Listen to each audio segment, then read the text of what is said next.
Maybe there's something, bolted at the bottom of it that we don't know about, uranium or something. I don't know. I have a feeling that if anyone's looking for a NSX with slight water damage in the coming months, this car will probably be back on the market. Well, they said they're going that one of the three owners, he's the only one that doesn't own one of them for himself, and he was going to buy this for himself. So what can I say? Either way, but folks, I mean, this is nuts. Think about when you buy some of these things. It sounds great to buy these barn finds, low mileage and low stuff. When you start looking at the damage to the dash and damages to the floorboards, and I've got to weld this and do that, all of a sudden you look at so much work. I agree. I will say, though, that the shop is Helix Auto Works in Maryland, and they specialize in NSXs. So the only benefit to them is they're probably not paying the man hours that you and I would pay if we bought this car and brought it into somewhere and said, hey, restore this. And they probably have the parts, a lot of them. Yeah. Yeah, and that could be it too. But, oh, my gosh, I don't know. I really don't know. Maybe they'll do it like those Harlequin Volkswagens. Each panel will be a different color because it came from a different car. Could be either way. So it'll make a big difference. So if anybody has any questions about that, let us know. If anybody has any more information about this, let us know. Mike at Let's Talk Wheels or Jeremy at ClasiQ.com. We'd love to find out more about this. There's got to be some more. I mean, there's any kind of restoration stories like this. I love hearing, the process it takes for someone to restore a car, whether we think it's warranted or not. I mean, just like we were talking about, sometimes, Marilyn Monroe owned this car. Yeah, she never drove it, but she still owned it. It was in her name, or this or that, or sometimes there's a celebrity that this or that had this vehicle. Then all of a sudden the value goes nuts. This isn't one of those vehicles. So this is just an everyday Joe. So I don't know. I mean, there's got to be some kind of magical things to it. There are vehicles out there just because of certain VIN numbers that are worth more than others, Copo Caneros and these kind of stuff. But you've got to learn that. It takes a while. But, as we were talking to Bruce Meyer earlier, I don't know that even off the air, I don't know if you're ever going to see Nissan Leaf ever be a classic car, or some of these electric cars ever going to be classic cars. But I mean, for something like this, the NSX is a classic car. That putting money into it is at least warranted versus, sometimes putting in to a 40s car. Yeah, just like I had a friend of mine looking at a 2000 model Chevy pickup. It was really nice shape, but it needed a dash. And I don't know where you can find one right now. They're out of production right now. And there's plastic dash, which cracked all up. And so that's going to be a nightmare. So we just got to find a dash. And sometimes you got to get on the forums and figure it out. I've been finding Volkswagen parts left and right just off of forum connections. Yeah, you're right. But some of the companies that were making the dashes for them aren't making them right now. And that's they're gone. Yep, and so they quit making them about a year ago. That's the problem. Located in Applewood Estates in Boardman Township, the Applewood Swim and Tennis Club offers a pleasant family environment.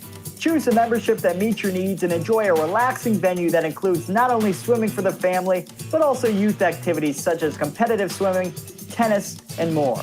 Enjoy the friendly atmosphere all summer long with the staff and members of the Applewood Swim and Tennis Club. For more information, go to applewoodswimandtennis.com or call 330-953-2833. This is Jerry Snodgrass, Executive Director of the Ohio High School Athletic Association. One of my long-standing goals is to help people understand that high school sports are about so much more than wins and losses. The OHSAA promotes education-based athletics, where sports are an extension of the classroom. Our schools all want to win. There's no doubt about it. But at the end of the day, it's all about sportsmanship, leadership, and making certain that academics are a priority. Thank you for your support of high school sports in Ohio. You're listening to Western Reserve Radio at westernreserveradio.com on the Live 365 network and the Live 365 app. Great news. Now you can finally get Viagra at huge discounts. Power Pill allows you to save up to $500 on Viagra. Why pay U.S. pharmacy prices of $15 per pill or more when you can get Viagra for less than $3 per pill? Call today and get 40 Viagra pills for only $99. This could cost as much as $600 at your local pharmacy. You can't afford not to call us if you want Viagra at the lowest prices. Never pay $15 a pill pharmacy prices again. Get Viagra for less than $3 per pill. Call 800-419-3180 today to save up to $500 and get 40 pills for just $99. Power Pill is fast, easy, and affordable. Operators are waiting at 800-419-3180 to take your call now. Call 800-419-3180. That's 800-419-3180. Again, 800-419-3180. Wake up call! Since siding with the Raiders, 2 ranch workers, brothel workers, have offered him free sex for life. Free sex for life For the life. Caitlin Bell and Alice Little. That's not their real names, but nevertheless, Wait, what? that's what It's they go not? by. Yeah, no, yeah. I'm going to look them up in the phone book. Their stage name? They're Come on. so overwhelmed by the handsomeness of Jimmy Garoppolo. They have given him a lifetime pass to their brothel. I mean, you're never going to hear about this about any other player. It's only going to be Jimmy. You're never going to hear that about Joe Burrows? No. Never going to hear about Josh Allen or Lamar Jackson? There's a perfect storm of Nevada, legalized brothels, Jimmy Garoppolo, single, rich, handsome court. There's a perfect storm that makes this story complete. Wake Up Call with Tony V and Ron Culver. Weekday mornings from 9 to noon Eastern. Imagine learning about radio and being mentored by true radio professionals in real radio stations. Well, actually, you don't have to imagine, because there's Radio Connection. Radio Connection gives you the opportunity to learn one-on-one and be mentored by radio pros. Plus, you don't have to worry about getting into a crazy amount of debt with school tuition either. Radio Connection keeps their tuition at much lower costs. To find out more info, visit radioconnection.com. Just saying it with Cole Thompson. When you look at Gatorade, Powerade, and Kool-Aid, great drinks, absolutely phenomenal drinks for you to have in life. Do you list them off by color or do you list them off by flavor? It's not flavor. I don't know where the society came from to where blue raspberry is a flavor. No, it's blue. It's just blue. Oh, I love that Glacier Freeze Gatorade. No, it's light blue Gatorade. That's all it is. Oh, that lemon lime power, it's yellow. It is yellow. I don't know why we've gone down the rabbit hole of trying to come up with flavors. They're colors. Your go-to Kool-Aid, mine personally, red. It's not cherry, it's not fruit punch, it's red. And sorry, I don't know where people finally came up with this notion of, oh, Powerade has flavors or Gatorade has flavors. They have colors. You pick your color and you stick with it for the rest of your life. Just saying it. Weekdays from 3 a.m. to 7 a.m. The diehards. What's the deal with the beware of moose signs every 5 miles? I didn't see a moose. The moose moved out long ago. They're like, this place is freezing cold. I don't like it. There's no moose in Maine. It's a hyperbole. It's an exaggeration. There's no moose. When I saw those bumper stickers, I thought it was a joke. Like, beware of moose. Like, imagine that. Imagine if you saw an animal living outside in this Arctic tundra. I thought it should be like, beware of penguins. The Diehards, weeknights from 8 to 10 Eastern on the Sports Map Radio Network. Youngstown, Warren, and Salem's local and national sports talk can be found on TuneIn and the Live 365 app at Western Reserve Radio, WRDB, The Scourge. Welcome to Calvin's Barbershop. You all got to see this. I don't even want to know what you're looking at on that phone. Well, you should. I was learning about the dangers of high blood pressure and that we need to get ours checked regularly. High blood pressure can increase the risk of heart attack or stroke, but this text program can help keep it at a healthy range. Just text Barbershop to 97779 to sign up. I'll get right on it as soon as I'm done with this baby panda video. Text Barbershop to 97779. A message from the American Heart Association and the Ad Council. In the small town of Elmira, New York, a boy was born into an all-American family. The odds of him achieving his dream in the fashion industry? 1 in 23 million. The odds of having a child diagnosed with autism? 1 in 68. I am Tommy Hilfiger, and my family is affected by autism. Learn more at autismspeaks.org/signs. Brought to you by Autism Speaks and the Ad Council. Golf in the Mahoning Valley starts at Mill Creek Golf Course. Come out to the 36 beautiful hole design course by Donald Ross, and golf lessons are available by calling the team shop at 330-740-7112. Don't forget about family fun nights on Friday and Saturday evenings, a family of 4 with cart for only $25. Or visit the Wick Recreation Area and the lighted Par 3 course. Book your tee time today at 330-740-7112 or online at millcreekmetroparks.org. Sandrock Concrete specializes in all types of concrete, driveways, sidewalks, basements, and garages. We also do stamp-colored concrete in many different designs. We do interior and exterior stonework, regular brick and block work. Sandrock Concrete is fully insured. Call Jerry Sandrock at 330-506-0013 for an estimate. Also find them on Facebook at Sandrock Concrete LLC. Sandrock Concrete, where you deal with the owner all the time. It's time to kick back and listen to the sports page with your host, Pat Lucia, right here on Western Reserve Radio. You can call the show at 330-707-4202 and tell everyone what's on your mind in the wonderful world of sports. Now, here's your host, Pat Lucia.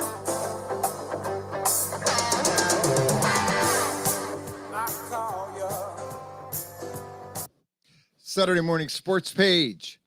Pat Lucia, Dave Clark. 330-707-4202 to get in and talk sports.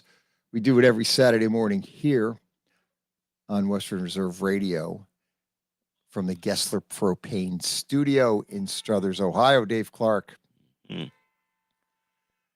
Yes, we have a horn outside. We've got a lot going on here. They evidently lost power in the area around us. So we have power, but unfortunately, some of the places here do not. There were severe winds last night, actually across the country. Yeah. Mississippi, bad news. There was evidently there are believed to be 20 people dead from severe tornadoes that hit rural Mississippi. 23 people dead after a powerful tornado devastates a rural Mississippi area. So obviously, our prayers and concern go out to all those folks that are affected. But it's been kind of a interesting week in the wonderful world of sports. Starting out last night, basketball, college basketball, NCAA. Number 1 seed, Alabama, lost. Surprising, pretty much. I was very surprised, although the way this year has been with what's going on in college basketball, this tournament has been wide open.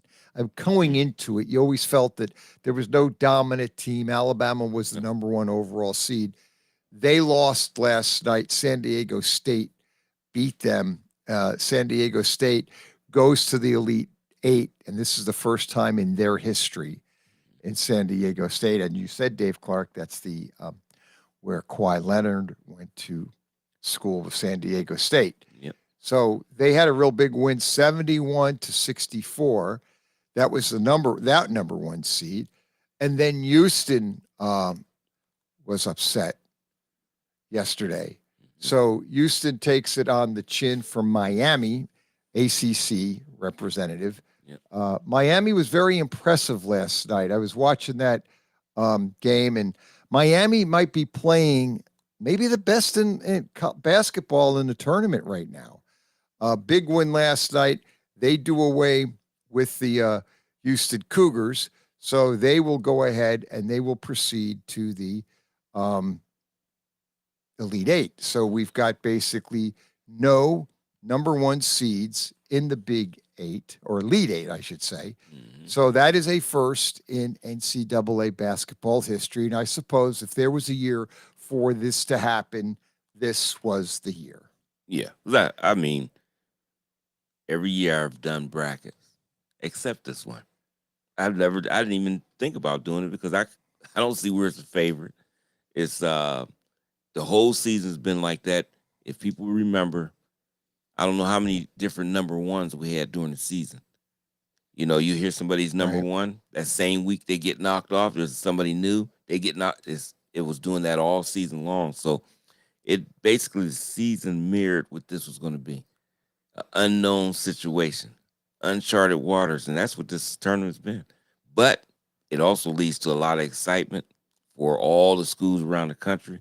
So it actually makes it more interesting. Much Because you more. can really get into it and say, hey, my team has an opportunity. Everybody's got Yep. a chance. And it's been really good. Miami won last night for the record 89-75. Yeah. Big win by Miami. I think I watched them beat Indiana a couple games ago, and they have been pretty much on a roll. And, you know, that's the first time Houston has ever gave up 80 points or more. Yeah. The entire season. Yeah. That's something. Because they've been a very good defensive team. And, boy, they was raining threes. Yeah, Miami. Oh, my goodness. Miami got on a roll. Yep. And Larinaga, who's their coach, been around. Pretty much been around many, many years. Yep. And the young men that play for him really like playing for him. Yeah, you can see it. You could see when they're out there and they listen and he's coaching them up. But even after the game, the interview, they really like Coach Larinaga. He's obviously getting the most out of them. So there's how you have evolved as far as the basketball, which I think is really impressive. I like it because, to your point, I like the fact that it's so wide open. Yeah. I love the chaos. I love any team can win. Yeah, I don't know what's going to happen. You don't know what's going to I have no happen. clue.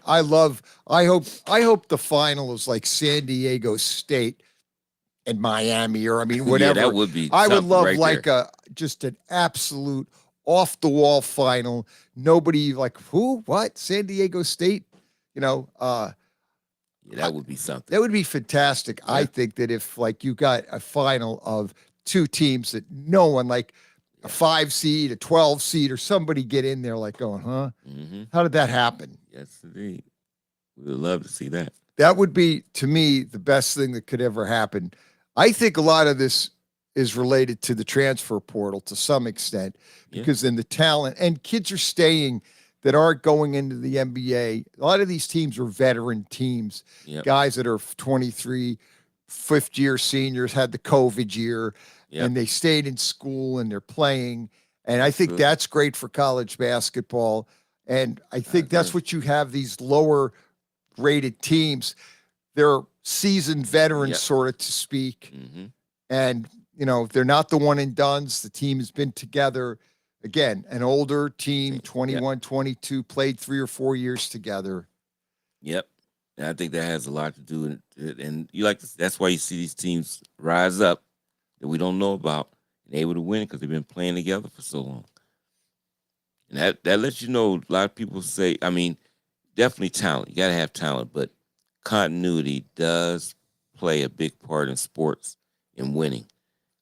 When you could just play with somebody that you play with all the time, you just know their game, and a lot of times those things start to click at certain times, and that's what happened definitely in this tournament for sure. The other games last night, not to overlook them, Creighton beat Princeton. These were the later games, 86-75. Princeton, a 15 seed. They had the big upset. They beat Arizona. So obviously Creighton will go to this Elite Eight. And then Texas beat the third seed Xavier, 83-71. That game, Texas was pretty much out in front of that game. Xavier really never could get into that game at all. And Texas kind of cruised. Princeton hung around a little bit with Creighton, but again, Creighton got up and was able to keep up at an 8 to 10 point lead second half. Those two games weren't real exciting just because Creighton and Texas pretty much controlled the game. I never felt that Princeton, although they made a little bit of a move at Creighton, could never really get back in it. Xavier just could never get into that game and all. Texas cruised pretty much the entire game. Yep, they did. So, I'm looking forward to what we're going to have in these next 2 days with our Elite Eight. And Micah Shrewsbury, the Penn State coach, has signed a deal to be the Notre Dame coach. He is from Indianapolis area, so people feel like he's going back home, sort of to spook. He went to Hanover College, and Cathedral High School, so he's from Indianapolis, and he's going, quote, back home, sort of to speak. He's going to only be a couple hours from home now that he will be the Notre Dame head coach. Right. So now Penn State will be in line looking for a head coach. Well, we had mentioned that. It's something you talked about last week quite a bit. Right. And off and on his way. That's what happens. You have a guy like that with great success. See guys want to play for a person like that. Hey, they didn't lock him up. He was gone. He was gone. Yep. And that's what they needed to do. I was watching Charles Barkley, Clark Kellogg, Kenny Smith on the halftime. And, it just always amazes me. The NCAA has a new president, by the way. His name is Charlie Baker. He will replace or has replaced Mark Emmerick. This is what always amazes me. Charlie Baker is on, and now he is unbelievable. He's saying that they are going to limit NIL. And the way they think they're going to do it is they're going to go to Congress and try to get a federal law passed to limit NIL. And he's serious. He's talking, and this guy used to be a governor of Massachusetts back. He just left the governor. He was 2015 to 2023. So he went from being a governor, now he is president of the NCAA, and he's talking about them limiting NIL. And and then Kenny and Charles are like, how are you going to limit it? And Clark's kind of on board with this. Like, yeah, this is great, blah, blah, blah. You got to, and then Charles goes, well, how do you put the toothpaste back in the tube here? And then, they're kind of going, and then I guess Clark will have to bring a whole new tube into it. But I got, you think this thing through. Are they asking, is the NCAA asking to get beat in court again? Yeah. Well, it's like a guy sitting on the side that wants to just cause chaos. I mean, you see that that's not going to work that way. So he wants to get in there and cause issues. Almost reminds me of politics, which I don't want to be reminded of. Well, why? Why would you want to do that? Why would you want to get in there and just cause disarray? And that's what Charles commented on that too. Charles basically said, in essence, you're going to go, he goes, the problem I have is you're going to look at politicians to solve this problem. And he goes, and Charles is basically dislikes all politicians and all parties. He goes, I'm not a Republican. I'm not a Democrat. I don't like any of them. In essence, he'll get into what he called them, but he in essence does not like politics. For obvious reasons. He basically, and I've heard Stephen A. Smith say this, that he has a problem with both parties because he says they have their own interests at heart, not the interests of the people. Oh, yeah. And I think that seems to be a reoccurring theme here, on and on and on. And I don't want to turn this into a political show because we don't do that. But what always amazes me is the fact that they don't learn. Like I'm thinking in the back of my head, okay, you're going to try to limit NIL, okay? Where do you start and stop, and who do you start and stop? If you're going to limit NIL, well, LeBron James makes a lot of money off of his name. So does Michael Jordan. So does, I could name you all of them. Yeah. Are you going to basically say that because I'm a college student, I can only make so much money off of my NIL number or my name, but once I'm out of college, I can make whatever I want? I mean, that's discrimination. That's also, I believe, restraint of trade. You can't limit NIL. That's just a person. It's got nothing to do with a college. Right. That's what people seem to not understand. NIL's got nothing to do with a college. Now, the college might set kids up to go talk to people right. that's going to give them NILs, but it's not related to the college. Right. So I don't see any way, shape, and form the NCAA can limit NIL because you can't limit what a person can make. And that's where the part when you heard Barkley say, and I didn't hear that, but from you saying that he said it gets political, that's the part because now what are you going to do? Get the politicians involved so there's some way they can push this issue. And now we got chaos all over because they may push it, but then it'll go through channels and channels and channels and get fired down after a while. But we'll have chaos within the system. And that's what I see happening. It just doesn't make any sense. What Charlie Baker said is they're trying to get a federal law passed, which would supersede any state laws out there. Because right now you have individual states that basically does not limit NIL. Yeah. That says kids can go whoever they can make whatever they want to make. You got certain states that do limit it. I don't know if I think there's some states that don't have it. Yeah, just now don't have Ohio has it, but I don't think they limit it. And California certainly doesn't limit it. Yeah. I don't think any of the states limit NIL. They just said Ohio passed a law that says NIL is okay. Kids can go ahead and make money off their names, name, image, and likeness. And they've said that's, they can do that. So, and I don't know how in the world that you're going to limit this. Yeah. I just can't see it. I mean, and if they do, it's just going to get a lawsuit. Yeah, I mean, I just see it. What will happen is they will basically, first of all, I don't see a federal law coming from this. Right. Because I think they're going to get into problems there. Also, I think if there's a law that gets passed, what's going to ultimately happen is there's going to be a lawsuit and somebody's going to go to overturn it and say that's unconstitutional. Yep.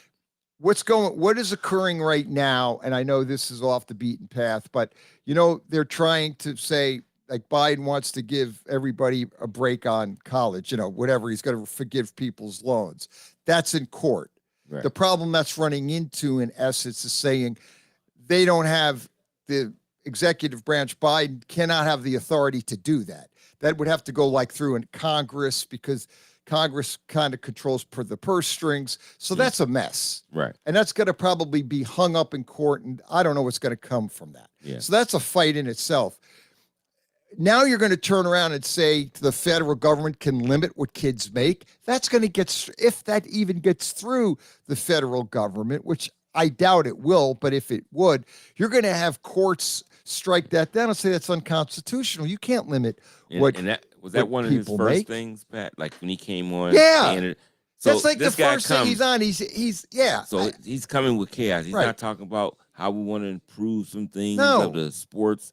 From different, none of that. He wants to come in and talk about NIL. See? NIL. I want to limit they got to limit the NIL. It's, you see, the thing is, this is the problem I have. If you want to limit, you need to, if you think there's chaos in college sports, if you want to look to one thing, it's probably the transfer portal. That's what's driving everybody a little crazy. Right. That's a separate issue. That's got nothing to do with NIL. That's the other thing people seem to assume. NIL and the transfer portal go hand in hand. No, they don't. One's got nothing to do with the other. Right. NIL is strictly what a kid can go out and make off his name, image, and likeness. What do you think they would do with do you think there should be some limitations to the portal? I go back and forth on it. I think in a roundabout way, I think kids should do what they can do. I don't like to limit kids 2 years in a school. Kids got a situation, let them go transfer after a year. What they don't like about it, coaches, it makes more work for your coach because the coach has to sell his team or sell the school to the kid year in and year out, and that's a lot of work, and they don't want to do it. Yeah. And I kind of get it. But in the end of the way, the transfer portal, to me, I think I don't have a problem with it because if anything, I think it makes parity much better in sports, and it also will take a team that's not very good and a coach could come in and turn it around quicker with the transfer portal. So I kind of like the transfer portal because it gives you better parity in college sports, and coaches have an opportunity to take a bad program or a program that's just been down and out and turn it around. And I like that. Mm-hmm. So I don't know, how do you feel about the portal? I mean, I like it. I mean, I like it because it opens up opportunity for teams to improve better, and I think it takes away from dominant teams, because this way other teams can get better, maybe poach their players and improve their team. Yeah. So you have overall more parity in college sports. Well, and it limits the situation that we have said in the past where we'll get our Alabamas and our Georgias, our Ohio States, our Michigans, and I can't even put Michigan in there because they're starting to do good, but I'm talking about recruiting-wise. Recruiting. Those teams would load up with players at every position, and then you got guys sitting on the bench for 2-3 years waiting to get their turn in frustration, where now with the portal, these guys can go somewhere else and play right away and enhance their chances of getting to the next level too. And that's a good point. You know, and a lot of them sometimes don't get to the next level where they're able to. You probably think, well, they weren't that good. No, they didn't get the chance to play on a consistent basis. So they never hit their peak to be able to make it to the next level. That's why with these other new leagues, if they could stay around, they're like developmental leagues that will help some of these guys. But that's the thing. That's the reason I like the portal. You want to try to maybe look into individuals not abusing it. Like, let's say this year I play for USC, but next year my buddy I know plays at Notre Dame. I want to go there. And then after that year, he's leaving. So I'm going to go, and you just all over the country. Maybe you have to look into some individual situation than trying to shut the whole system down. I think I don't mind it. I don't mind it at all. In fact, I think it makes college sports better. It also gives kids opportunities. It also may prevent coaches from recruiting back in the day. Over recruiting just to keep kids away from a certain, like years ago in the 70s, it was well known that Woody would recruit certain kids knowing that maybe these kids aren't going to play for Ohio State, but by recruiting them and getting them to sign up, they couldn't play for Illinois or Michigan or one of his oppositions. So that was always going on, and he's not the only one. No, absolutely all of the coaches did that. I just used him as an example, but I just know that like years ago there was a young kid played for Columbus East. He was like a Rich, I think his name was Rich Brown. I just remember him because he was like 75. He came out, good player, and he went to Ohio State, and he never played because he was good but not good enough. Well, he got obviously disgruntled and went to Cincinnati, played for Cincinnati, and had a pretty good college career because he got to play. Right. And the word was Woody recruited him because Michigan wanted him.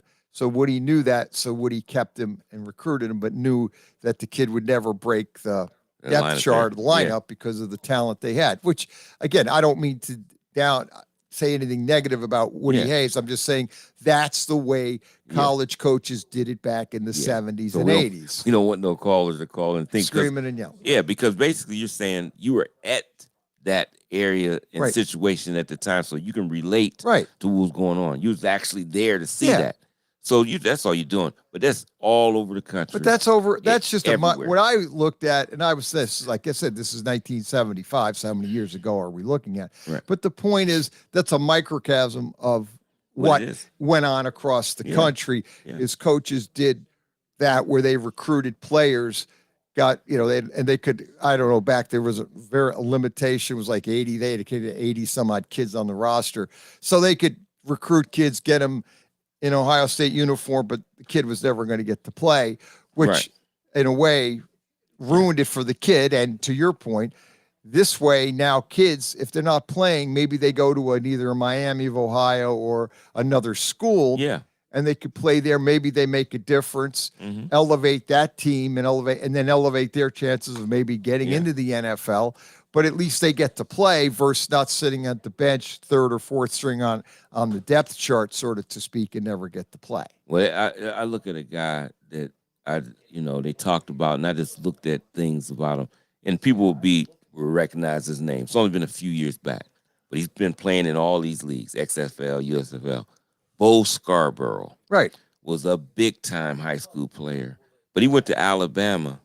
They recruited him. Saban recruited him when he had all these backs. So Scarborough finally played some, and then I think I don't even know if he was drafted or just a free agent in the NFL, but he was all over the league. Now he's playing in a couple of these leagues trying to get back to the league. But if you looked at his high school accolades, and let's say he didn't go to Alabama, went to somewhere else that was a little bit smaller. But I'm just going Western Kentucky. Let's just say he might have been one of the top backs in the NFL because he would just got better and better to the college ranks and everything. But he didn't get that opportunity at Alabama to play on a large scale like some of the other guys did, the Damian Harrises and everybody else. He didn't get that. I think he was there during that time, Damian Harris, but they had so many at the same time that you didn't get to see these guys get in there. And here, this guy got all the talent in the world. He's trying to scratch his claw to get back in the league, but I mean, that's what I'm saying. Wasted talent. He wasted his talent, and it goes. You could see it, college, and then there's this where you saw this. There was a 30 for 30 on with LSU was over recruiting kids, knowing the kids would never play, but then releasing the kids from the scholarship after a year. Yeah, because they just wanted to keep those players going from the opposing team, another team in the conference.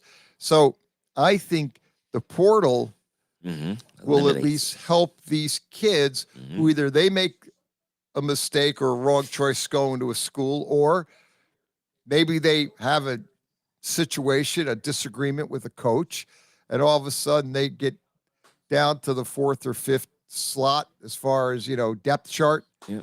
And they know, I'm staying here. I'll never play. Right. At least maybe I could go to another school in another situation, and maybe I'll get to play, or I'll be a starter. And like I said, I just used this young gentleman back in the day because he was an all-city.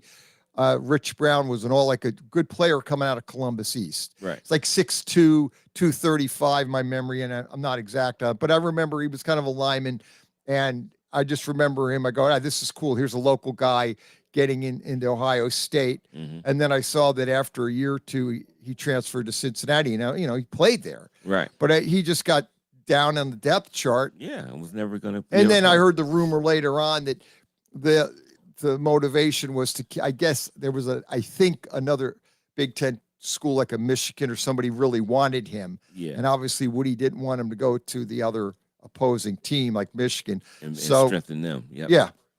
And now again, that's way back. And that's way back 48 years, Yeah. So now think all those years, why should anybody argue about the transfer portal when now you get these guys the opportunity to move? Right. And I think the sad part is with that guy is he had to wait a year. Yeah. He had to sit out a whole year before he went. Yep. It's sad because a guy like that, he should have been able just to go there and play. Yeah. Like he should have been able to go to Cincinnati and play right away. Yep. He wasn't going to play at Ohio State. He was there for the year. And people need to understand they had to sit out. They didn't give him that year back. No, he lost back then. They lost that year. Right. That's sad. Saturday Morning Sports Page. We'll come back after the quick timeout on Western Reserve Radio.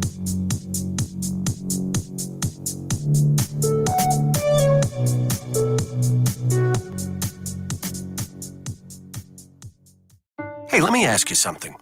Would you seat your 3-year-old child on a windowsill? Would you seat them beside a lit fireplace or by the deep end of a pool? One last question. Would you seat your child in a car seat that's not correct for them? Car crashes are a leading killer of children ages 1 to 13. Secure their future. Seat them in the correct car seat. For more information, visit safercar.gov/the-right-seat. A message from the National Highway Traffic Safety Administration and the Ad Council. WWE superstar Alberto Del Rio. Take 1. Behold the angry giant. Try it again, Alberto. Behold the angry giant. Perfect. Good luck tonight. Behold the angry giant. Yay! Read me another one, Dad. This is WWE superstar Alberto Del Rio. It only takes a moment to make a moment. Take time to be a dad. today. Visit fatherhood.gov, brought to you by the U.S. Department of Health and Human Services and the Ad Council. Western Reserve Radio is the Valley's online source for sports talk and local live events. Tune in and be a part of their live weekly shows, as well as all of the hard-hitting action of Youngstown Phantoms hockey, high school football, and the GDFL. Find them at westernreserveradio.com. Tune in and the Live 365 app to be a part of the area's sports conversation. Be sure to visit them on Facebook at Western Reserve Radio and on Twitter at WR_radio. Meet Josh. Hi, everybody. Josh is a high school basketball player, solid shooter, great teammate. Hey, don't forget my tenacious D. And he's my son. Oh. So, what does Josh do to be the best basketball player he can be? I play tennis. Studies show that student athletes here in Ohio who play more than one high school sport are more likely to excel. Tennis does more than improve Josh's condition. It gives him a fresh competitive outlet, reduces the risk of injury by cross-training, and introduces him to different coaching techniques and new friends. Don't get me wrong, hoops are my first love. Tennis just gives me a little break. So when the new season begins, Josh isn't burned out on basketball. He's eager to play. And you can see the difference in his game. This message presented by the Ohio High School Athletic Association and the Ohio Interscholastic Athletic Administrators Association.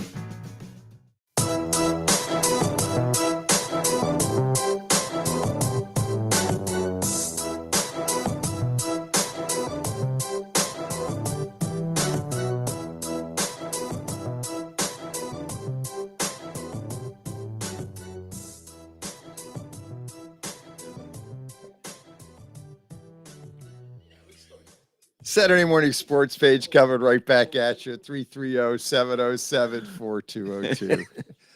We're having a good time here. Everybody says I'm cranked up today. Yeah, I am a little cranky today. This guy made me mad. I listened to this guy last night. I got mad. I could feel I was getting throwing pissed. stuff at home. I did. I had to sit down. I had to take a chill pill. This guy, when he started, this guy comes on. First of all, Emmerich is 70 years old. All right, you're bringing another guy who's 65 years old. You need a different person. You need a Grant Hill in there. I'm just using him as an example. Right.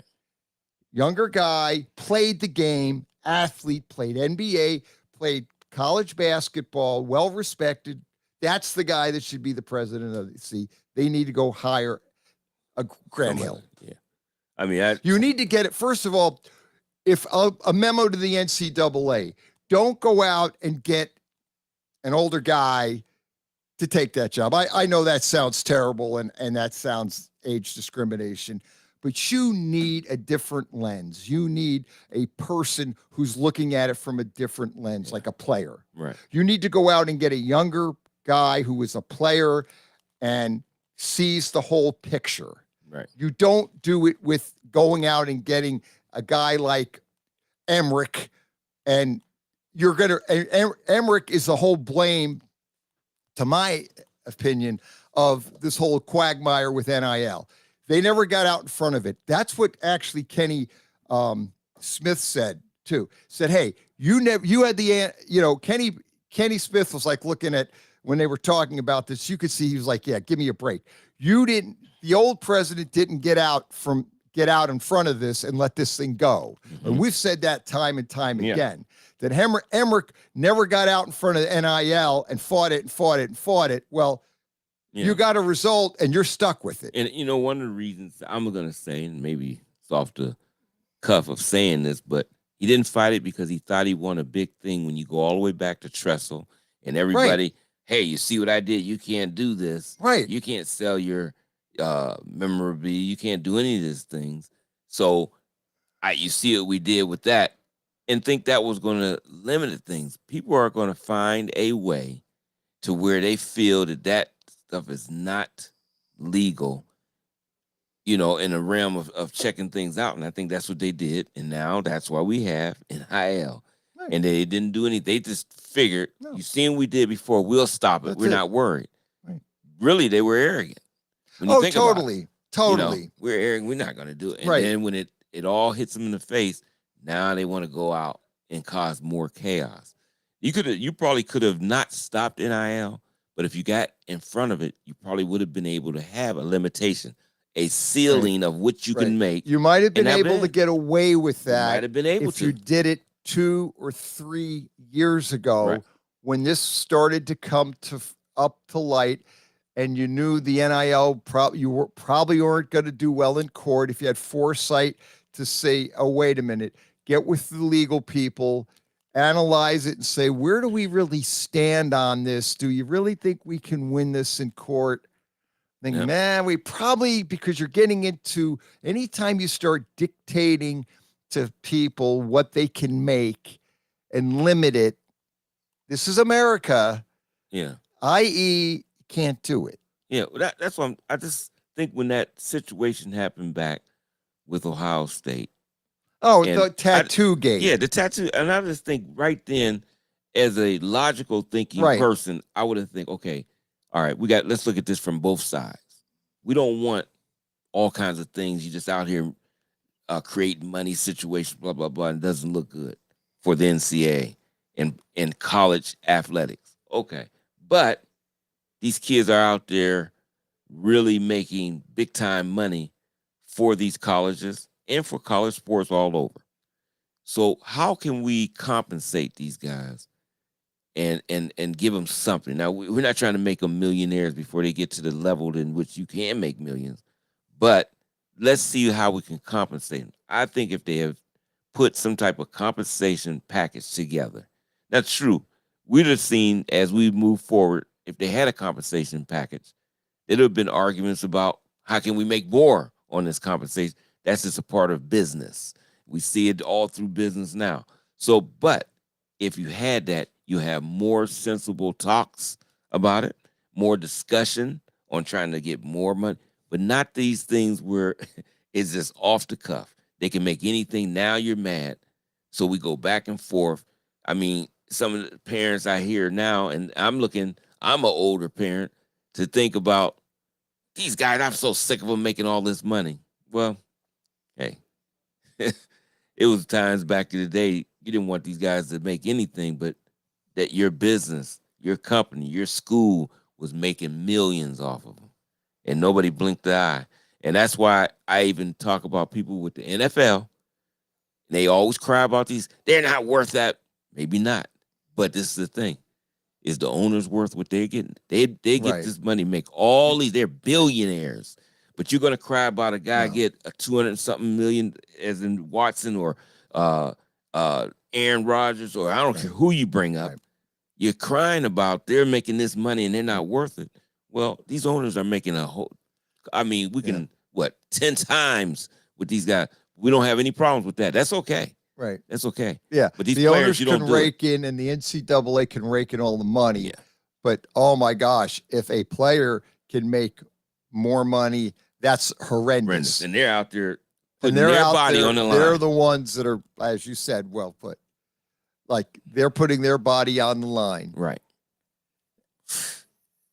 People don't know what these people. No. Now I'm getting fired up because I'm thinking about stuff of how these guys. I'm looking at a guy like Earl Campbell, right? Young man that had to be wheeled around, in a wheelchair because he put it all on the line when he played. And Earl played hard. And I know there's assumption of risk that these guys, that's what they sign up for. Right. I get it. However, they should be compensated. They should be compensated, and nobody should limit what players are making. And then also, you think of the NCAA, all those years the guys played hard, and they didn't get any money, and now they have CTE problems and health problems. And, maybe they didn't make it into the NFL, but now they've got health problems related to college football. Right. Where's the NCAA now at helping these poor guys out? And they got nothing. These guys made no money, or whatever they got, maybe something under the table. Yeah. But that's nothing to the point of where their families can be taken care of. These guys sometimes are limited to not even being able to work or do anything. You can't help those families now. That's why people just need to stop. If a guy is blessed enough to make money, big money, then so be it. I'm not going to be here jealous and upset because that's all it is. As far as I'm concerned. Oh, yeah, that's you're just jealous. keeping money away. Yeah, because And if they were able to do it, they'll be making it, trying to do it too. what bothers me with the NCAA is you got rid of Mark Emmerick, or he retired. I read it. They don't really know. But instead of, you see, this is their fault. Then you go out and you get a clone. You get a Mark Emmerick clone. I mean, honestly, God, this guy kind of even, it kind of looks like Emmerick. And I'm thinking, and then he's spewing the same crap about, let's limit NIL. And I'm thinking to myself, how stupid can the NCAA be? You didn't learn from being blasted by the Supreme Court that this wasn't going to work. Right. So you go out and instead of figuring, hey, wait a minute, let's take a step back. Let's get a college president, preferably an ex-athlete, somebody played college football or college basketball, maybe, has got other, good stuff under his resume. Right. But you basically get, let's get like a Grant Hill. Not that maybe Grant Hill doesn't want the job. Yeah, We've right. just basically elected Grant Hill. Yeah. But I'm saying I always like Grant Hill a lot. Smart, intelligent, good guy. He does the games. Yeah. But that's the kind of person that the NCAA should be looking at, is getting a younger guy in there that played college sports and understands kind of what is going on with college sports. And can say, hey, wait a minute, we need to take a different approach here. Yeah. I really think I don't know this Charlie Baker. I haven't even seen. I don't know. All his background is he was a governor from 2015 to 2023, Republican governor of Massachusetts. Yeah. It just seemed like he's coming in. Let's attack. And it's like he comes in and he's basically spewing what Mark Emmerick would be spewing. Oh, man. And they don't understand it. Here's something else. I want to get this. I know this is a very, but this is a good story. Oh, man. Okay, there was a player. You remember him. I remember him. Some people won't because it goes back to 1993. There was a player. He played for Cincinnati Woodward High School down there. His name was Damon Flint. He signed with Ohio State in 1993. While on a visit with Ohio State, however, he was treated to a meal at an off-campus restaurant and given a free gym bag. Both violations of the NCAA rules. Someone tipped off the NCAA about these violations, and Flint wound up at Cincinnati after the NCAA declared he could not play at Ohio State as a freshman. It gets a little bit better here. And I'm reading from 11 Warriors website here. This is basically 10 things you hate about Cincinnati.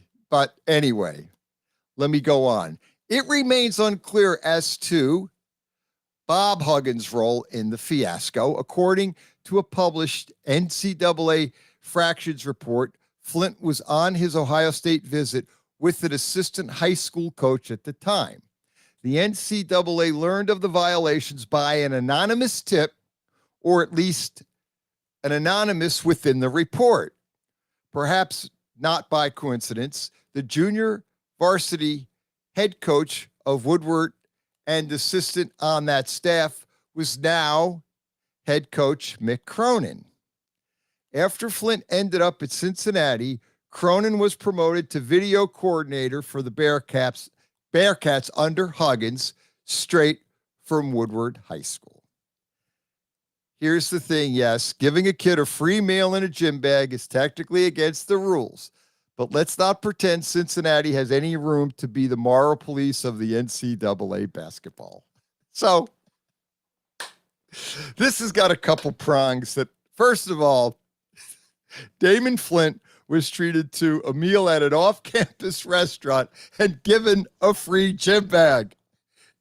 Might have totaled $40. Maybe. That might be too extravagant. That might be on the high side, 1993. That's okay. right. I'm thinking of this, right now price. Right. You're right. It might be half that. $20. and you're done. You're done. You're done. So he can't go to Ohio State because of an off-campus meal and a gym bag. Now we see why we absolutely detest and hate the NCAA. Yeah. And when I hear, the NCAA president, Charlie Baker. Oh, Baker. Coming on to limit the NCAA, then you get on top of some other, Damon Flint can't go to Ohio State because of a free meal, off-campus restaurant, and a gym bag will prevent him from playing for Ohio State. And then on top of it, we think they're believed to say that, Huggins, assistant Mick Cronin, who's now the head coach of UCLA. So Huggins might have had He a was little the thing. anonymous tip. He was the rat. He ratted him out over a gym bag and a meal. And the NCAA comes in and drops the hammer on Ohio State. You cannot recruit. You can't have Damon Flint because of a meal and a gym bag. You can't make this stuff up. You just can't. Unbelievable. And now you know why we absolutely, when I get on this rail, and I'm sorry, I just listen to this stuff, and I just amazes me that the NCAA is allowed to be, first of all, they need to do away with it.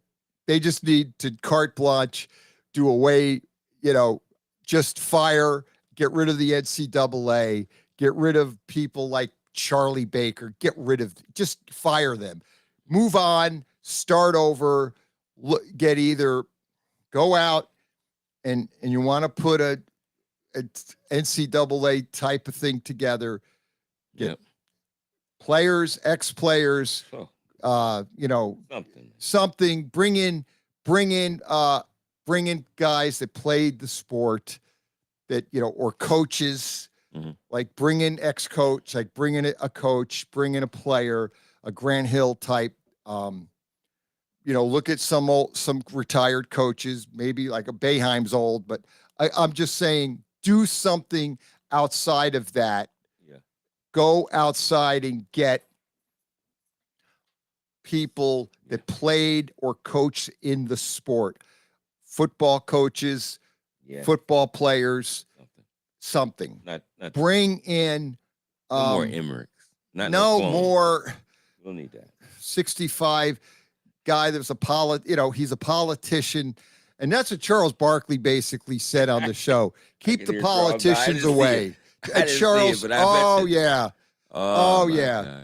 Because I think he basically said something to the effect, they're all crooks or something like that. And then Clark Kellogg corrected him and said, not all of them, like not all of the politicians are. And Charles says, point taken. Mm-hmm. Yeah. But I think the frustration part of it is with this whole thing with the NCAA is what kind of drives, probably because we've been very anti-NCAA for good reason, mind you. This is not just us making things up. It's almost so disgusting the fact that we even give them this much airtime. It's probably right. But that's how much they irritate us. They're irritating. I can't stand them. No, I've got to reread the book Indentured because I read that book and it tears. Oh my gosh! And then when I think about the thing I read about Lefty Driesell and the cheeseburger when he was not at Maryland. What's the school he was with before Maryland?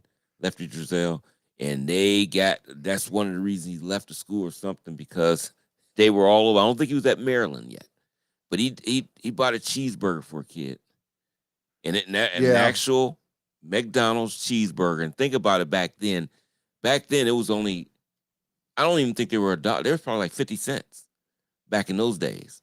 60 cents at a McDonald's, the little cheeseburgers. He might have been at Davidson. At Davidson. This is his coaching resume. Lefty played for Duke. He played center, actually, back in 51 to 54. But interesting. He coached at Granby High School for 3 years, 54, 56. Then Newsport News High School, 57, 59. They got in the college ranks from 60 to 69. Davidson, then Maryland, 69, 86. And it could have been Maryland early years, but Well, it could have been either the early or if it was into the 60s. Let me see if as I pull this thing up, I'm sure there's probably something in here that what Lefty did that was, totally egregious. And again, the hamburger. Well, Harbaugh's under double A. See, and this is what people don't realize.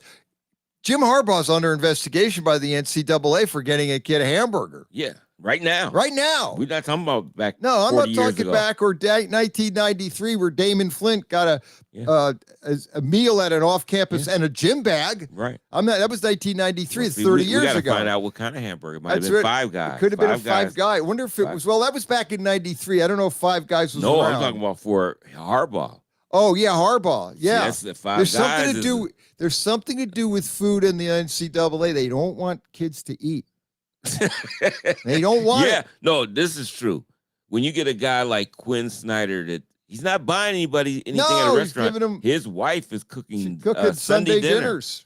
And he's under major investigation. He's right. He got in trouble. He got in trouble for it. And he kept doing. I guess evidently they reprimanded him, and he didn't stop it. No, I mean, because come on, that's what he thought. Morality. Just look at the morals of that. Right.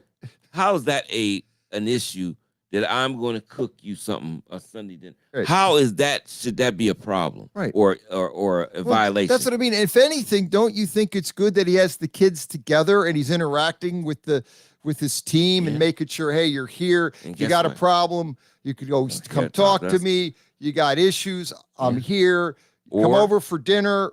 We'll talk in a safe haven. A nice safe haven, my dining room, my kitchen, whatever it is. Right. And he's having, or maybe out on the patio where they're out and they're, and he's giving them, free food, and he wants them over, encouraging them to come over because he wants them to kind of, if they've got problems, come talk to me. But maybe I can help you. What if they're in their dorm room trying to solve these problems on their own? And now they get in trouble. And they get in trouble. Right. So you really, it's a very good situation. Right. No, exactly. No, Why should, if anything, the NCAA should be fostering that and giving him like kudos and saying, you're great. That's great. This is great behavior because we don't care about the food. The fact you're interacting with the kids and you're providing them, leadership, direction. That's all good stuff. Continue to do it. Right. Because that's what we want. Right. And so you're giving them, you're getting them over to your house and feeding them. And, I know they think that's an extra benefit. But John Wooden all those years had that booster out in UCLA, Papa Bear Gilbert, that basically pretty much took care of all the UCLA players back to dating into the 50s and the 60s and 70s. And, they turned the other way. They didn't care. They didn't want to know. Right. And that was okay. But Tarkanian got in all kinds of trouble because, he did half. And Right. He did. Yeah. He was just buying kids food and probably giving them, here's some meal money, here's a car to drive, and they're screaming and yelling about extra benefits. Mm-hmm. And then they turn around now and it doesn't go away because now Charlie Baker gets on national TV and says, we have to limit NIL. I'm going to go to the government. I'm going to go to the Congress. We got to get a federal law to limit NIL. And I'm just thinking in the back of my head, I'm listening to this and I'm thinking the lawyers out there representing these kids can't wait because there will be lawsuits out the wazoo. And then Congress is going to get bogged down. And you know what? Congress in this country's got a lot of other things to be worried about. That should be the last thing. They shouldn't even bother with this. That's got nothing to do this age of day with what's going on. Again, I don't want to get into politics. I'm just saying this country's got more pending issues, a lot severer than NIL limitation for some kid. What? You're only going to give them $100,000, i.e. you're going to lose it in court anyway. Because that'll go to a judge. A judge is going to overturn it and say, you can't do that. And that's unconstitutional. They go back to the Supreme Court. They're probably going to scream and yell, why are we looking at this again? We already ruled on it. No. I mean, this is one. Which way discussion. What about no, you don't understand here? Yeah. I mean, I know we do our show here, but they could take us on a major station. I'd be game to be in that discussion. They'd probably throw us off because man, the things is just insane that they doing. I mean, it's just you would think not to do them. Why would you even? It's immoral. It is. Some of these things. You can't limit it. I always think to myself that if this is a free country, that's what this country is based on. I've said this. We've been saying this. I've been doing this show since 2002. So that's over 20 years. I've been saying this ever since. I've always felt that every player, no matter any kid over the age of 18, when you can go out and make money, there should be no limit. As long as you're not doing anything illegally. Right. Any kid that can find a way to make money, legal money, not illegally, legal money, he reports it to the IRS as income, there should be no limit for that. Right. No matter who they are. If they make it off of a video, again, like that kid with the punter for Arizona State is making money off of a YouTube video because he had a great workout regimen and people were getting like, look, hey, this guy's got a great workout regimen. Yeah. And he was getting all those hits and making money. Then the NCAA says you can't do that because you're making money. Well, that's the problem I always have is you can't, and that kid could make he made millions of dollars. Well, I mean, I would like to ask one simple question to the NCAA. Is their goal for a young man or young lady to be successful? And if they say yes, then what are you doing then? Because we talk about success at any level. At any level. So if you can go there and make money, right, and you're going to prevent them, so you're really preventing them from being successful. Yeah. Because if this guy's can do something like that with the workout, then allow him to do that. Right. He's not hurting anyone. He's not doing it illegal. No, nothing illegal. He makes the money. Yeah.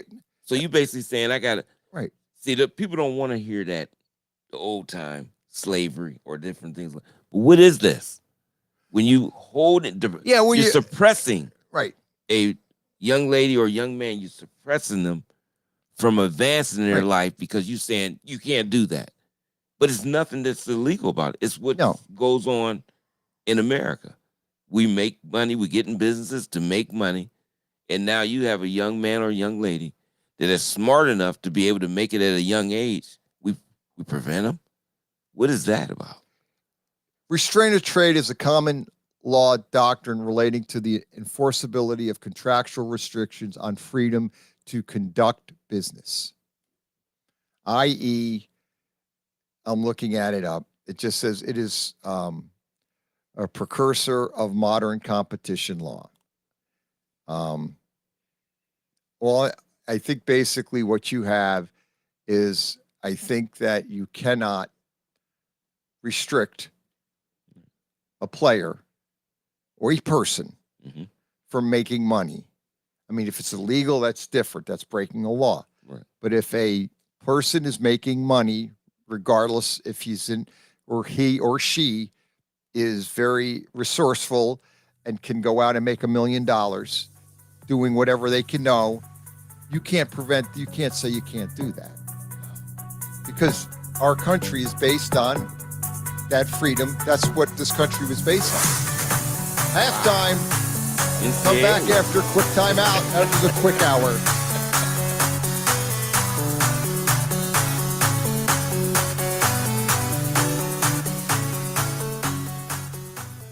You're listening to Western Reserve Radio, WRDB, The Scourge, a part of the Sports Map Radio Network. Golf in the Mahoning Valley starts at Mill Creek Golf Course. Mill Creek Golf Course is the host venue for the AJGA PGA Hope Program, 8 high school teams, and 2 collegiate teams. Mill Creek Golf Course is your Callaway certified golf club fitting facility. It was named the PGA of America's National Merchandiser of the Year for a public facility 2022. Book your tee time at 330-740-7112 or online at millcreekmetroparks.org. During the fall and winter, grilling season never ends, and Gessler Propane is your local supplier that makes sure you get your hard-earned money's worth. Why go to gas exchanges to pay higher prices for tanks not filled to capacity? Gessler Propane makes sure you're prepared for year-round grilling with 100% filled tanks at a reasonable cost. See Bob Monday through Friday, 10 to 4, and Saturday, 9 to 3 at Gessler Propane, 702 Youngstown Poland Road, Struthers, or call 330-755-9119. Gessler Propane. They got gas. Located in Applewood Estates in Boardman Township, the Applewood Swim and Tennis Club offers a pleasant family environment. Choose a membership that meets your needs and enjoy a relaxing venue that includes not only swimming for the family, but also youth activities such as competitive swimming, tennis, and more. Enjoy the friendly atmosphere all summer long with the staff and members of the Applewood Swim and Tennis Club. For more information, go to applewoodswimandtennis.com or call 330-953-2833. Sandrock Concrete specializes in all types of concrete, driveways, sidewalks, basements, and garages. We also do stamped colored concrete in many different designs. We do interior and exterior stonework, regular brick and block work. Sandrock Concrete is fully insured. Call Jerry Sandrock at 330-506-0013 for an estimate. Also find them on Facebook at Sandrock Concrete LLC. Sandrock Concrete, where you deal with the owner all the time.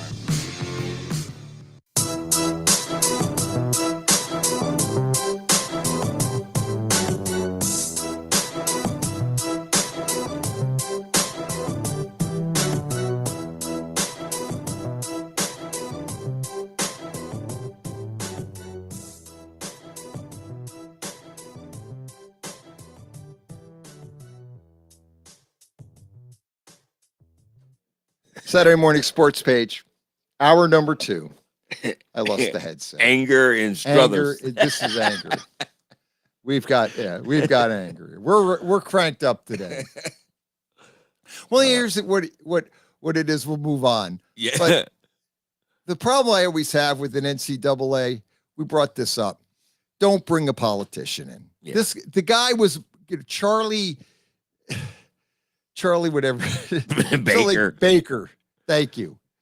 He was governor. He was 8 years. Don't bring a politician in to do that job. Yeah. I'm not gonna say anything because it'll keep going. I'll bring go crazy. Bring in a player. Charles Barkley should be president of the NCAA. Grant, there you go. Yeah, I would love Charles Barkley. That would be something. That's what you need is a guy like Charles Barkley, Grant Hill, or name me an athlete or a player or even a coach that is retired. Who was the old coach? He's on that show, Villanova. Yeah,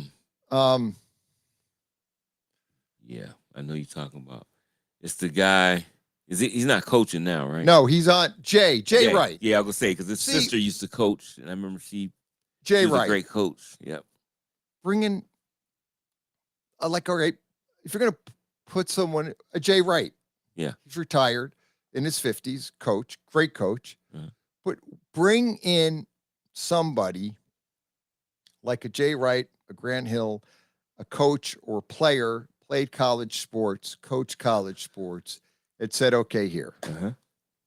That would be good. I think you get a different perspective of the job. Mm-hmm. That's what they need. You need to have somebody and realize that NIL is here to stay. Mm-hmm. So basically live with it. You can't restrict it. I still can't see legally where they can restrict it. Yeah, it's going to be interesting going forward. It'll be real interesting to see where ultimately what path this takes us down. Right. So we got that out of the way. Yeah. I won't say another thing, so that's I can okay. digress from it.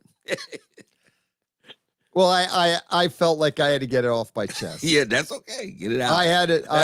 I saw that thing. It was Thursday night, and I was like, I was going crazy. I was like, you can't be kidding me. Yeah, you cannot do this. And then I'm thinking, it's the old thing about insanity is you keep repeating the same mistake over and over and over again. Well, the NCAA has accomplished that. Mm-hmm. I still like the Damon Flint story. I like it. I don't know. Maybe it's not like. I think it's sad, but so stupid to show you where the NCAA is going. In 1993, Damon Flint could not go to Ohio State because of an off-campus meal in a gym bag. It kept them from going to Ohio State. That's how insane the NCAA is. Yeah. And leave it with this one, as you just had mentioned earlier. Jim Harbaugh is under investigation. Jim Harbaugh is currently under investigation for a hamburger. That's all you need to say. That's all I need to say. And so now the problem is there's billions of dollars exchanging hands between TV and colleges. No, the NCAA is who they are is because they're greedy. They want all the money. And secondly, they're also power trip. They want to be the judge. They want to be the rules police. Don't give the kid a hamburger. Don't give the kid a plane ticket. Don't give the kid a suit. Don't give a kid a Mercedes or a car. Yeah. Don't give them anything. And don't let them make any money. I said, when you brought up the suit, I forgot the kid that had a major thing that happened in his house. They had a funeral. The kid from Ohio State. And they bought him suits for the funeral. Jim O'Brien bought the kid a suit for the funeral because the father died. Right. And I guess it was on a Friday. And they said, and he got the suit so the kid could fly to the funeral service over the weekend. And then Monday, the NCAA said, you can't do that. You should have called us. He goes, well, I called. You guys weren't there. It was after 5 o'clock on Friday. Well, then you should have waited. And Jim O'Brien said, yeah, but his father was already buried by then. He needed the suit now, not, like he died suddenly. Yeah. He had to do this. We called you.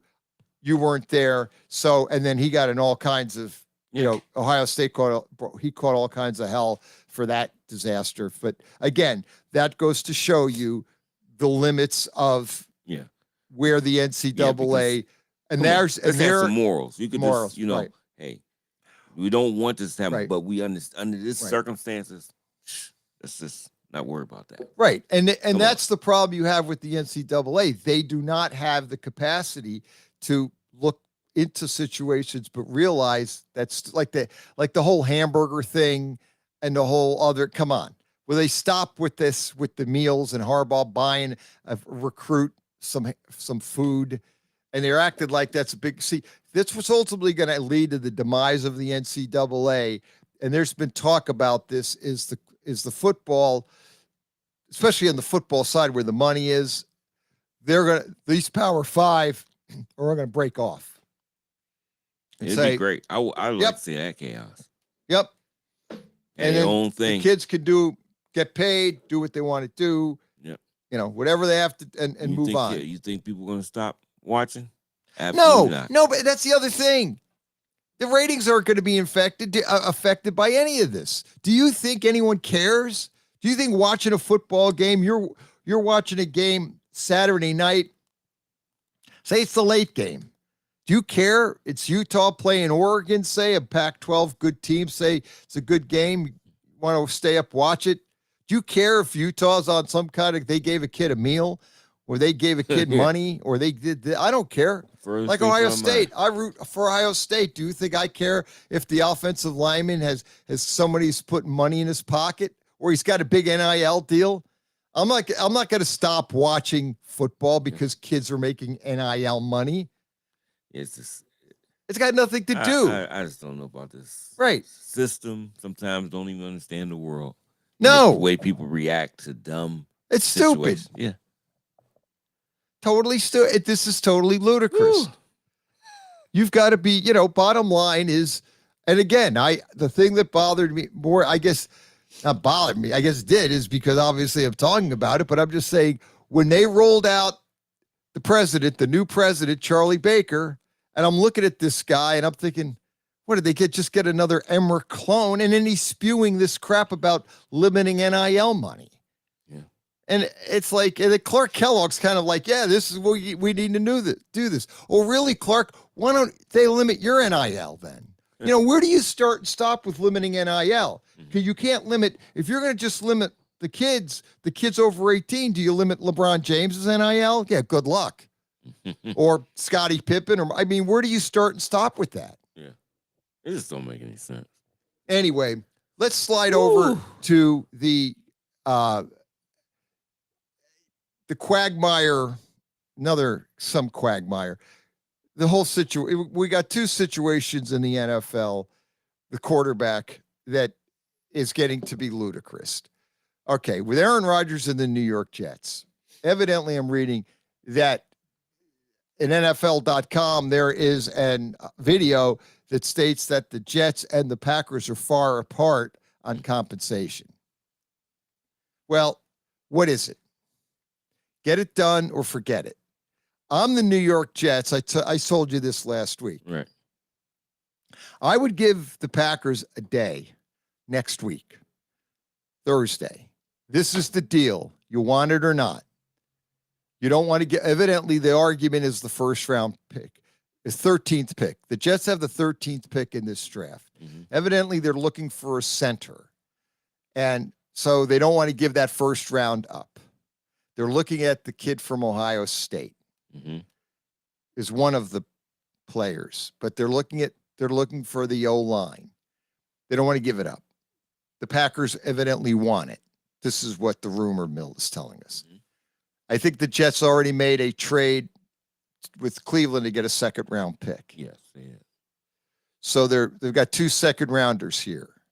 That's what they want to give to Green Bay. The Jets are also now interested in Odell Beckham. Gee whiz, that happens to be the list of players that Aaron Rodgers gave them. They already got Lazard. They're interested in Beckham.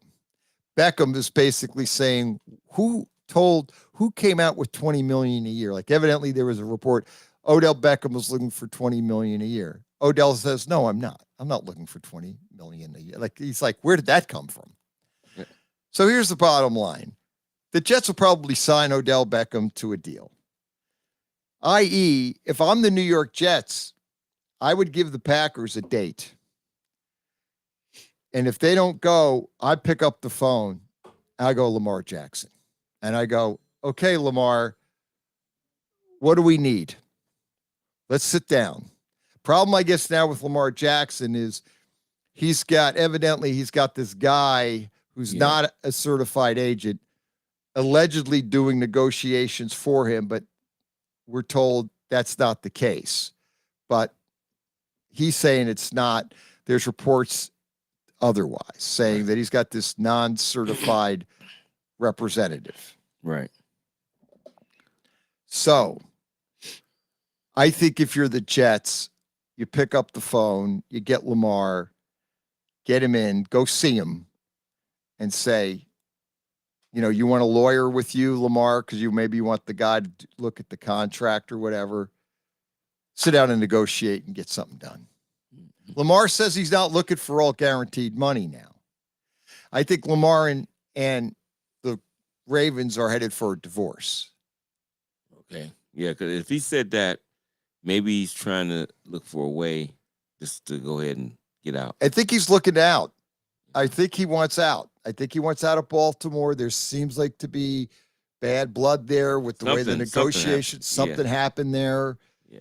I'm not 100% sure, but people are, I'm not the only person to be telling you this. I've been hearing this from a lot of other experts that there seems to be reason to believe that Lamar Jackson wants out of Baltimore and is looking to get out and does not want to play for them. Right. So if you're the Jets and you can't get anything done with Rodgers or Green Bay, it's really getting it done with Green Bay because Rodgers is all in. Mm-hmm. So it's not Aaron Rodgers here, it's Green Bay. Yep. So you can't get and then here's my question to you. What would happen if Rodgers is stuck in Green Bay now? What do they do? Yeah, you got a problem then. You got a major problem then because you got a guy that's done said, okay, I got it now. I'm going to the Jets. I'm going to play for the Jets, and I want to. Then you got a young guy that's saying, hey, now it's my turn. It is my time to take over. Oh, you bringing him back, but he don't really want to come back. No. So that's one problem. And you got a guy that don't want him to come back because it's supposed to be his time. Now you done derailed two guys. You got a mess of them. I mean, you just get the thing done. That's what the Packers need to do. Quit all this over the first round pick and get it done.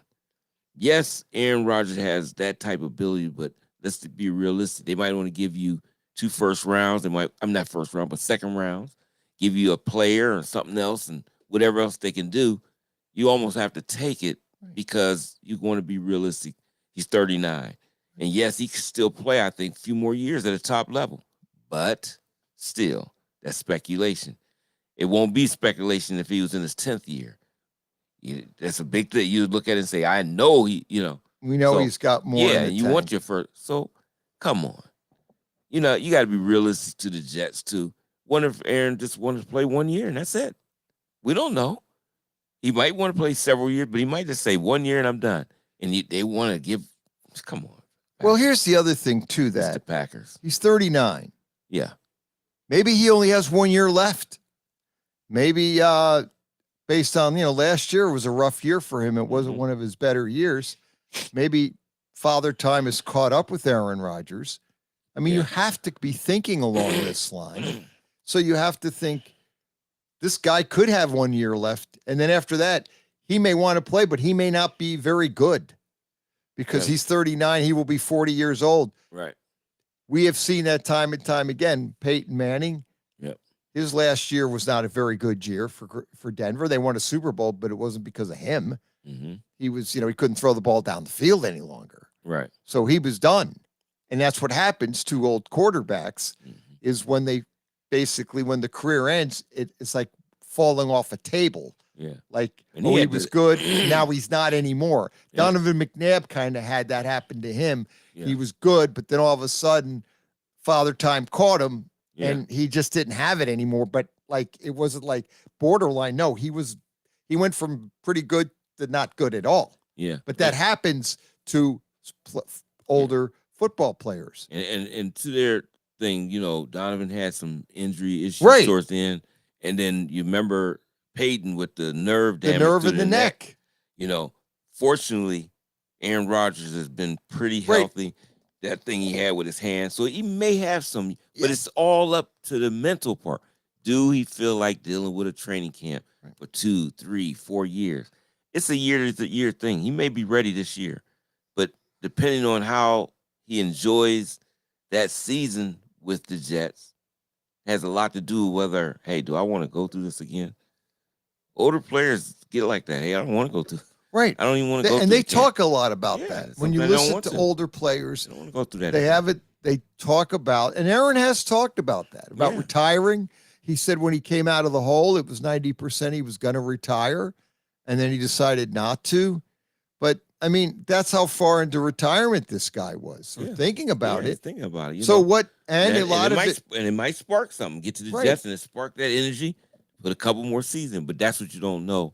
And the Packers is just, I guess they feel they got the upper hand, but technically maybe they think that, but in a way, I say the Jets do too, Right. because they can just say, forget you. And now you got a problem to try to, how Right. do you get Jordan Love to be in the fold with you anymore? No. He's not going to want to be there ever again. No, you're going to And- have to trade him. Yeah, and now all the mouthing off about Rodgers and different things, Now the he's fan back. base, and everything, now he's back. People are going to have a fit You about can't that. bench him. You're paying him $50 million Yeah, a you year. gotta- You he's can't. playing. You got to play him. You Right. can't bench him. No. People, well, you backup. No, he's not going to be a backup. You're paying him $50 million a year. Yeah, and we're, because of his season being off of Aaron Rodgers standards, that the season he had would be great for some people. It's not at his standard. No. So how could you just say he's done? You don't even know that. He come back and he's all the way healthy. You can't sit $50 million down that you didn't really prove that he's just fell off a cliff yet. You can't do that. No. And you can't keep holding this guy back. No, you have Jordan Love. You're messing with emotions now. I'm Right. starting. I'm not. No. Look, done. I can't. I got to get out of here. I got to go somewhere else. You got to quag. Packers better go ahead and make this deal. And this, come on, it's March, getting ready to be April. Get it done. And now you can move on and see what you're going to put around Jordan Love. Get your team solidified and go what you got to do. The rub is this year, we're told, or speculation is the Packers want the 13th pick in this year's draft. Jets don't want to give it to them. They have their eyes on a lineman. The Packers. The Jets do. They want to use that 13th pick because they're thinking the way the draft is, the mock is going to go. With the 13th pick, there are like 3 or 4 pretty good offensive linemen out there. Mm-hmm. They figure one of them will drop to 13, which they probably will because the way these drafts are now going, CJ Stroud or DJ. No, CJ won't be throwing to DJ. Right. That's how I've got this down. CJ Stroud looks to be the number 1 pick overall for Carolina. At least if you're a betting person, you go into a betting site. I think Stroud right now, CJ Stroud is number 1, is going to be the number 1 choice. Carolina, evidently, word is that's who they're going to pick. Now, I know this week I heard after they had their workouts, it's starting to flip the other way because of how solid. They both had good workouts, but which call was so solid on everything. Stroud right. Yeah, they were thinking that they may flip back to it, but then they looked at who are the people that Frank Wright has always kind of leaned towards. Bigger, taller quarterbacks. That's who he always looks towards. So it'd be really out of his character to get a smaller guy. So that's why a lot of people say they lean towards CJ Stroud to be the quarterback of the Panthers. But however it goes, though, it's either going to go him to the Panthers, CJ, and Young to Houston, or flip-flop. It doesn't matter. That's what's going to happen. I think if Young does go first, then Stroud will go to Houston. But them two, I think, will be the first picks in the draft. However they do it. Yeah, I mean, I think basically what's going to happen, when you look at these top quarterbacks, don't be surprised if either Will Levis or Anthony Richardson get up into the top 5 either. Because Mel Kiper had a very interesting mock draft where teams trading up and getting Levis and Anthony Richardson. Yeah. And again, we've always talked about this a lot, how teams are so quarterback hungry and they have a tendency to overdraft for quarterbacks. So don't be shocked as if you have 3 or you might have 4 quarterbacks go with the first 5 picks. Oh, it could happen. I think 4 quarterbacks is going just the way it is without any trades in the first 7. Right. Because I still think the Colts is going to pick one of them. And I still think possible, don't rule this out, that Seattle, is Seattle 5th? Yep. Don't think that they wouldn't do it looking for the future. And I won't put it past the Raiders either at 7th. Well, then that's what that's what I think people are looking at. Yeah. Exactly. I mean, it's to your perfect point. If you can keep Garoppolo upright and he could play a few years, he got the injury situation, but if you got a guy and they can pick a Levis or Richardson and groom them for later, that's the guy. Do you think Seattle won't take Pete Carroll? He knows what he done gotten. They got the 5th. Yeah. As you said. You want to keep Geno. You keep Geno going, but you got that where he'll be a perfect guy to put in there, Levis or Richardson, and groom him. Because what you have is you keep potentially looking at Seattle situation. You think it through, and bottom line is you could go out, you get one of these quarterbacks, let Geno play a couple years, and let this player develop under Geno. Geno's contract, I think, from what they said, it's almost like a 2-year deal anyway, right? Money-wise. So you've got it setting up where you could get one of the quarterbacks, groom him, and let Geno learn under Geno for 2 years. And then, you pretty much move on then move on from Geno after 2 more years. Yep. I just see it that happening. Wouldn't surprise me. They have the 5th pick. Detroit has the 6th pick. There's been a lot of talk about the Detroit going after a quarterback with the same idea, Jared Goff for another year or two. Groom and some people believe that Richardson and Levis are a little raw in talent. You would want to groom them for a couple of years, not throw them in right away. So that would fit fit what you've said, Dave. Now, obviously, Carolina now has got the number 1 pick, and it looks like it's going to be Stroud, maybe Bryce Young.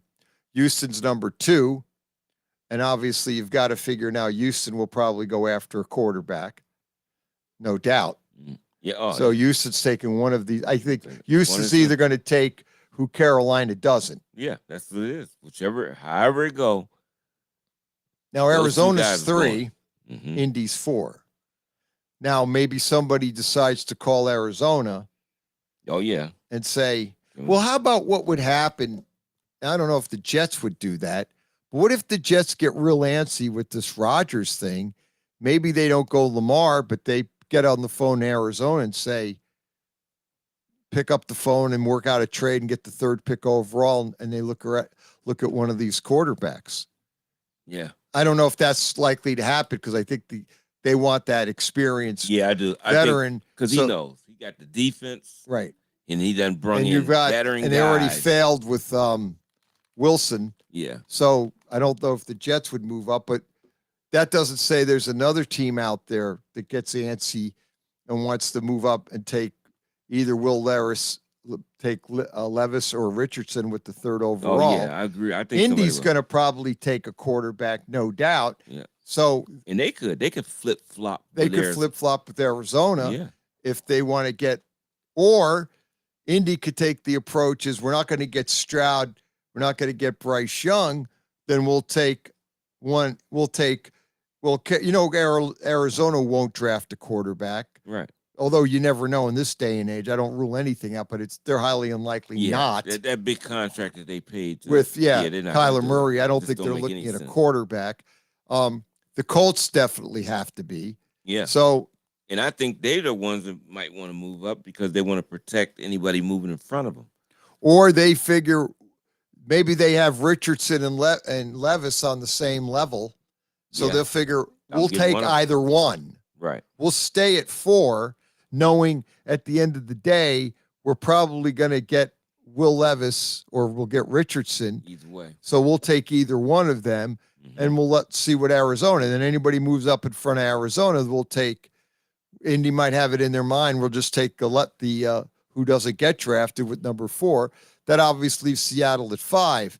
Now they might be out if all 4 quarterbacks go, or unless Arizona stays there and they pick Jalen Carter. Arizona takes the edge guy and they take Jalen Carter or Anderson. Seattle. Well, see, if Arizona takes Jalen Carter. Oh, you saying, okay. If they stay at 3. Yeah, and take Jalen Carter. And they say, we'll take Jalen Carter. Then Indy's at 4. They're either going to take Will Levis or Richardson out of Florida. They have to make that decision. Seattle might go defense. Then Seattle could go D, or they're going to take the approach, we'll take whoever Indy doesn't. And I maybe think Richardson and Levis are kind of on the same line. Yeah. Then Seattle doesn't have to move up. They'll just take who is left over. And then you put the Raiders in the thing of... Raiders are 7. Yeah, and they got to think about it then. If you got a guy to drop in the draft like a Jalen Carter or a Will Anderson, do you bypass those guys or do you bring them in? Because the situation with Chandler Jones did not come through for the Raiders last year as they thought. So do you bring in a Will Anderson if he's there to go on the other side of Max Crosby? Your defense is your thing that you really got to shore up quick. Saturday Morning Sports Page. We'll be back after quick timeout.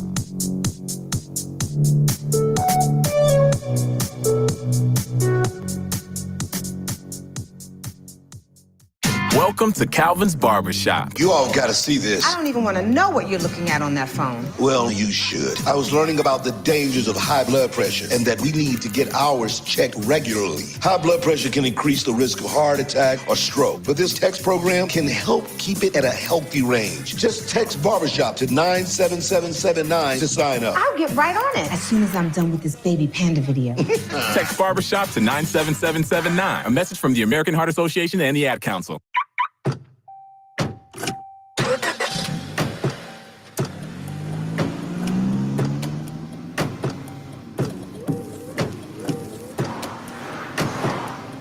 Driving has a rhythm all its own. Don't wreck it with a text. Before you get behind the wheel, silence your phone. Or better yet, designate a texter. For more text-free driving tips, visit stoptextstoprex.org. Brought to you by the Ad Council and the National Highway Traffic Safety Administration. Western Reserve Radio is the Valley's online source for sports talk and local live events. Tune in and be a part of their live weekly shows, as well as all of the hard-hitting action of Youngstown Phantoms hockey, high school football, and the GDFL. Find them at westernreserveradio.com. Tune in and the Live 365 app to be a part of the area's sports conversation. Be sure to visit them on Facebook at Western Reserve Radio and on Twitter at WR_radio. I'm getting older. Do I need to worry about falling? Yes, you do. Each year, 1 in 4 people 65 and older will experience a fall, and many will be serious. The majority of falls happen at home, so remove things that could make you trip and install handrails to keep you steady. To learn more about the steps you can take to help prevent a fall, please talk to your doctor. You can also visit aarpfoundation.org or medicaremadeclear.com/falls. This message was brought to you by United Healthcare and AARP Foundation.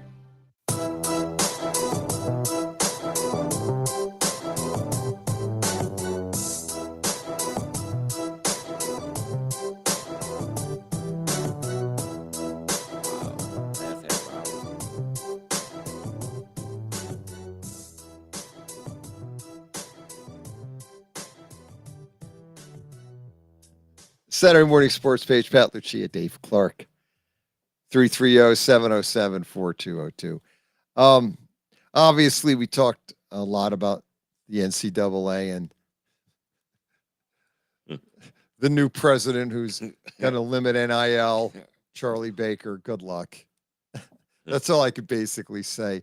Hey, Charlie, just make sure you get the food thing squared away. These meals are really bothersome. Jim Harbaugh is going to get indicted for a ham sandwich or a hamburger. Supposedly they're going to go after Harbaugh for giving a recruit a hamburger. Never did that. You can't put cream cheese on bagels either. That's so egregious. And a gym bag and a meal off campus. Damon Flint did not make Ohio. He could not go to Ohio State because of an off-campus meal and a gym bag. Yep. 1993. Boy, I'll tell you what. Just when you think it can't get any more bizarre, it gets going to another level. And 30 years later, Jim Harbaugh's getting in trouble for giving a kid a hamburger. You see? Yep. See how far we've come, NCAA? They're still looking at hamburgers and meals and gym bags and Lord knows what. Yep. Anyway, moving, obviously, I looked up a mock draft. This one was the Walter football, and I always love looking at mock drafts. I know they change, but I love talking about them. Yeah. I love this. Right now, this mock draft, and one thing about mock drafts, no one's wrong and no one's right. Yep. You're just going to wait and see it changes. It's like weather. Right now, C.J. Stroud, according to this mock draft, Walter football, C.J. Stroud will be a Panther. Mm-hmm. Number 2, as you just said, Bryce Young will be Houston Texan.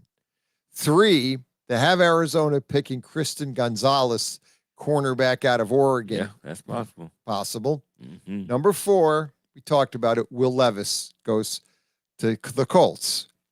They don't have to move up. They take it. Number 5, this is a little surprise, but they've got Will Anderson going to Seattle. Now, I've heard otherwise that they may be looking at a quarterback but it looks like Will Anderson would go there to improve their pass rush. Makes sense. Detroit will be taking Tyree Wilson, D tackle or D end out of Texas Tech. They need obviously help on the D line. Makes sense, especially now you've got Hutchinson. Now you bring in Tyree Wilson. Now you got Hutchinson and Wilson on that line. That will obviously create a lot of havoc and sleepless nights for the offense who you're playing. Then, number 7, Las Vegas Raiders would be taking Anthony Richardson, the quarterback out of Florida. And then the Falcons at number 8 would be taking Peter Skoronski, offensive tackle guard out of Northwestern. And then the Bears at number 9 would take Jalen Carter. What a talent to drop to them. You're kidding me? That would be like manna from heaven, man. I know Carter's got the baggage, but he's, gone through the courts, and that's what it is. And he's pled, whatever, probation. They said, look at this program. Well, he's whatever. Overweight. But you know what? When you get, I don't care how nice the guy look, talking and everything, stress is real. Yep. And don't think he didn't have it going through all this situation, what didn't happen, and you don't went through. A lot of his own fault for going through, but he did go through it. And this caused you to gain weight, everything not being the best of shape. Somebody is going to get a steal right there. Right there. If he drops, it looks like to be the Bears. And man, they going in the right direction. I'm telling you, that's a team that can get quick real fast. They were competitive a lot last year. I look for a lot of big things from this year. Well, if the Bears end up with that, at the number 10, they've got the Eagles taking Lucas Van Ness, D end out of Iowa. 11, they've got Paris Johnson, Ohio State offensive guard tackle going to Tennessee. And if he falls, that's enough. To me, that's a fall. That's a because fall. He's a versatile. He could play every position on the line. And that's where where center too. The New York Jets, that's why I would make this argument. This may be the reason why the New York Jets don't want to trade that first round pick, is because they're thinking maybe Paris Johnson slips to them. Yeah, that solves all their problems to a large extent. Yeah, well, a lot, and they didn't have great success from Ohio State linemen in the past, and Nick Mangold, so they would love to get another Ohio State guy. Let's hit the phones. Yep. You're on the sports page. What's up? Good morning, Pat. Good morning, Dave. How you guys doing? Hey, Irish Mike. What's happening? Doing well. I think this season fits more than I ever probably started this about 10, 12 years ago, maybe 15 years ago. Not really following college basketball during the regular season, November, December, January, March, and not really knowing who the good teams were and were not, because obviously I'm out almost every evening doing my other thing. And so we're watching a lot more basketball at that level, but and I really haven't followed an NBA regular season in a very long time, because, to me, the NBA always comes back to, late April, May, and June as far as what people remember, 6 months down the road, a year down the road, 2 years down the road. So this NCAA tournament, I had the chance to watch that game the other night, the Michigan State, Kansas State game from Madison Square Garden. That was a really, really, really good basketball game, gentlemen. Yep. That's a classic. Yes. I mean, both teams were playing pretty good defense. Both teams were making shots. They used their skill, and just, probably one of the best games I've seen on any level in the last 4 or 5 years, to be honest with you. No doubt. No, it was, they had two classics, and then they had Gonzaga UCLA, which turned out to be a great game too. That Gonzaga won with the big 3-point play. But that was a game that was back and forth. And again, they were, of all the games, and then last night you had the 2 number 1 seeds going down. And now there are no number 1 seeds left. For the first time ever, for the first time ever. In the tournament. Elite 8 will not have a number 1 seed. Yeah, they were talking about Houston basketball, obviously. The gentleman's name is the head coach of the University of Houston, Kelvin Sampson. He's done a tremendous job down there, but at some point in time, they have to get. Now, obviously, you're not going to get rid of Kelvin Sampson anytime soon. I'm not saying this, but you got to get over the hump a little bit. You know what I mean? You have to make that next step to get to the Final Four and then maybe win a championship, because You can win all these league titles like they've won year after year after year, and then people stop caring. Like, Pat, you're an Ohio State football fan. 90% of Ohio State fans do not care about a Big Ten championship anymore. They just don't. No. I mean, I know you grew up in the 70s and, win the Big Ten, go in the Rose Bowl. That was the pillar. That was the goal. That was the objective. But beating Michigan entails winning the Big Ten title, but at the end of the day, Ohio State got to the Final Four in football this year, but lost a very close game to Georgia, and that's what people are going to remember more than actually not winning the Big Ten championship. You understand what I'm saying? Our goals, and with Calvin Sampson now, the goals have got to change for Houston basketball. It's not about November, December, January anymore. It's more about late March, early April now. Well, here's the other question I have. What about Matt Painter for Purdue? Ooh. That's a good one. I mean, you're bringing, you talk about Sam. Well, what Matt Painter is just miserable in the tournament. Yeah. You got beat by a 16th seed, the second number 1 seed to lose in tournament history. Last year, you also lost to a double-digit seed that upset. Yeah, 3 years in a row. They lost three straight years in a row to double-digit seeds. So they've lost. Purdue is absolutely playing great. Regular season, they won the Big Ten tournament, did everything they needed to do, show up and get beat by, Fairleigh Dickerson, out of New Jersey. You'll lose the first round. Do you think they look at this season as a success? No, I mean, yeah, like Michigan football, Pat. You go through the season, you beat Ohio State, you win the Big Ten, and then you get beat by TCU in the semifinal. So, that's I mean, things have changed the way we view things in sports. You guys agree with that? Oh, yeah. I don't doubt it. Yeah. Now that you've got a legitimate playoff system in college football, but, I mean, the reality with college basketball, it's always come down to the tournament. And the tournament, as we know, is just the ultimate crapshoot because you can have 5 bad minutes in a game. You could be the number 1 seed, have a great season. You have 5 bad minutes in a game, you lose.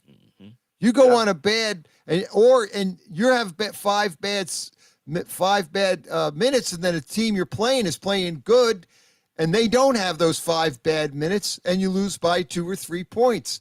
I mean, it's real funny. They brought this up the other day. They were asking a coach, I forget. Anyway, and they asked the coach about the tournament, and I can't remember the coach's name, but he said, yeah, but you coach your kids up, but you need a little luck in this tournament. No doubt. You do need luck because you got to hope that your guys don't go into a funk for a few minutes and the other team you're playing doesn't have the career game that, they haven't had all year. Yeah. And they're hot and you're not, and you're home and they're not. Correct.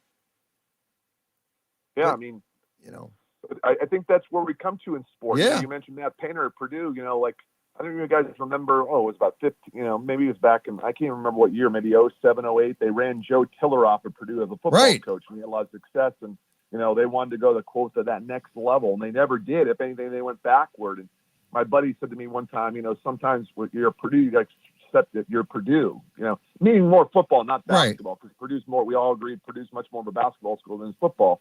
But the same mentality can happen in basketball as well. If Calvin Sampson ever left the University of Houston, and they revitalized his career down there after, that stint in Indiana, but and he was in the NBA for a while. But the point is that, they would only go backward. They wouldn't go forward. He's made that program where it is compared to where it was 5, 6, 7 years ago before he got there. Right. Right. I mean, he's brought Houston up. He's a good coach. Correct.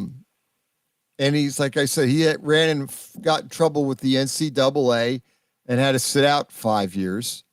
Yes. So did Bruce Pearl, who's also a good college coach, but he, again, ran into problems with the NCAA with recruiting issues and probably giving Kid Hamburger and probably giving him a $20 bill or setting him up with an agent or something so egregious as that. But bottom line is the problem you have, though, with those coaches is you're right. The expectation level of the fans, like Matt Painter's a great coach, but if you're a Purdue fan today, You can't look at this season as being, you're embarrassed. Yeah. No doubt. I mean, you're embarrassed because you won the Big Ten tournament. You won the Big Ten post during the season. You got all these great trophies and accolades, and then you lose, but you get beat in the first round of the NCAA tournament. You want to crawl underneath your desk and hide. Yeah. Oof. But that's you're right. I mean, at the end of the day, it's people want to see championships. And you're right. People look at Purdue, they look at Ohio State and Michigan. Ohio State got beat by Michigan, but if you take the national audience and they saw that how Ohio State played against Georgia, they think, well, Ohio State was a better team and had a better season than Michigan did.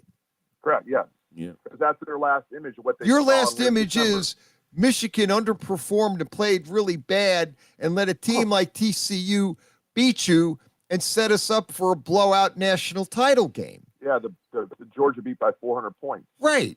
And yet you look at Ohio State as, they gave Georgia and they really outplayed Georgia and probably should have won. If Marvin Harrison Jr. doesn't get hurt, they win that game. Nobody would even debate that.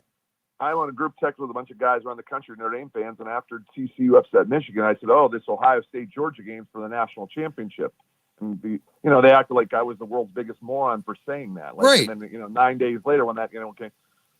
Hey, because some of these guys in this group text do not like Ohio State at all. And I'm like, if you don't believe for 1 second that Ohio State would not beat TCU by 2 or 3 touchdowns, then you don't understand college football. Like you just don't get it. You know what I mean? That 9 days would give Harrison the time to get back. But, you guys talked about something in the first hour, you and Dave, about, the transfer pool in the NCAA. Okay. And we talked about this in college football coaching because it happened with Lincoln Riley when they left Oklahoma to USC. And it happened, Dave, with all these coaches in college football and college basketball.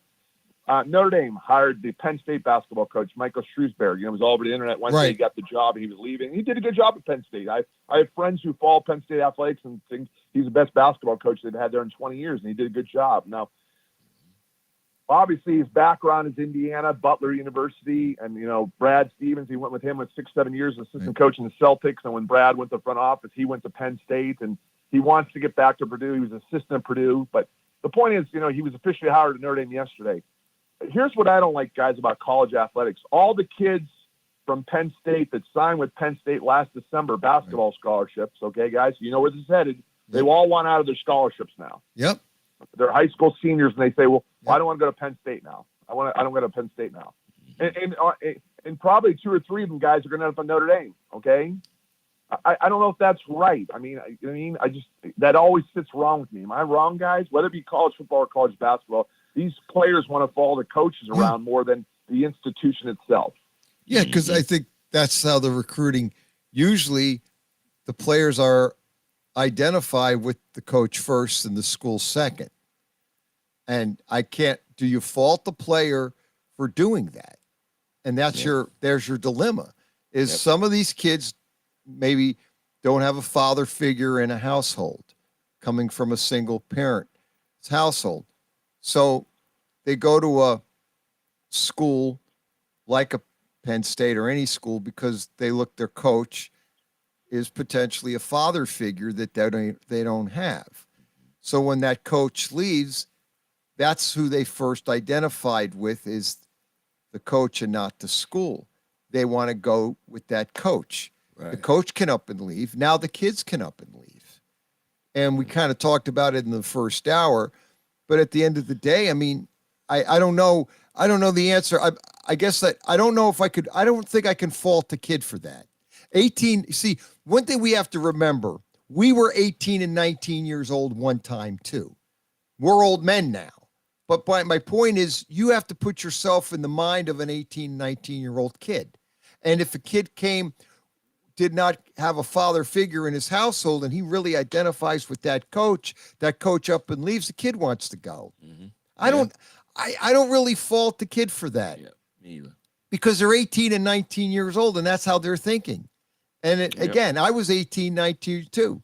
I went to a small school when I was 18 years old. I didn't like it. I transferred to Ohio State because I didn't like the school I went to because it was too small. I made a bad mistake. I shouldn't have gone there, but I did. So Kids do that all the time. Yep. And so these kids identify with these coaches, and that's who they follow. I don't know.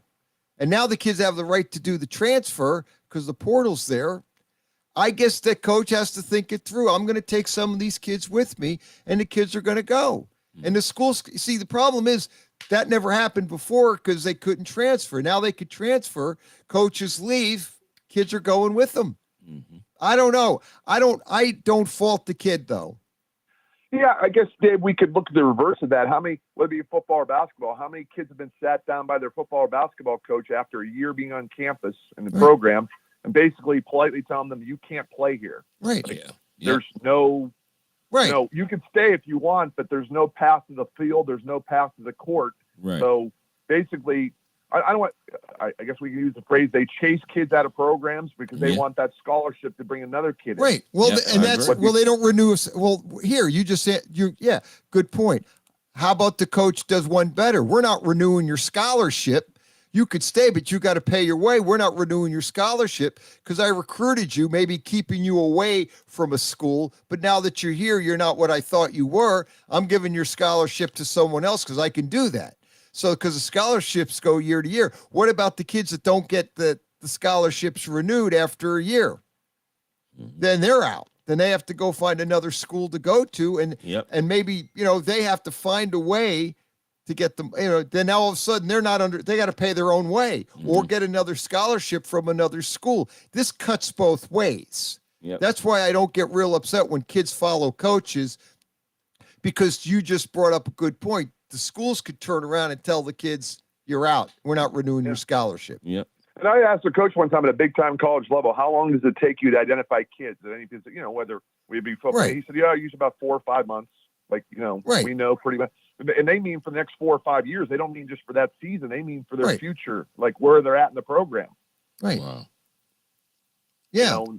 That's at a high level, that the elite level that takes 4 months to figure it out that, is this kid going to be able to help us? Yes or no? And if he can't help us, do we want to keep him, even though he will be of no really value on the field?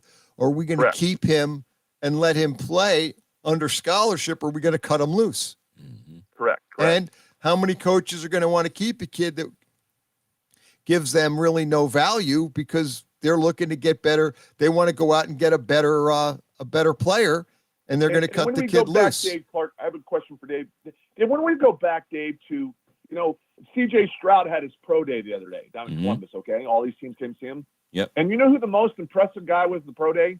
Wide receiver Marvin Harrison Jr. Yep. Okay? Now, the only he's coming back to college next year because a rule is making him do that. Like, he'd probably be a first-round draft pick next month. I think we all agree with that, right? Yep. And, when do we go back to an 18-year-old can go right from high school to the NBA like Kobe Bryant and LeBron James and Kevin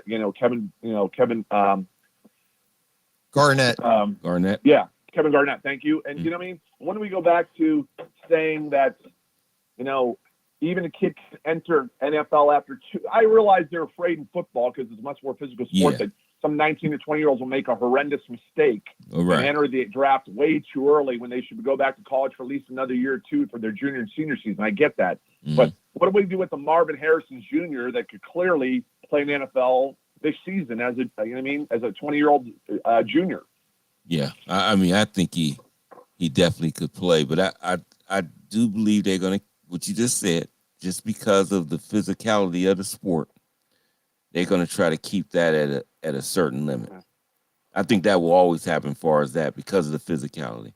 I actually think basketball might go back to I agree. right out of high school. I think you go right basketball's back. going to go back to they're going to, because the one and done is a farce. Yeah, I mean that's a major farce. Yeah, and it that's has more been, trouble than anything. Yeah, it correct. is.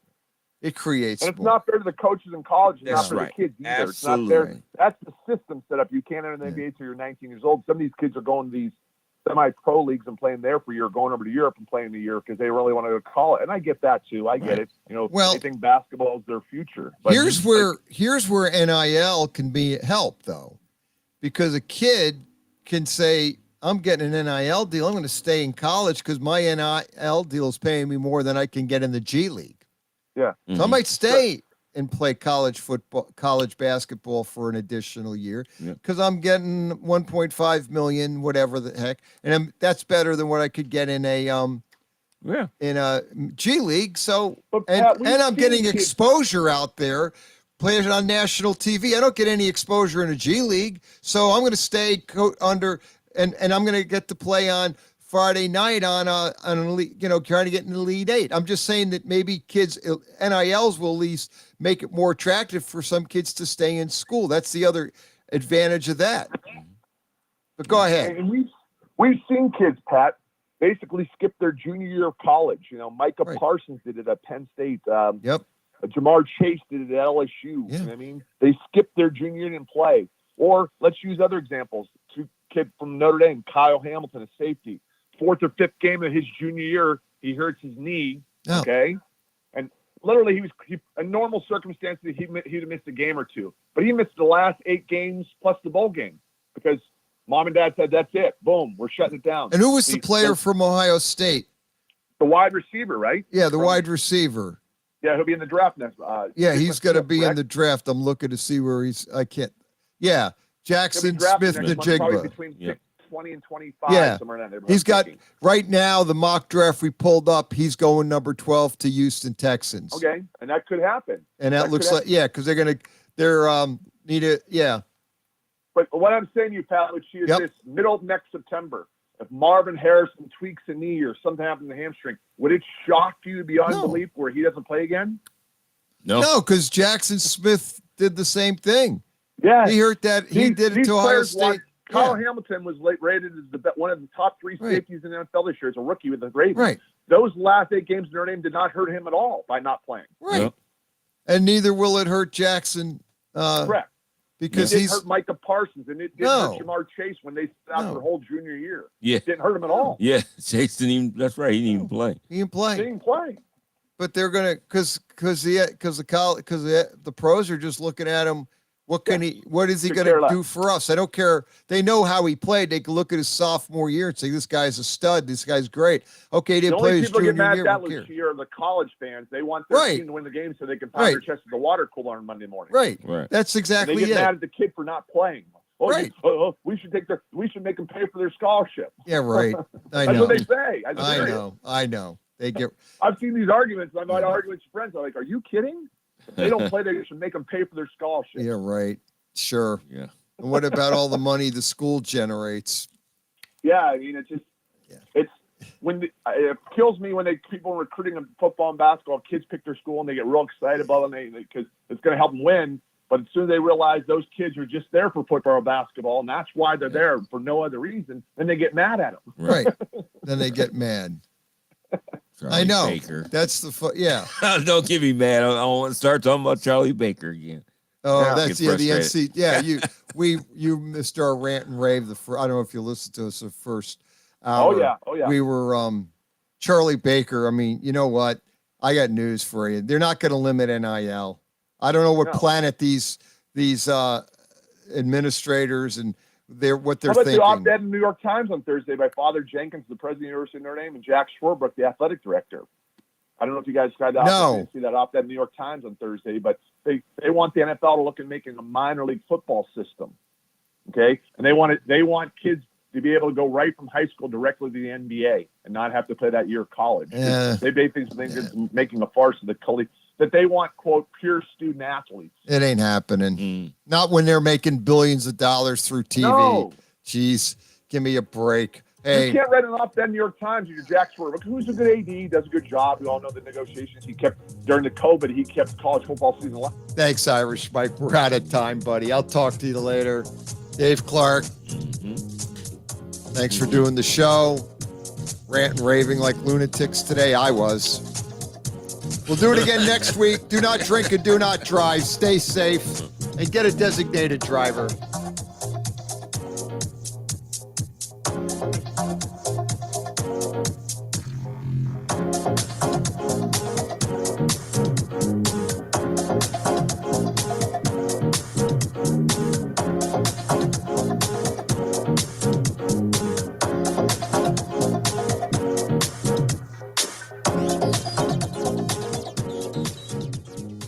You're listening to WRDB, Western Reserve Digital Broadcasting, Youngstown, Warren, Salem, and around the world.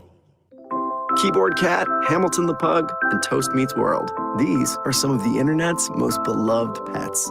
And they all have one thing in common. Their stories started in a shelter. Start your story. Adopt a dog or cat today. Visit theshelterpetproject.org to find a pet near you. Training that pet to play the keyboard, that's optional. Start a story. Adopt a shelter or rescue pet today. Brought to you by Maddie's Fund, the Humane Society of the United States, and the Ad Council. Okay, what are you wearing right now? Nothing. That's right. So mommy's gonna teach you how to dress yourself. Underwear always comes first. Name tag at the back, then pants, then shirt. Get the first button in the right hole or you have to start all over. Socks going first, then shoes, right on right, left on left. With shoelaces, just take the ends, cross them over, switch the loops. The rabbit goes down the hole, pull tight, and you're left with bunny ears. Got it? Why are your pants on your head? Most parenting is hard to do in just 2 minutes. But 2 minutes twice a day making sure they brush their teeth is easier, and it could help save them from a lifetime of tooth pain. Visit 2min2x.org to find out more.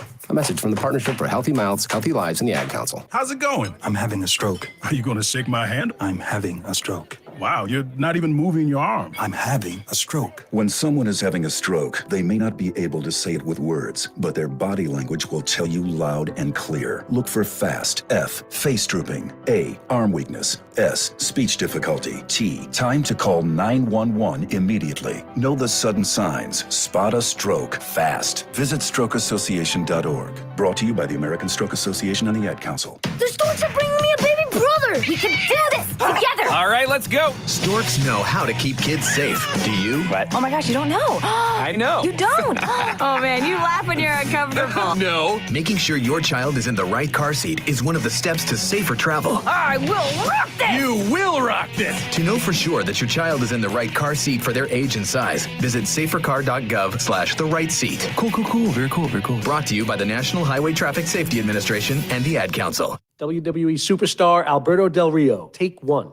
Behold the angry giant. Try it again, Alberto. Behold the angry giant. Perfect. Good luck tonight. Behold the angry giant. Yay! Read me another one, Dad. This is WWE superstar Alberto Del Rio. It only takes a moment to make a moment. Take time to be a dad today. Visit fatherhood.gov. Brought to you by the U.S. Department of Health and Human Services and the Ad Council. Hey, let me ask you something. Would you seat your 3-year-old child on a windowsill? Would you seat them beside a lit fireplace or by the deep end of a pool? One last question. Would you seat your child in a car seat that's not correct for them? Car crashes are a leading killer of children ages 1 to 13. Secure their future. Seat them in the correct car seat. For more information, visit safercar.gov/the-right-seat. A message from the National Highway Traffic Safety Administration and the Ad Council. I spend a lot of time in the backyard, and I'm the center of attention at summer barbecues. In '96, I made some of the tastiest s'mores. And in '09, it was me, your backyard fire pit, that accidentally started a wildfire when a summer breeze carried one of my embers into some dry brush. Spark a change, not a wildfire. Visit SmokeyBear.com. Brought to you by the U.S. Forest Service, your state forester, and the Ad Council. Only you can prevent wildfires. Hope you enjoyed your meal. And I just want to say, he's lucky to have a brother like you. Lucky? Caring for my brother is far from easy. But he's a part of me, like my arms and legs, so I'll be his. No time for tired. Nothing can disable this love. He needs me, but I'm the lucky one, even though I need help now and then. If you're caring for a loved one, visit aarp.org/caregiving for care guides and community. Support for your strength. Brought to you by AARP and the Ad Council. What if I told you that a tornado was going to happen tomorrow, right where you live? That it would touch down at exactly 3:17 p.m., and I told you the exact path it would take. You would, of course, prepare. You would talk with your loved ones, and you'd make a plan today. It's true, I can't tell you a tornado will strike tomorrow, but shouldn't you have a plan anyway? Go to ready.gov/communicate and make your emergency plan today. Don't wait. Communicate. Brought to you by FEMA and the Ad Council. This is Mario Andretti. You know me as a race car driver, but I'm also a Meals on Wheels volunteer. I've raced against the sport's biggest personalities, but I've never met more vibrant, amazing people than the seniors served by Meals on Wheels. You can make a difference by dropping off a hot meal, and saying a quick hello. So, America, let's do lunch. Volunteer your lunch break at americaletsdolunch.org. This message brought to you by Meals on Wheels America and the Ad Council. Hi, it's Mark Means, host of By All Means, Tuesdays at 5, right here on Western Reserve Radio, WRDB, The Scourge. This is Everett Fitzhugh, the radio voice of the NHL Seattle Kraken, and you're listening to the home of the Youngstown Phantoms, Western Reserve Radio. Very fortunate to be able to do that. Can they be that fortunate again? We shall see. They're going to change defensive staff. You know, they've got a bunch of new players on defense. How good will they be on offense? And then there's always the Kirk Cousins debate. Where are they going to go with that? You know, how are they going to handle that?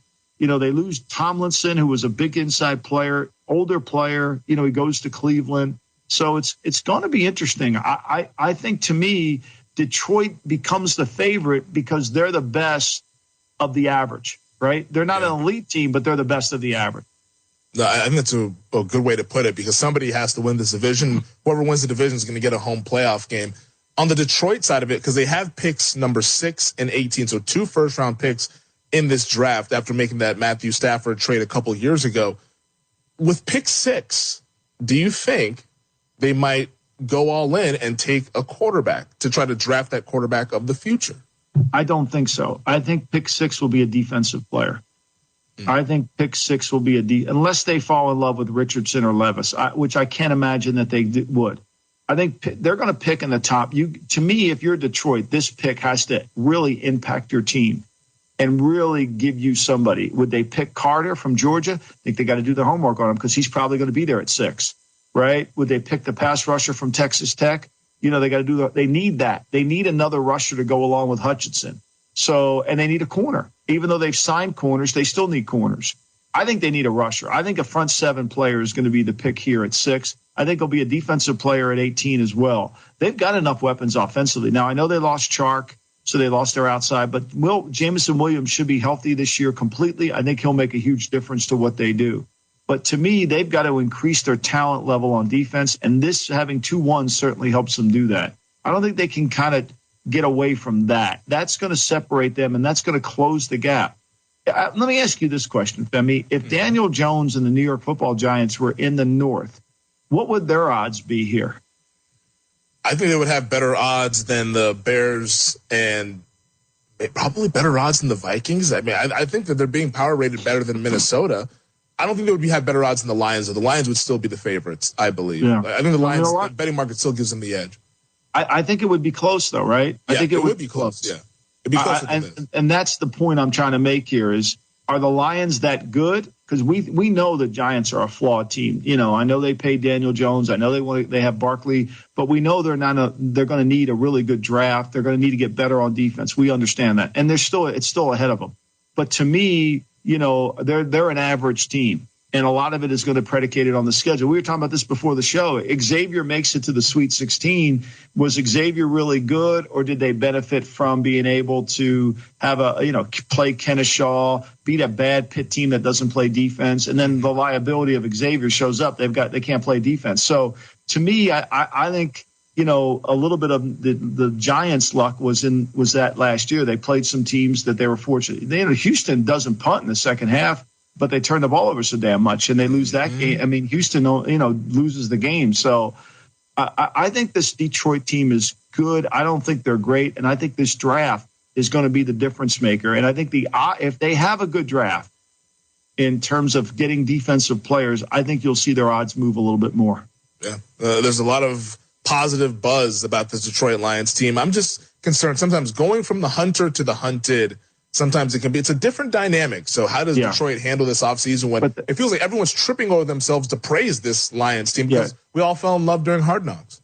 Well, and I think that keeping Ben Johnson was critical. I don't think everybody would be loving him if Ben Johnson wasn't there. The way he was able to call the game, manage the game, affect the game was impressive. And defensively, you know, they kind of maneuvered themselves around. Once they got away from playing a base defense and they started playing a lot of sub and put Elliott in the box and gave themselves a chance. But remember, Carolina whooped them. Carolina ran the ball for 250 yards, and if their free safety didn't make 3 or 4 tackles, they could have run for 500 yards. It was that bad. It was a college game that they got blown up in. Yeah. So let's not lose sight of that either. I think we can't overreact. But they went into Green Bay, and they beat Green Bay, even though Green Bay didn't, it was one of those games that Green Bay, it wasn't going to make the playoffs if they won or not. The reality of it is I just think, to me, this draft is critical for Detroit defensively. They can really close the gap. Could they beat Philly? I don't think so. Could they beat Dallas? I don't think so.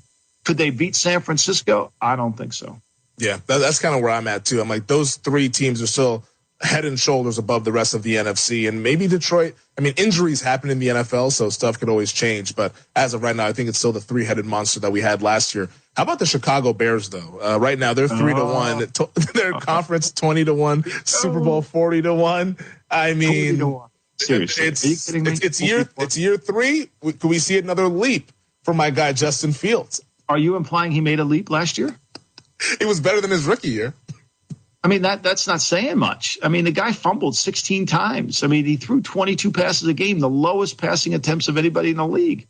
His expected completion percentage was in the bottom 5.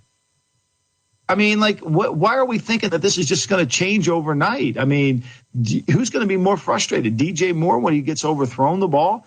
You got everybody's on this field camp. You and your boy Danny O. The guy's going to be a Pro Bowl player. You two, I see you two hanging out. But like Mad Dog Russo said, you didn't have Montana in the top 10. How can we take you seriously, right? Not talking about you. I was talking about the other guys. Yeah. I definitely would have Montana in my top 5. But I just think that year 2 under Eberflus, the defense now, they need a lot of help. So they're going to need an impact player at pick 9, or maybe they go offensive line to shore that up there with Fields. But there's just a path in this division that's not very strong. That's kind of been the general consensus of our conversation here, is that this is not a good division. It wouldn't surprise me if the Bears were a lot more competitive than they were last year after they finished 3-14. But hey, you know what? Maybe Fields continues to get better. We'll take a break. On the other side, we're going to bring our buddy Wes Reynolds. You own a local business or a global one? You know that these days, generating growth is a challenge. By teaming with Bank of America, you'll not just stay ahead of the curve, you'll move it. With access to experts, award-winning insights, and business solutions so powerful, you'll make every move matter, locally and globally. Visit bankofamerica.com/banking for business to learn more. What would you like the power to do? Copyright 2023 Bank of America, N.A. Ask Sherwin-Williams during the spring sale, March 24th through April 3rd, and get 35% off paints and stains with prices starting at $28.92. That means 35% off our most popular color family, blue. Psychologists have found it to be soothing and relaxing, which makes it especially great for bedrooms and bathrooms. And of course, 35% off all of our other colors. Shop the sale online or visit your neighborhood Sherwin-Williams store. Retail sales only. Some exclusions apply. See store for details. Do you want to learn the secret to becoming a published author in a few easy steps? Here's all it takes with help from Dorrance Publishing. For over 100 years, we've assisted individuals like you to fulfill their dreams of becoming a published author. When you call right now, you'll be assigned your own personal consultant who will help you through the entire book publishing and design process. Then, your book goes into production. It gets promoted, distributed, and finally, made available where books are sold. If you've got a book idea, call Dorrance Publishing right now for a free consultation. We'll help get your great idea out of your head, on paper, printed, and sold. It's a free, easy call. We're trusted by thousands of book authors just like you. So don't wait another day. Call now. 800-847-1362. That's 800-847-1362. 800-487-1362. Sports Kings with Mean Gene. Thanks to Ezekiel Elliott, he has devalued the running back position. Any big money that running backs ever thought they were going to get, that ain't happening anymore. And when you look at the running back franchise tag now, it's just under $10 million. So I'm not so sure Saquon Barkley is going to be back with the Giants. These running backs now are just a dime a dozen, I'm afraid to say. Sports Kings, weekday afternoons from 4 to 6 Eastern. Sports Kings with Mean Gene. Thanks to Ezekiel Elliott, he has devalued the running back position. Any big money that running backs ever thought they were going to get, that ain't happening anymore. And when you look at the running back franchise tag now, it's just under $10 million. So I'm not so sure Saquon Barkley is going to be back with the Giants. These running backs now are just a dime a dozen, I'm afraid to say. Sports Kings, weekday afternoons from 4 to 6 Eastern.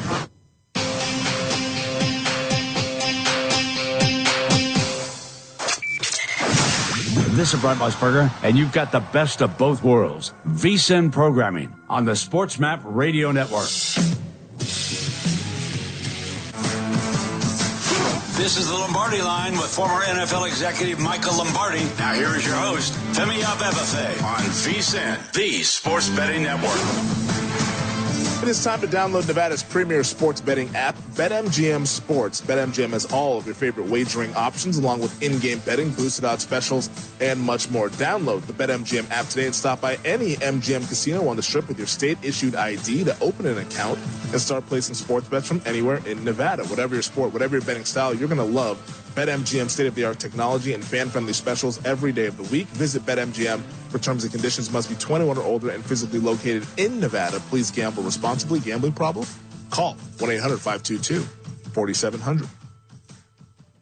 Welcome back. This is the Lombardi Line presented by BetMGM. He's Michael Lombardi. I'm Femi Abebefe. We're hanging out here on a Saturday morning before the Elite Eight gets underway. There'll be a game here in Las Vegas. It's going to be a fun one between UConn and Gonzaga. To help us get ready for the entire Elite Eight round, we bring in our buddy. He's the host of VSiN Tonight, and you can check him out across all of our platforms on the podcast, the Long Shots podcast, the College Basketball Betting podcast. He even does some F1 stuff as well. He does everything. He is Wes Reynolds. Wes, we appreciate the time as always. Hope all is well. Before we get into the games, I just want to ask you this, because we were talking about it during the break before we came on air. No number one seeds for the first time in the Elite Eight since 1979 when seeding began.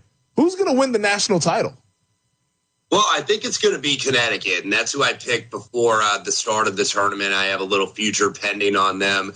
If you look at how they played, they've been the most impressive team in this tournament because they've shown that they could beat any style. You look at the first round against Iona, they got down. They were down 2 at the half. Then they outscore Iona 50-24 in a game that was more up-tempo where, Rick Pitino likes to press, likes to speed the game up. And then you go completely the other way with St. Mary's, who's one of the slower tempo teams in the country, like to make it a half-court, slow style of game. And UConn was able to play that game. And then against Arkansas, who, is probably, based on every NBA draft mock, is at least going to have 2 lottery picks. And UConn just took it to them immediately. So they look like the wagon right now. But we've seen it throughout this tournament. Everything is unpredictable. In fact, I was reading this morning of all the Elite Eight games. This is the first time since they went to 64 teams in 1985.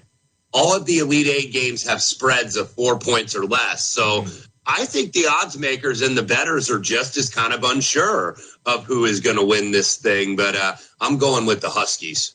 Yeah, and it makes sense. I mean, look, the Huskies look dominant. I'm not sure Arkansas. I mean, I've yet to see those Arkansas players look like lottery picks. Maybe I just don't know what a lottery pick looks like in the NBA. I have no idea.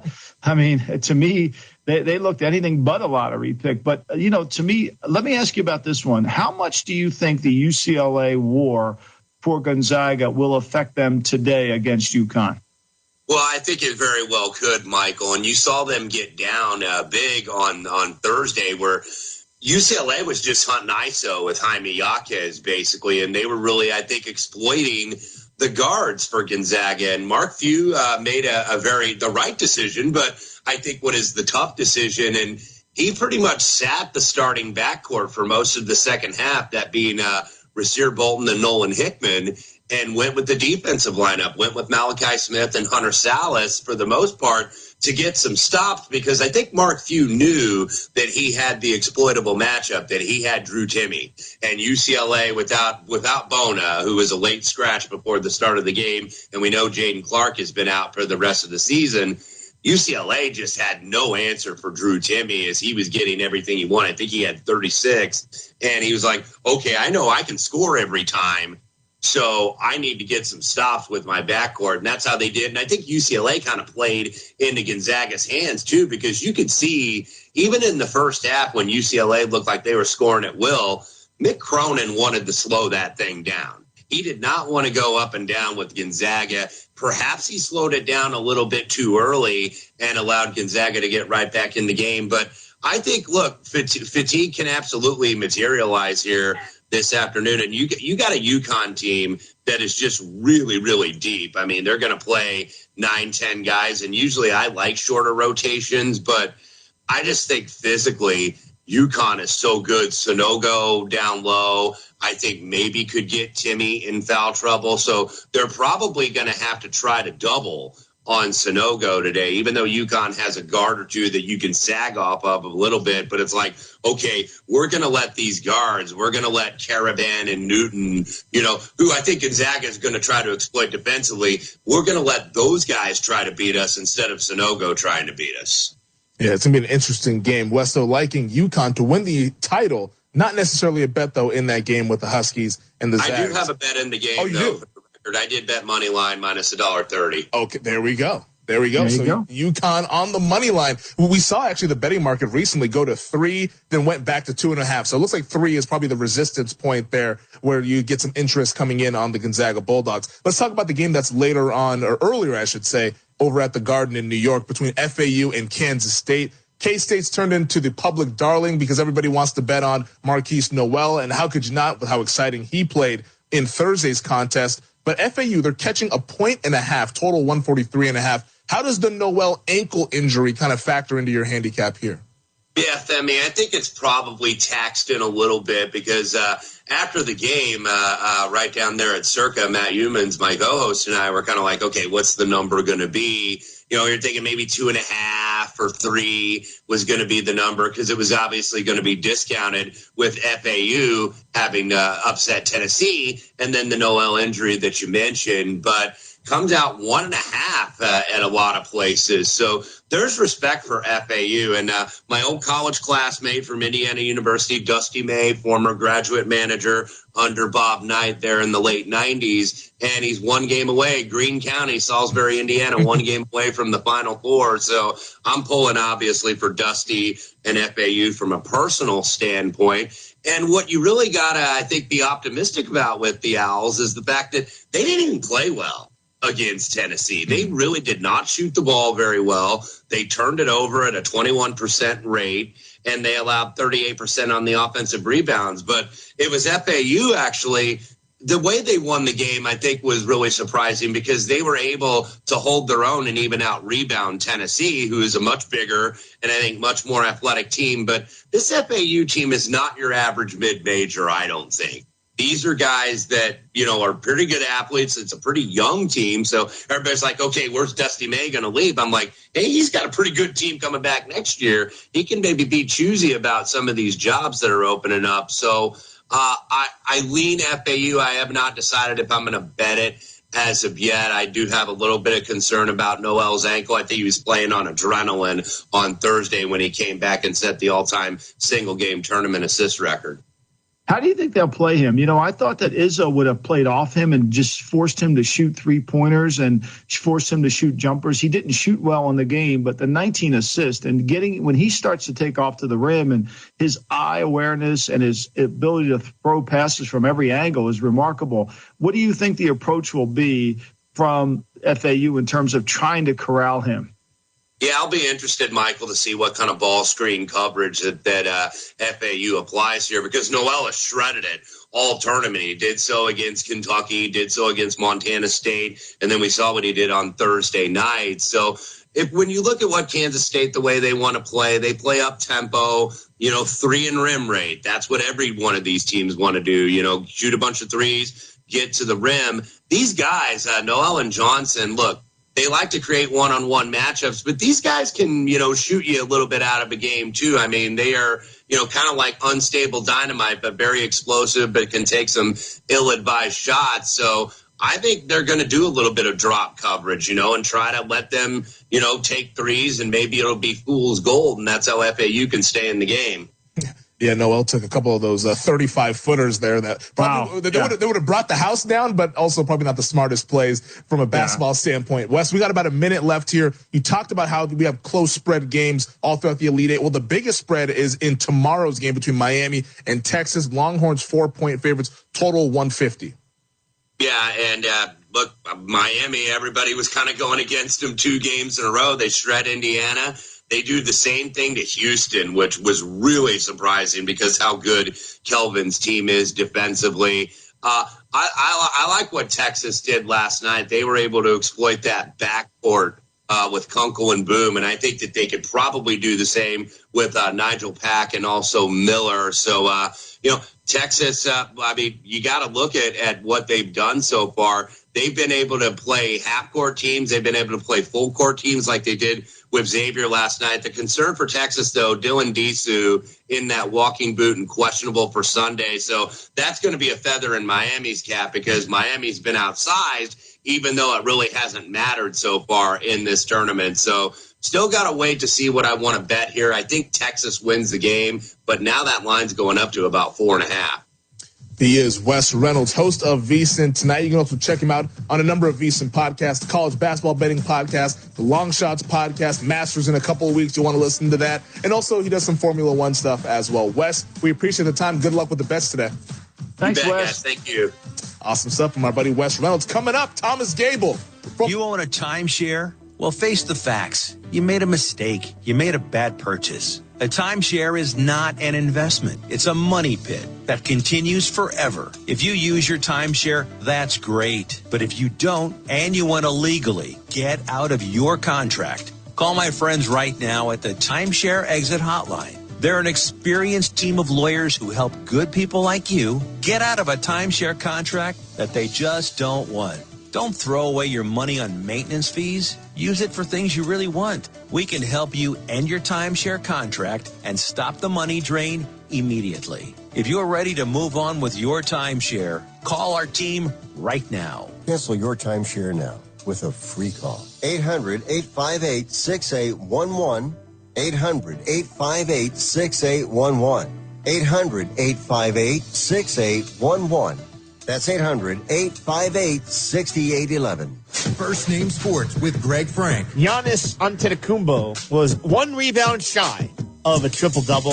Shot the ball in the final 5 seconds when nobody was there, just to himself off the backboard, and got the rebound. And so he gets his triple-double. This is why the culture of the NBA pisses some people off. This is literal proof of a star player caring equally as much about his own stats as his team's win or loss outcome for that day. Just get the win and move on. This is not a good look.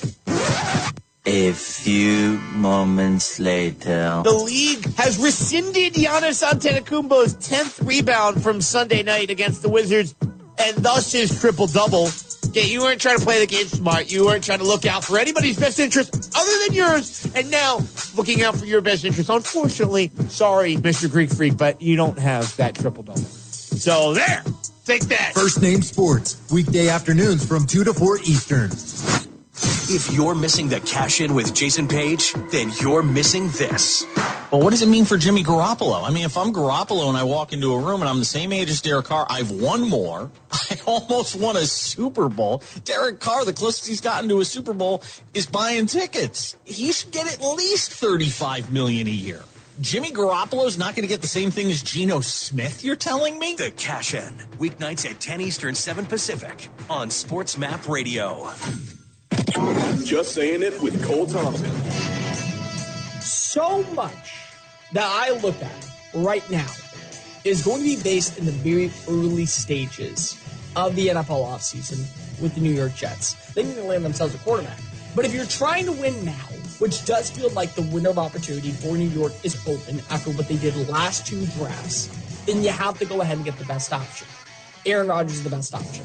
And it does feel like that if Aaron Rodgers at least is willing to play for 2 or 3 years with this team, and as long as he does, I think that you'll be able to at least see them not only make the postseason every year or be in the conversation for the postseason every year, but also maybe go deeper and deeper into the playoffs. Last season, the reason why you missed out on the playoffs as a general was because you didn't have the right gunslinger in the motion. What happens if you don't have a gunslinger at all? You're basically shooting blanks and you're wondering what the hell happened at the end of the year. Just saying it. Weekdays from 3 a.m. to 7 a.m. Wake up call. I want to thank Anthony Pepe and the Diehards. I was on the show last night to talk about the start of the Formula One season last night, and those guys are really fun. So a bunch of New England guys shared my New England experience. It was a good time. Anthony Pepe does a really good job. See, but you don't say that because we're not going to be able to get their heads in the studio. No, that's very true. They informed me that they liked our promos. Well, that's the first thing they've said right all year. Right. Wake up call with Tony B and Ron Culver. Weekday mornings from 9 to noon Eastern.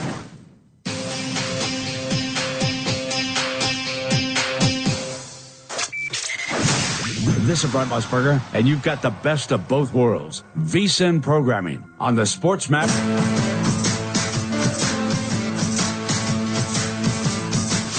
This is the Lombardi Line with former NFL executive Michael Lombardi. Now here is your host, Femi Abebefe, on VSiN, the Sports Betting Network.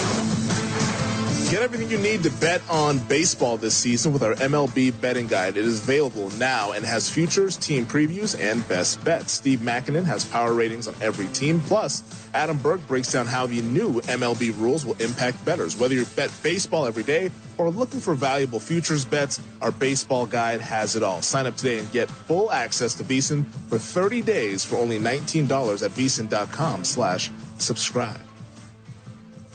Welcome back. This is the Lombardi Line, presented by BetMGM. Femi Abebefe alongside Michael Lombardi, talking all things college hoops here on this Saturday morning. We had Wes Reynolds on in the last segment. Wes likes UConn on the money line coming up later on this evening in Vegas. Yeah, it's going to be a fun one. UConn and Gonzaga. It's a Final Four style of matchup in the Elite Eight. But to help us break down the Elite Eight games and to look back at what we saw over the last couple days in the Sweet 16, we bring in our buddy, the race and sportsbook director over at the Borgata, Thomas Gable. TG, hope all is well. How'd you guys do? I mean, we see the two top seeds, Bama and Houston, go down yesterday. I would imagine that was a pretty solid outcome for the book.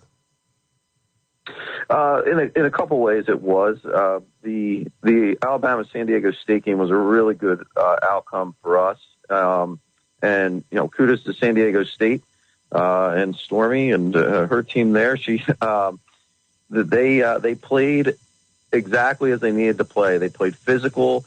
I mean, every time you looked at the beginning of that game, there was an Alabama player on their ass on the court. They're knocked down. You know, they played physical. They dictated the style that they wanted to play at, and it really threw Alabama off. Alabama never really looked comfortable on offense in that game, and it showed. And so it was a great job by the Aztecs there. And then Houston and Miami. Miami was getting bet here, so not nearly as good of an outcome as the San Diego State-Alabama game for us. And Miami is a team that we still have some liability on in the future market for the national title. I know, talking to Mike Palm there several weeks back, at Circa, Miami's a decent-sized liability for them as well. So we'll see how they match up with Texas. That's going to be a heck of a game. But I think Miami came out, they played as good as they possibly could. I think they shot the ball tremendously well. And, I mean, if you can score that many points on Houston, more than likely you're going to be the winner. And Miami comes away with the victory there. Yeah, I mean, but you know, Miami's one of those teams that you just can't. Obviously, they've spent a lot of NIL. They've got a really good team, and they got a great coach, and so they found a way to kind of play their style. And the guard play, TG, you talk about all the time. The guard play in this tournament is really what matters the most, which leads us to Kansas FAU today. Are you getting the Norwell love down at the Atlantic City book that everybody has, and justifiably because he is a fun player to watch? Yeah, I mean, Noel's ankle will be getting a lot of the attention going into this game. You know, injured early there in the second half against Michigan State 2 nights ago. Comes back from not being able to put any weight on it, leads his team back after Michigan State went on a run there, I think 9-2 run without him in the lineup. And he ends up... Okay. Nope. Okay. I'm sorry. Ends up with 19 assists there. And it's just a storybook night for him as a New York native to do what he did at the Madison Square Garden. But both of these programs, to be where they are, both coming into the season unranked. Now one of them is going to be going to the Final Four. The Owls, Florida Atlantic, very balanced team, both ends of the court, and it's been their defense that has been shining in the tournament, both the NCAA tournament and the Conference USA tournament. But the Owls, they're able to play in any style. And now we know Kansas State will want to play at a fast pace, but the question is, if Noel is not 100%, can they play at the pace that they prefer? So I think if Noel is compromised and can't play as many minutes as he is accustomed to, the offense there will not run as smoothly. And that's why I think you should really take a look at the under here in this game. It might be also a good live betting game, maybe, to check out, just to watch the first 4 minutes to see how Marquise Noel looks in that game. We're speaking with Thomas Gable, Racing Sportsbook Director over at the Borgata. How about tonight's game, TG? This is probably the sexiest matchup that we have in the Elite Eight. UConn and Gonzaga, the Huskies, 2.5-point favorites, total 153.5. We said that Wes Reynolds, who we had on the last segment, he likes UConn. How do you see this game playing out? Yeah, so UConn now up to 2.5-point favorites. With Houston and Alabama eliminated, I really feel like this is UConn's tournament to lose now. They're the best team remaining, and they've been playing like it. UConn is a complete team on both sides of the ball. They've blown out everyone they have faced thus far in the tournament, and they've also come out and played really strong second halves after halftime, and especially in their first two games. So, led by Adama Sanogo, who hasn't been stopped yet. I'm not sure what Gonzaga will come up with to try and keep him off the boards and in check, but it's going to be a tough go to keep Sanogo off the boards there. During the UCLA game, the Gonzaga defense looked like it has a number of times this year. It looked like a sieve, and the Bruins were scoring at will, but credit to the Zags, because the second half was a completely different story. UCLA went out and almost went 10 minutes without a field goal, and the Zags were able to get back in the game, ultimately pulled out the victory. And UConn certainly has the better defense of these two teams, and they'll have to find a way to stop Drew Timme. Timmy's been having an excellent tournament, as we all know. I'm just not convinced Gonzaga has what it takes to shut down UConn on offense. UConn is so good at passing the ball. The ball movement is fantastic. They're in the top 10 for assists in the country. And the Zags, they're an average team at best at creating turnovers and getting in the passing lanes. And you've seen the market react here to the opener. UConn was laying 1 when we opened it. Now they're up to a 2.5-point favorite. So certainly the market likes the Huskies here in this spot tonight. Yeah, I mean, look, they've given us every reason to like them. I mean, they were, they're Ken Palm's best team in the ratings. And Gonzaga, I think the effect of the UCLA game, I know that was a great win, but there is a residual effect when you get punch. Now you got to come back and play another physical team. I think that is going to affect it. I'm not surprised this line's moving in the Connecticut direction, TG. No, that's a good point. It's a good point because emotionally, I'm sure that was a very taxing game for Gonzaga, and the way that they finished and won that game. So is there a little bit of a hangover there? We'll see. TG will be back with us tomorrow, so we'll get his thoughts on Miami, Texas, and Creighton, San Diego State coming up tomorrow. You'll want to stick around for the Lombardi line to check that out. But TG, how about the Hoyas? You feeling good about Ed Cooley as the new head coach at Georgetown? There's a lot of positivity there now around campus, and Cooley, he had his introductory press conference the other day and made himself available to the students, and brought in player alumni. So it seems to be a lot of goodwill going on around that hire. I'll tell you, Providence is not happy with that decision at all. They obviously have a new head coach now, but the Big East is going to be an interesting conference next year with Pitino now at St. John's. We'll see what Cooley's going to do in the transfer portal and how he's going to recruit. Recruiting the DMV is such an important thing there for Georgetown. They just have not been able to do that successfully for a long time, and I think Cooley will be able to make a difference there. And he has some relationships there in the AAU ranks there around that area, so I think it's going to be a good thing. TG, it's funny you say that. I mean, Pitino's going to get that New York area, and Cooley's going to get the D.C. area. And, those two things are going to make it so impactful. And then obviously Syracuse with the change of their coaching staff. I mean, the Big East is kind of like where is this going? Notre Dame obviously changed their coach as well. So I just think, to me, when you watch the game today at the Garden, there's something about college basketball in the Garden, how electrifying it can be, and it's great to see it. And I'm really rooting for St. John's to get this thing. I have no doubt they're going to get it turned around. I mean, look what he did the first year he went to Iona. Yeah, I mean, that's another program that's really kind of been left for dead in the last few years. You know, obviously they kind of went the same route Georgetown did. It brought back Chris Mullen, one of their best players of all time to be a head coach. Didn't go so well.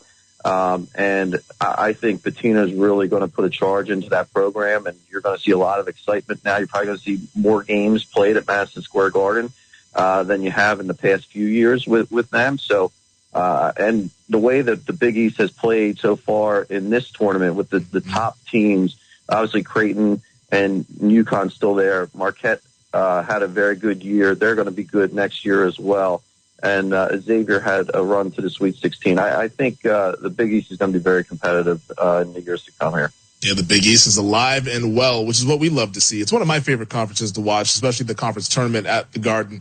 It's always spectacular. He is Thomas Gable, the race and sportsbook director over at the Borgata. He joins us every single Saturday and Sunday. Always great stuff. TG, be well. Thanks, and good luck TG. with the bets. All right. Thank you, guys. Here we go, Michael. TG liking the under in that FAU K-State game there. Maybe some of the jitters out there at Madison Square Garden with Final Four on the line. So we'll see what happens. Yeah, we'll wrap up the show on the other side. Hello there. My name is Seychelle, and what makes the Chick-fil-A chicken sandwich original to me is the punch of flavors that's unlike any other. You get the crispy tenderness of the chicken and that hint of sourness from the pickles. Ta-da! Hey, I'm Juan, and what makes the Chick-fil-A chicken sandwich original to me is you're going to get chicken that's crispy, golden, and juicy. This is the gold standard of chicken sandwiches. Order the original Chick-fil-A chicken sandwich on the Chick-fil-A app today. Real customers paid for their testimonials. Hi, I'm Martha Stewart, and I have a question for you. You know that unwelcome guest everyone wishes would just leave already? That's COVID-19. That's why I got an updated booster designed to help protect against recent Omicron variants. Got it? Check eligibility and schedule your updated COVID booster at vaccines.gov. Sponsored by Pfizer and BioNTech. Wake up call! For Fox, you have to do it. You have to get your money's worth. You wouldn't be surprised if Brady's calling golf matches and NASCAR. Things he has they're no going to have him clue doing about. NASCAR with the Fox team because they're paying him so much money. Yeah, going to be an analyst here and there. And all of a sudden, he's talking about political affairs. Maybe he'll cover the 2024 presidential election. Yeah, you can almost see it now. Mike Joy going, we're here at Rockingham. Tom Brady, you drove a car one time. What was that like to put the key in the ignition and start it up and put it into drive? And Brady just goes, well, one time I had to go to the store, and it was really tough. I had to kind of navigate a neighborhood. There was a kid playing ball on the side. So I understand what these drivers are going to be going through for the next 2.5 hours. Yeah, they're getting their money worth with Tom Brady. They're going to have him do everything, man. He's going to make guest appearances on their shows. Wake Up Call with Tony D and Ron Culver. Weekday mornings from 9 to noon Eastern. Sports Kings with Mean Gene. Joker puts up damn near a triple-double night in, night out. And the guy who has played with a team that had 2 major injuries with Porter and Jamal Murray, and he's still carrying the team. MVP is supposed to be the guy that if he was not there, you wouldn't be winning.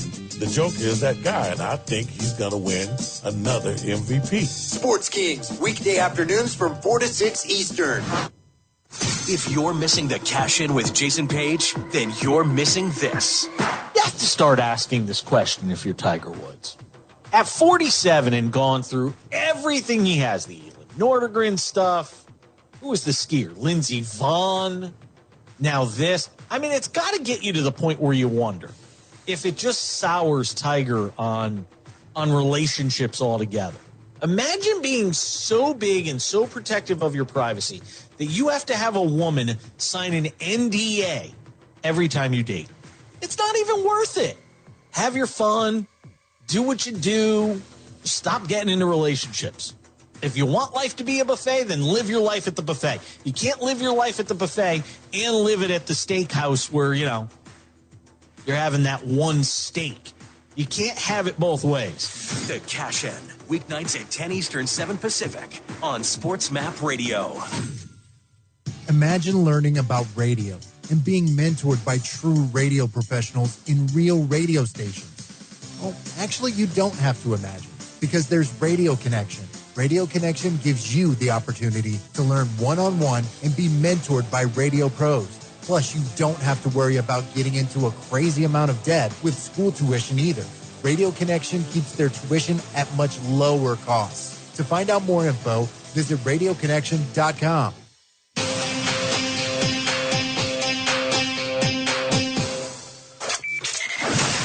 This is Brent Musburger, and you've got the best of both worlds. VSiN programming on the Sports Map Radio Network. This is the Lombardi Line with former NFL executive Michael Lombardi. Now here is your host, Femi Abebefe, on VSiN, the Sports Betting Network. BetMGM, the king of sports books, unleashes the spirit of Las Vegas with BetMGM Rewards. Every time you make a wager at BetMGM, you can earn BetMGM Rewards points that you can redeem for online bonus credits like bonus bets and bet insurance tokens. Planning a trip to Vegas, you can also convert your BetMGM points into MGM Rewards points that you can use towards dining, shows, and hotel rooms at over 20 MGM Resorts properties located on the Las Vegas Strip and nationwide. Sign up with BetMGM or log on today to get an even bigger piece of the action with BetMGM Rewards. Eligibility restrictions apply. BetMGM and GameSense remind you to play responsibly and offer resources to help you make appropriate choices. Visit BetMGM.com for terms and conditions. Must be 21 years of age or older to wager. New and existing customer offer. All promotions are subject to qualification and eligibility requirements. Rewards issued as non-withdrawable bonus bets. Bonus bets expire in 7 days from issuance. Please gamble responsibly. Gambling problem? Call 1-800-GAMBLER. Welcome back. This is the final segment of the Lombardi Line presented by BetMGM. Femi Abebefe alongside Michael Lombardi. Thank you to all of our guests who have joined the show, by the way. Three of them. Tim Murray, host of VSiN Primetime and the College Basketball Betting Podcast. Wes Reynolds, host of VSiN Tonight, also contributes to the College Basketball Betting Podcast. We have a theme here. And then Thomas Gable, who joined us in the last segment, the race and sportsbook director over at the Borgata, with his sharp takes on college hoops there. So thank you to those gentlemen. And thank you especially to Tim Murray, who handed us our pro tip for the show, Michael. And this pro tip, he mentioned it when breaking down FAU K-State, talking about how Florida Atlantic has been one of the better three-point shooting teams in the country during the regular season, shooting 37% from beyond the arc. But so far in the tournament, they're under 30%. So it could be some positive regression here for the Owls later today. I think what Tim's doing is a great point, right? So I think you have to constantly look at the numbers. And if you're in-game betting, you've got to understand that eventually the adjustments will happen to the norm, right? There'll be a regression to the normal. And I think we see that, especially when a team is, has a small lead, but the other team isn't shooting well, and they typically do. You kind of say, okay, this going to bounce back. So I think it's a great point. The only thing I would say is the coaching gets better in each game, and the teams try to take away what the other team does effectively. And that could be why Florida Atlantic isn't shooting as well from the three-point line.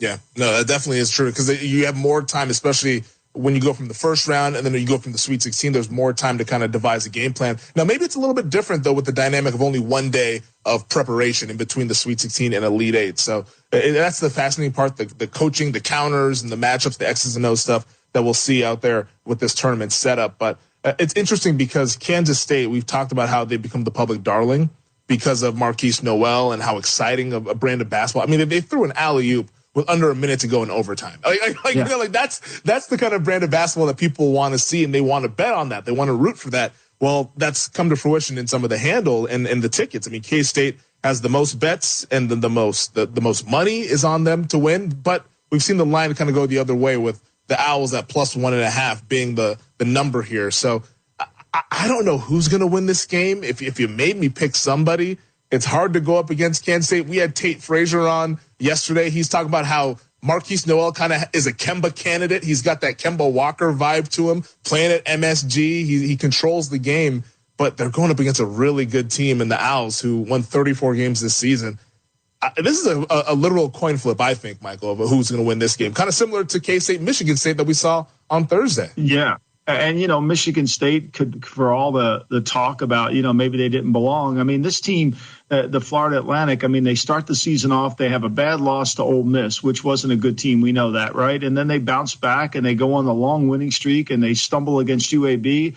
And they haven't lost, Femi, since February 16th to Middle Tennessee. I mean, they're a team that just continues to play at a high level. And you got to give the coach credit. I mean, you got to give Darren May the credit for being able to continually grow his team and get better and better and add wins. And it's, one thing about losing becomes a kind of you kind of get used to losing and you get used to winning too, right? It can be habit forming. And I think this Florida Atlantic team is really tough. But at the end of the day, what Jeremy Tang has done with the Kansas State team, rebuilding that team, being able to overcome some of the obstacles and never have been a head coach. This is a great story. These are two teams that you would not immediately identify as college basketball powerhouses, but boy, they're fun to watch because of what they've been able to do. And it's a message to all the teams in the country that, you don't have to be a 5-star factory to get to the Elite Eight. I don't know if you've seen it on the Kansas State, their basketball team's Twitter account. They've been posting some of the videos of pregame, and it's Jerome Tang and the guys. They're listening to the music, they're clapping, they're kind of getting their minds right for the game. And I think it's one of the cooler things that you can see behind the scenes, because it just goes to show you that they're keeping things loose. Like the gravity of the game is obviously, hey, a Final Four spot is on the line, but let's keep it loose, because this at the end of the day is basketball, and maybe that's why they're playing with a lot of confidence, and the confidence to throw an alley-oop with under a minute to go in overtime. It's a really fun team to follow, but they're going to have a tough one today with Florida Atlantic. Well, but look, let's face Kansas State. They've had a lot of tough ones. I mean, they've played in the best conference. I mean, we all realize that the Big 12 is the best conference, and they've taken the blows. I mean, they've lost to TCU twice, once in the playoffs, once during the regular season. West Virginia beats them at the end of the year. They were able to beat Baylor twice. I mean, this is a team that I think is seasoned, and the game's not going to be too big for them, nor will it be too big for Florida Atlantic, because, as I've said, the confidence that you gain from winning. And so, to me, I like these teams that are resilient, that have had to overcome obstacles. They had a 2-game losing streak back in January, had a 2-game losing streak in February, had a 2-game losing streak in March, and now they're hot. On paper, UConn should beat Gonzaga. Yeah, I think so. My concern, and I brought it up earlier in the tournament, and it hasn't come to fruition yet because they've won these games in blowout fashion. But Dan Hurley, the head coach of UConn, he gets a little wound up. And in close games, I'm not sure if I like coaches that get too wound up, because they can get tight, and that rubs off on the players here. If this ends up being a close game, do you trust Dan Hurley to press the right buttons to help his team win? Yeah, I do. I think he's got the most talented team, and he does have the most confident team. There's no doubt about that, right? And they're perfectly positioned. They were third in the Big East in offense. They were third in the Big East in defense. And they've gotten better as the year has gone on. I mean, they have manhandled people in this tournament. I mean, really, St. Mary's, I know that they manhandled St. Mary's. It was close. Iona had the lead at half, but then they took the game over. I think their power, their depth, and their ability to wear you down is what makes them so good. And I worry about Gonzaga because Timmy's going to have a big guy in front of him this game. It's not going to be the UCLA game. And there was a lot of times I thought UCLA's fatigue and the lack of the bench because of the injuries really affected that game, because guys got tired. Let's be clear, guys got tired. So, again, I just think UConn is well positioned. Ken Palm thinks they're well positioned, has changed it to the number 1 team in his rankings. And you could see it. It's pretty clear. Mm-hmm. I think UCLA have had to play Gonzaga 10 times. I think that's a 5-5 split. Yeah. And UConn, they're just so big and physical, too. Like, you look at they got 6'5" guys in the backcourt, 6'6" wings, 6'8" forward, and Sanogo's they're an NBA team. It's a big They're an NBA team. They're when you're long on the wing and you do that. I mean, I can remember watching Syracuse play Texas in a Final Four down in New Orleans, and Jim Harbaugh and I are watching the game, and like how long Syracuse was, and they play that 2-3 zone, what looked like a 3-3 zone because they had a bunch of guys that looked like Inspector Gadget on their team. Arm length matters in all sports, and it really, it covers up the width of the court. So. Yeah, I just think, to me, this will be a different game. Now, I'm not saying Gonzaga. I think Gonzaga is battle-tested, but this is a game where I think the depth of Connecticut wears them down in the final 8 minutes. Shout out to Hakeem Warwick in that. Western Reserve Radio is the Valley's online source for sports talk and local live events. Tune in and be a part of their live weekly shows, as well as all of the hard-hitting action of Youngstown Phantoms hockey, high school football, and the GDFL. Find them at westernreserveradio.com. Tune in and the Live 365 app to be a part of the area's sports conversation. Be sure to visit them on Facebook at Western Reserve Radio and on Twitter at WR_radio. The game is over, but this time, instead of asking how many goals did you score or what were your stats, try asking these questions. Were you a good teammate? Were you coachable? Did you give 100%? And did you have fun? Because those are the values that school sports instill in Ohio's young people, where winning and losing are secondary to the life lessons that will stay with kids long after their playing days are over. This is the Ohio High School Athletic Association. Educate through sports. This is Matt Lipsack, the voice of the Youngstown Phantoms, and your home for Phantoms hockey is Western Reserve Radio. Be a great day, and I'll be in the studio with. Are you in tomorrow? Or is it stormy? It'll be stormy tomorrow. Good. We get this. Stormy gets to celebrate. We'll have the champagne for Stormy tomorrow with San Diego Exactly. State. Yeah. Bottles on ice for the Aztecs. Maybe they march on to the Final Four. That does it for us here on the Lombardi Line. We'll talk to you guys tomorrow. Coming up next, it's The Handle. From local town councils to Capitol Hill, agents who are realtors are standing up for what's right. We're here protecting property rights. Here advocating for the issues that affect our neighborhoods. Here championing fair and equitable housing for all. Because we are realtors, bound by a code of ethics, driven to serve our communities. We're here for it all. Here for you. Realtors are members of the National Association of Realtors. That's who we are. Ask Sherwin-Williams during the spring sale, March 24th through April 3rd, and get 35% off paints and stains with prices starting at $28.92. That means 35% off our most popular color family, blue. Psychologists have found it to be soothing and relaxing, which makes it especially great for bedrooms and bathrooms. And of course, 35% off all of our other colors. Shop the sale online or visit your neighborhood Sherwin-Williams store. Retail sales only. Some exclusions apply. See store for details. First Name Sports with Greg Frank. We need to stop with the villainizing and the morality police on Rick Pitino. Pitino's made his fair share of mistakes, but at the end of the day, his name was cleared from the escort service stuff that was going on at Louisville. He was involved in the FBI probe. Great. What a surprise. College basketball coaches were paying players to ensure their commitments. Like, are we shocked? Like, I don't like or dislike him, but his resume speaks for itself. This is a man that has taken 3 programs to Final Fours. You should be excited about this if you're a St. John's alum. You should be excited about this if you're a New Yorker. And between Rick Pitino to St. John's and Ed Cooley leaving Providence within the league and going to Georgetown, this is the most juice that the Big East Conference has had since 2013. So let's stop villainizing Rick Pitino. First Name Sports, weekday afternoons from 2 to 4 Eastern. Wake up call. The Spice Girls, including Victoria Beckham, set to reunite for King Charles III's coronation. Oh, event. why not? If you're King Charles, that's who you get. Majesty, who do you want to perform at your coronation? Get the Spice Girls together. I'd like to have them perform at the ceremony if you can. Charles was kind of a playmaker. Yeah, sure it's good to be the king. Wake up call with Tony D and Ron Culver. Weekday mornings from 9 to noon Eastern.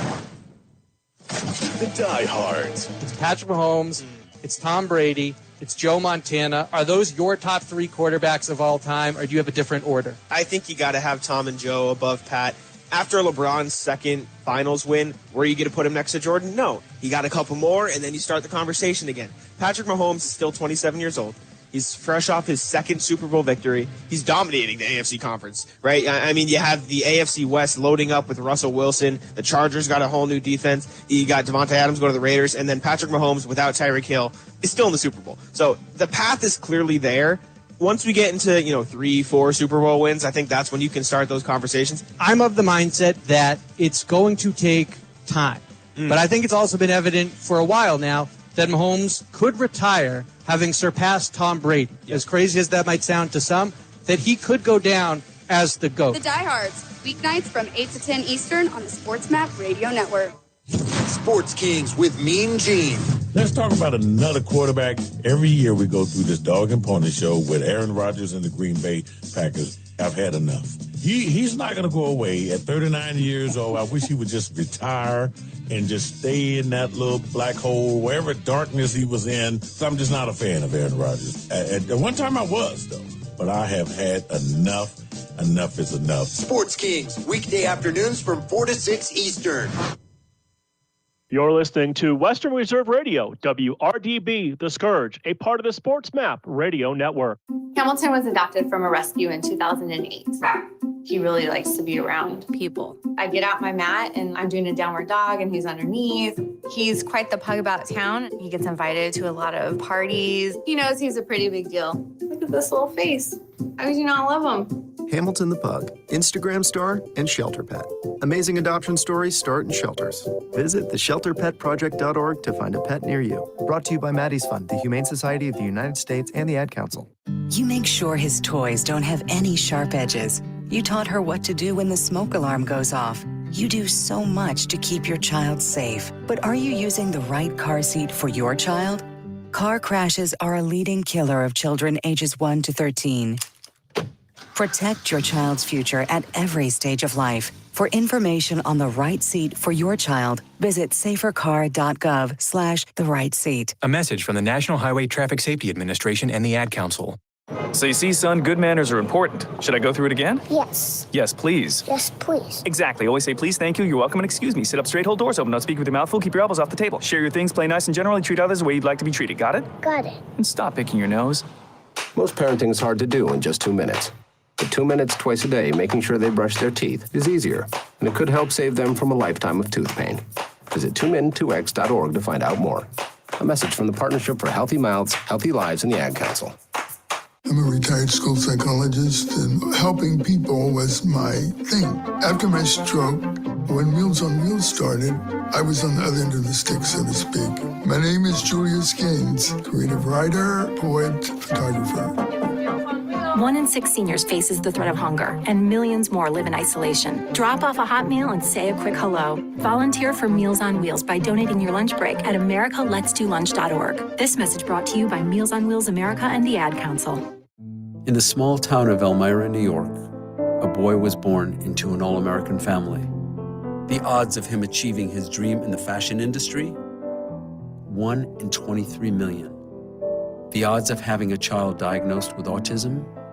1 in 68. I am Tommy Hilfiger, and my family is affected by autism.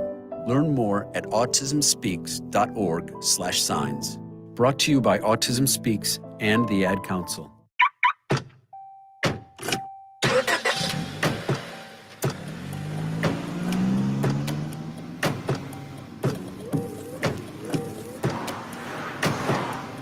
Driving has a rhythm all its own. Don't wreck it with a text. Before you get behind the wheel, silence your phone. Or better yet, designate a texter. For more text-free driving tips, visit stoptextstoprex.org. Brought to you by the Ad Council and the National Highway Traffic Safety Administration. Golf in the Mahoning Valley starts at Mill Creek Golf Course. Come out to the 36 beautiful hole design course by Donald Ross, and golf lessons are available by calling the team shop at 330-740-7112. Don't forget about family fun nights on Friday and Saturday evenings, a family of 4 with cart for only $25. Or visit the Wick Recreation Area and the lighted Par 3 course. Book your tee time today at 330-740-7112 or online at millcreekmetroparks.org. Dear John, I'm leaving. Uncontrolled high blood pressure is serious, and I can quit whenever I want. Why can't we get back to when you checked on me? I don't want to leave, but remember, when I quit, you quit. Sincerely, your heart. Listen to your heart and don't let it quit on you. High blood pressure can lead to a stroke, heart attack, or death. Get yours to a healthy range today. For help keeping yours at a healthy range, text PRESSURE to 97779. A message from the American Heart Association, the American Stroke Association, and the Ad Council. WWE superstar Alberto Del Rio. Take one. Behold the angry giant. Try it again, Alberto. Behold the angry giant. Perfect. Good luck tonight. Behold the angry giant. Yay! Read me another one, Dad. This is WWE superstar Alberto Del Rio. It only takes a moment to make a moment. Take time to be a dad today. Visit fatherhood.gov, brought to you by the U.S. Department of Health and Human Services and the Ad Council. It may be hard to believe, but people just like you are already saving money. FeedThePig.org makes it easy. Their simple savings plan teaches you how to start saving without going overboard, so you don't need to sell all your belongings and live in a commune. These dungarees belong to all of us now, Tom. You don't need to get a second job as a stuntman. We need a new stuntman. You just need FeedThePig.org. Don't get left behind. Get tips and tools at FeedThePig.org. Brought to you by the American Institute of CPAs and the Ad Council. Miss an episode of By All Means, and you could miss a lot. That's where it all begins, with the rich sports history that we have in the Valley. We're going to talk national, we're going to talk regional, but it all begins here at home. So that is where a lot of those topics and conversations that we have with you every Tuesday are going to come from. By All Means, Tuesdays at 5, right here on Western Reserve Radio and streaming live on westernreserveradio.com. You're listening to Western Reserve Radio at westernreserveradio.com on the Live 365 network and the Live 365 app. Less injuries because it's much harder for a player to crowd Vladimir Guerrero Jr. to steal bases. I mean, is that going to really make less injuries? It's like I love this. The pitch clock is what do you think you can only turn You can only turn to first base once or twice or three times. I mean, there's some real rules to really speed up the game. Yeah, I mean, Tom, tell us about what do you think is going to have the greatest impact on the pace of play? Yeah, I think the greatest impact is going to be the pitch timer. That pitchers now are forced, with nobody on base, to throw a pitch within 15 seconds, or with a runner on base, 20 seconds. And already you've seen in spring training games, it makes a world of difference. I call it a state of readiness, where in the past years, I mean, let's face it, watching a baseball game, there was just too much dead time. Players walking out of the batter's box or pitchers walking out off the back of the mound. Now you just can't do that. Right. People are ready to play because that clock is on you very quickly. A batter has to be in the box looking at the pitcher with 8 seconds left on the clock. So as a fan, not only are you getting home at a decent hour on a weeknight if you go to a ballpark, but you're engaged in every single pitch because the ball is going to be put in play more. You mentioned the bigger bases. You'll probably have more stolen bases, which we have seen in spring training. There's just going to be more action in a shorter period of time. And I've said this for the last few years. Baseball has, and it wasn't by design, but it worked out this way, the worst possible formula in today's really crowded landscape of entertainment options. And that is to give people less action over more time. Nobody wants that in today's world, right?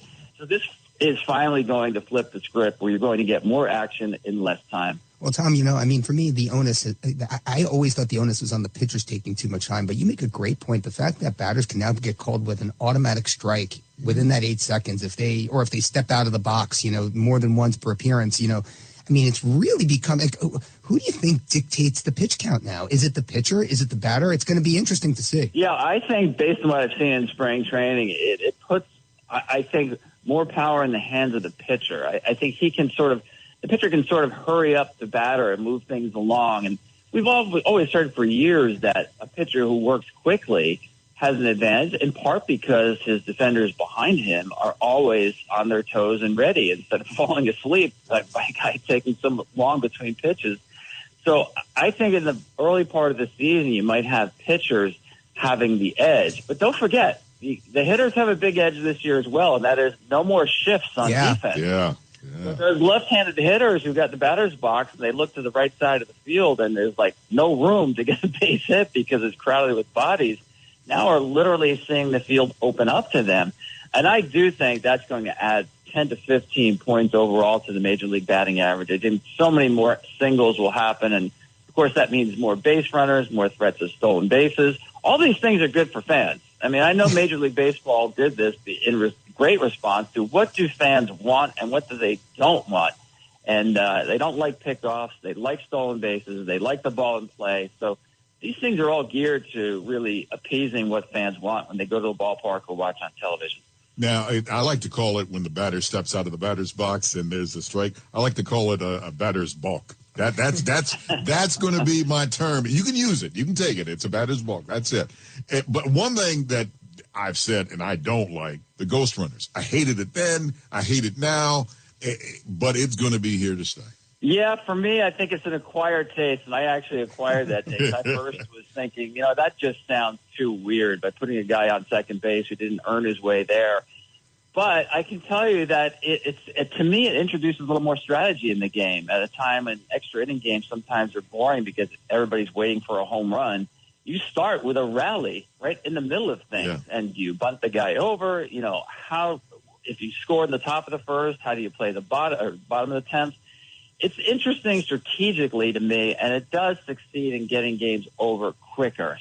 Our thanks to Tom Berducci for joining us on the Bloomberg Business of Sports. Tom has covered the game for more than 40 years and is currently an MLB Network insider, Fox Sports broadcaster, and a senior columnist for Sports Illustrated. He is a 5-time Emmy Award winner, 2-time National Magazine Award finalist, 2-time New York Times best-selling author, and a member of the National Sports Media Association Hall of Fame.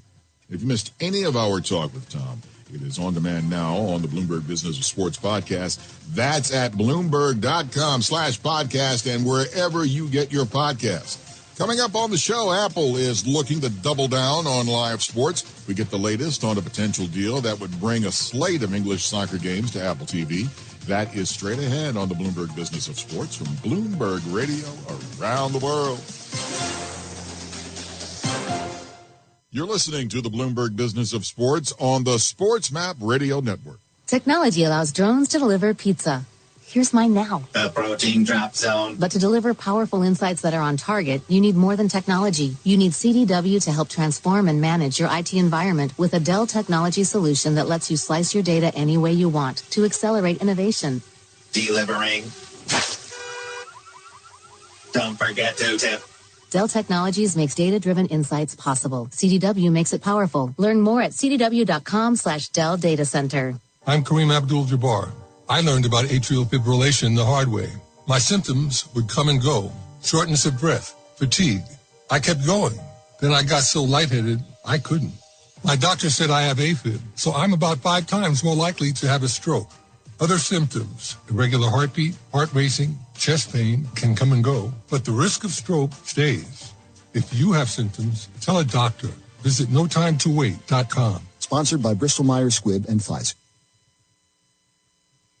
Switched to Boost Mobile and got a free Samsung Galaxy A23 5G phone. Want to know the best part? It was free? Nope. The fact that it's on America's largest 5G networks? Nope.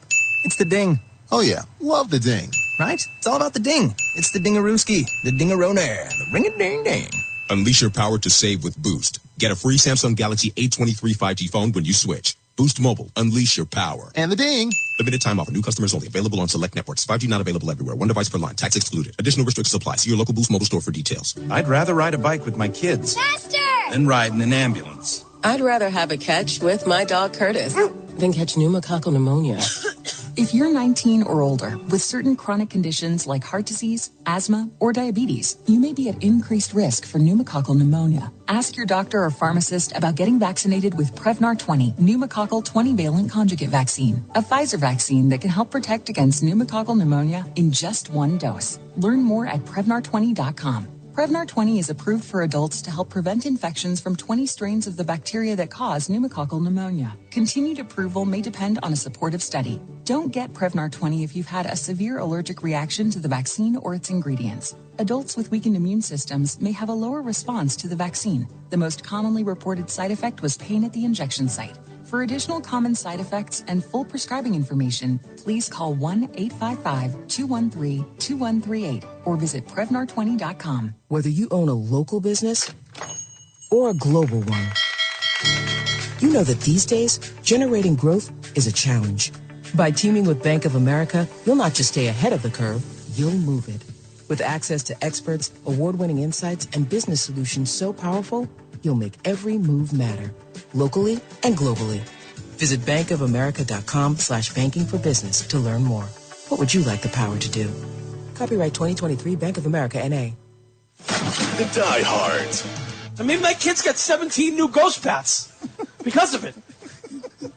And if you don't know anything about softball, ghost bats, they're like $500 a piece. They got a ghost bat, and they got a backup ghost bat. Like, seriously, do you really need a backup $500 bat? Yeah, because you do. If you break it, you need it. You can't just borrow a teammate if you break it. No. You need a G-Note in that softball bag. The Diehards, weeknights from 8 to 10 Eastern on the Sports Map Radio Network. The diehards. I mean, my kids got 17 new ghost bats because of it. And if you don't know anything about softball, ghost bats, they're like $500 a piece. They got a ghost bat, and they got a backup ghost bat. Like, seriously, do you really need a backup $500 bat? Yeah, because you do. If you break it, you need it. You can't just borrow a teammate if you break it. No. You need a G-Note in that softball bag. The Diehards, weeknights from 8 to 10 Eastern on the Sports Map Radio Network.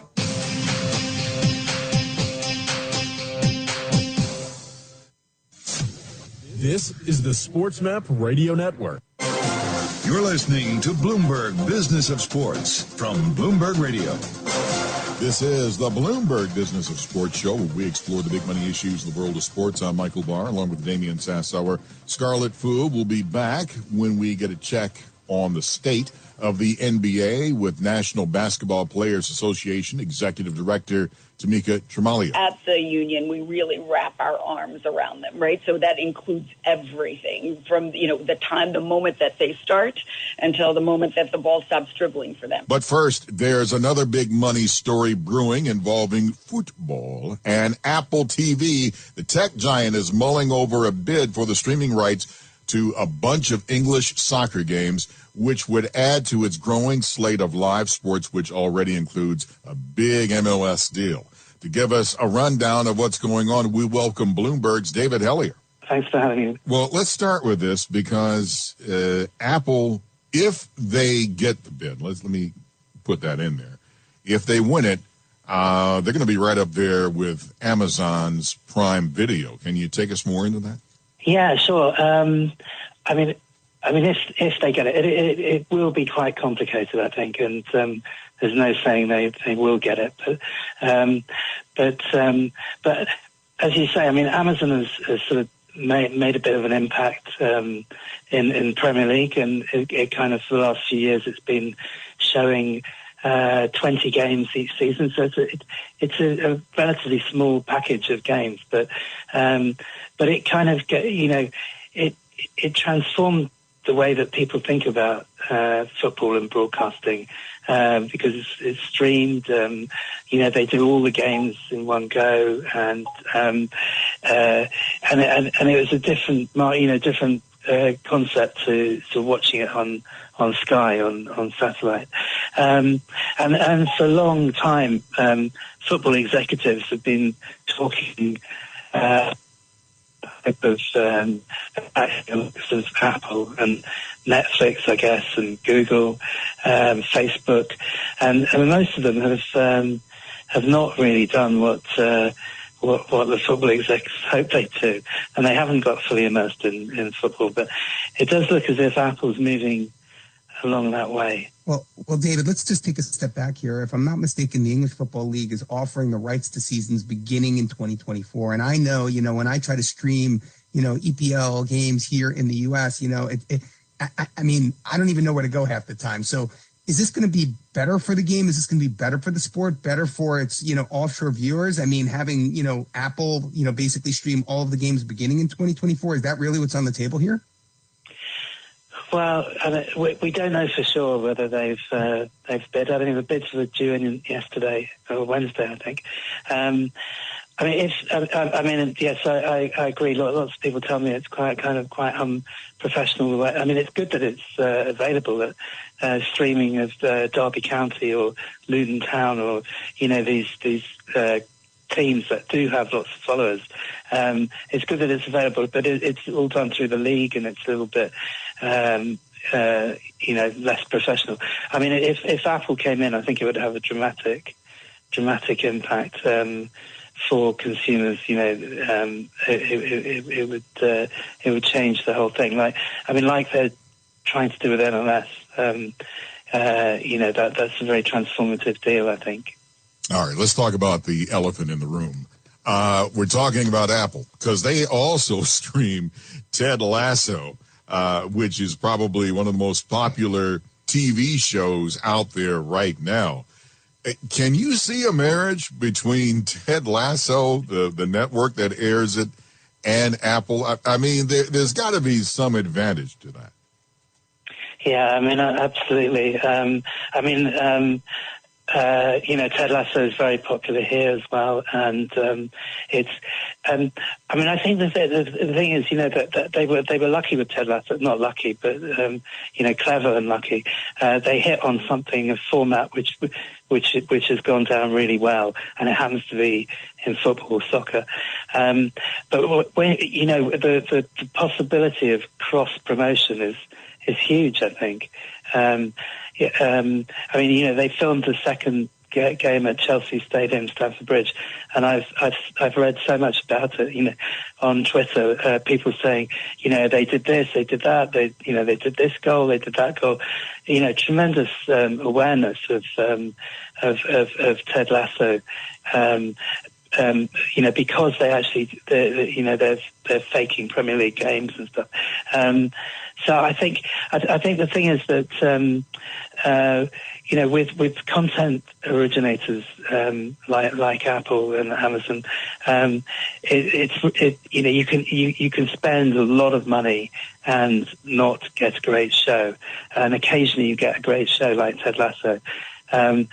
What would be better than to sort of use that to cross-promote some real live action, real Premier League action, which is guaranteed to get you subscribers. Live sport, particularly football, even though I say this from a Europe perspective, football is just guaranteed attraction. Well, David, if Michael's going to ask you about the elephant in the room, I have to ask you about the woolly mammoth in the room. And the woolly mammoth is this, right? We all know Apple has lagged Netflix and Walt Disney in vying for subscribers to its streaming service, right?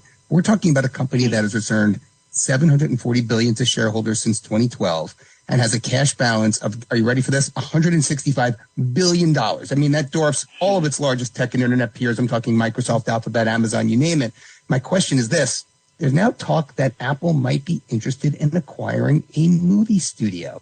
What do you think that does to these negotiations for the EPL rights? Yeah, I guess they're going to be balancing all these things up. But I do think that acquiring live sport is expensive, but it does have a greater certainty than it carries a greater certainty with it than coming up with a hit show or a hit movie, hit theatre, because that every time you put it on, you get a dedicated audience who's going to come and watch it. Let's be honest, David. Am I old? Because the way I used to watch sports, Kurt Gowdy would come on and he'd give me the pregame, and then here we go, and then I'm watching it. And I'm trying to get my rabbit ears all, tuned in and everything on my color TV set. Well, I have advanced to that. And, see you later, bye. Now we're into streaming and this and that. I've got to catch up. And I'm speaking to all the guys around my age. Is the old analog way, is that done and over with? And I better get with the program real fast? I'm in your camp too. Unlike my son, who's sort of, he knows exactly where to find things. I think, we're entering a new era where everyone is, there's so much content on offer. But again, this is where I come back. The really big sporting events, they still hold the drama and the excitement and the passion. And so, the Super Bowl, the FA Cup, the Premier League, it's kind of like at that end where they can really pull in audiences that you can't guarantee in any other form of content, I don't think. Bloomberg's own David Hellier with knowledge that you have dropped on us about Apple considering bidding for English football streaming rights. David, thank you so much for joining us on the Bloomberg Business of Thanks Sports. for having me. Coming up, we talk basketball and what the National Basketball Players Association is doing to support young players. All of our players recognize how important it is to have our veteran players. Every single one of our rookies have had the experience of having someone mentor and guide them. That is straight ahead on the Bloomberg Business of Sports and Bloomberg Radio.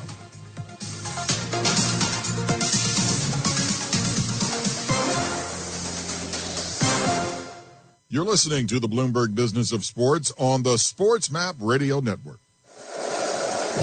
Ready for your next content binge? Check out www.believe.com. That's BLEAV for sports analysis, pop culture, health and wellness, and much more. Our network includes current and former pro athletes, Olympic gold medalists, award-winning actors and actresses, and many more. Find your next binge on Believe.com today. Do you believe? With the Bloomberg Business of Sports report, I'm Michael Barr. Apple is considering bidding for the streaming rights to a range of English soccer games. According to people familiar with the situation, the move would step up its sports ambitions and increase competition with Amazon's Prime Video. The parking lot at Citi Field may get a new look. A bill introduced in the New York legislature would authorize New York City to build on it. It would help pave the way for redevelopment plans envisioned by Mets owner Steve Cohen for a casino. Yankee Stadium is bringing in some new food this season. Chef David Chang's Fuku, which specializes in spicy fried chicken sandwiches, announced that it has entered a multi-year partnership with the New York Yankees and Legends Hospitality. A $2.7 billion development proposal to transform a former Atlantic City airport into a Formula One racetrack was agreed to by the City Council. With a Bloomberg Business of Sports report, I'm Michael Barr.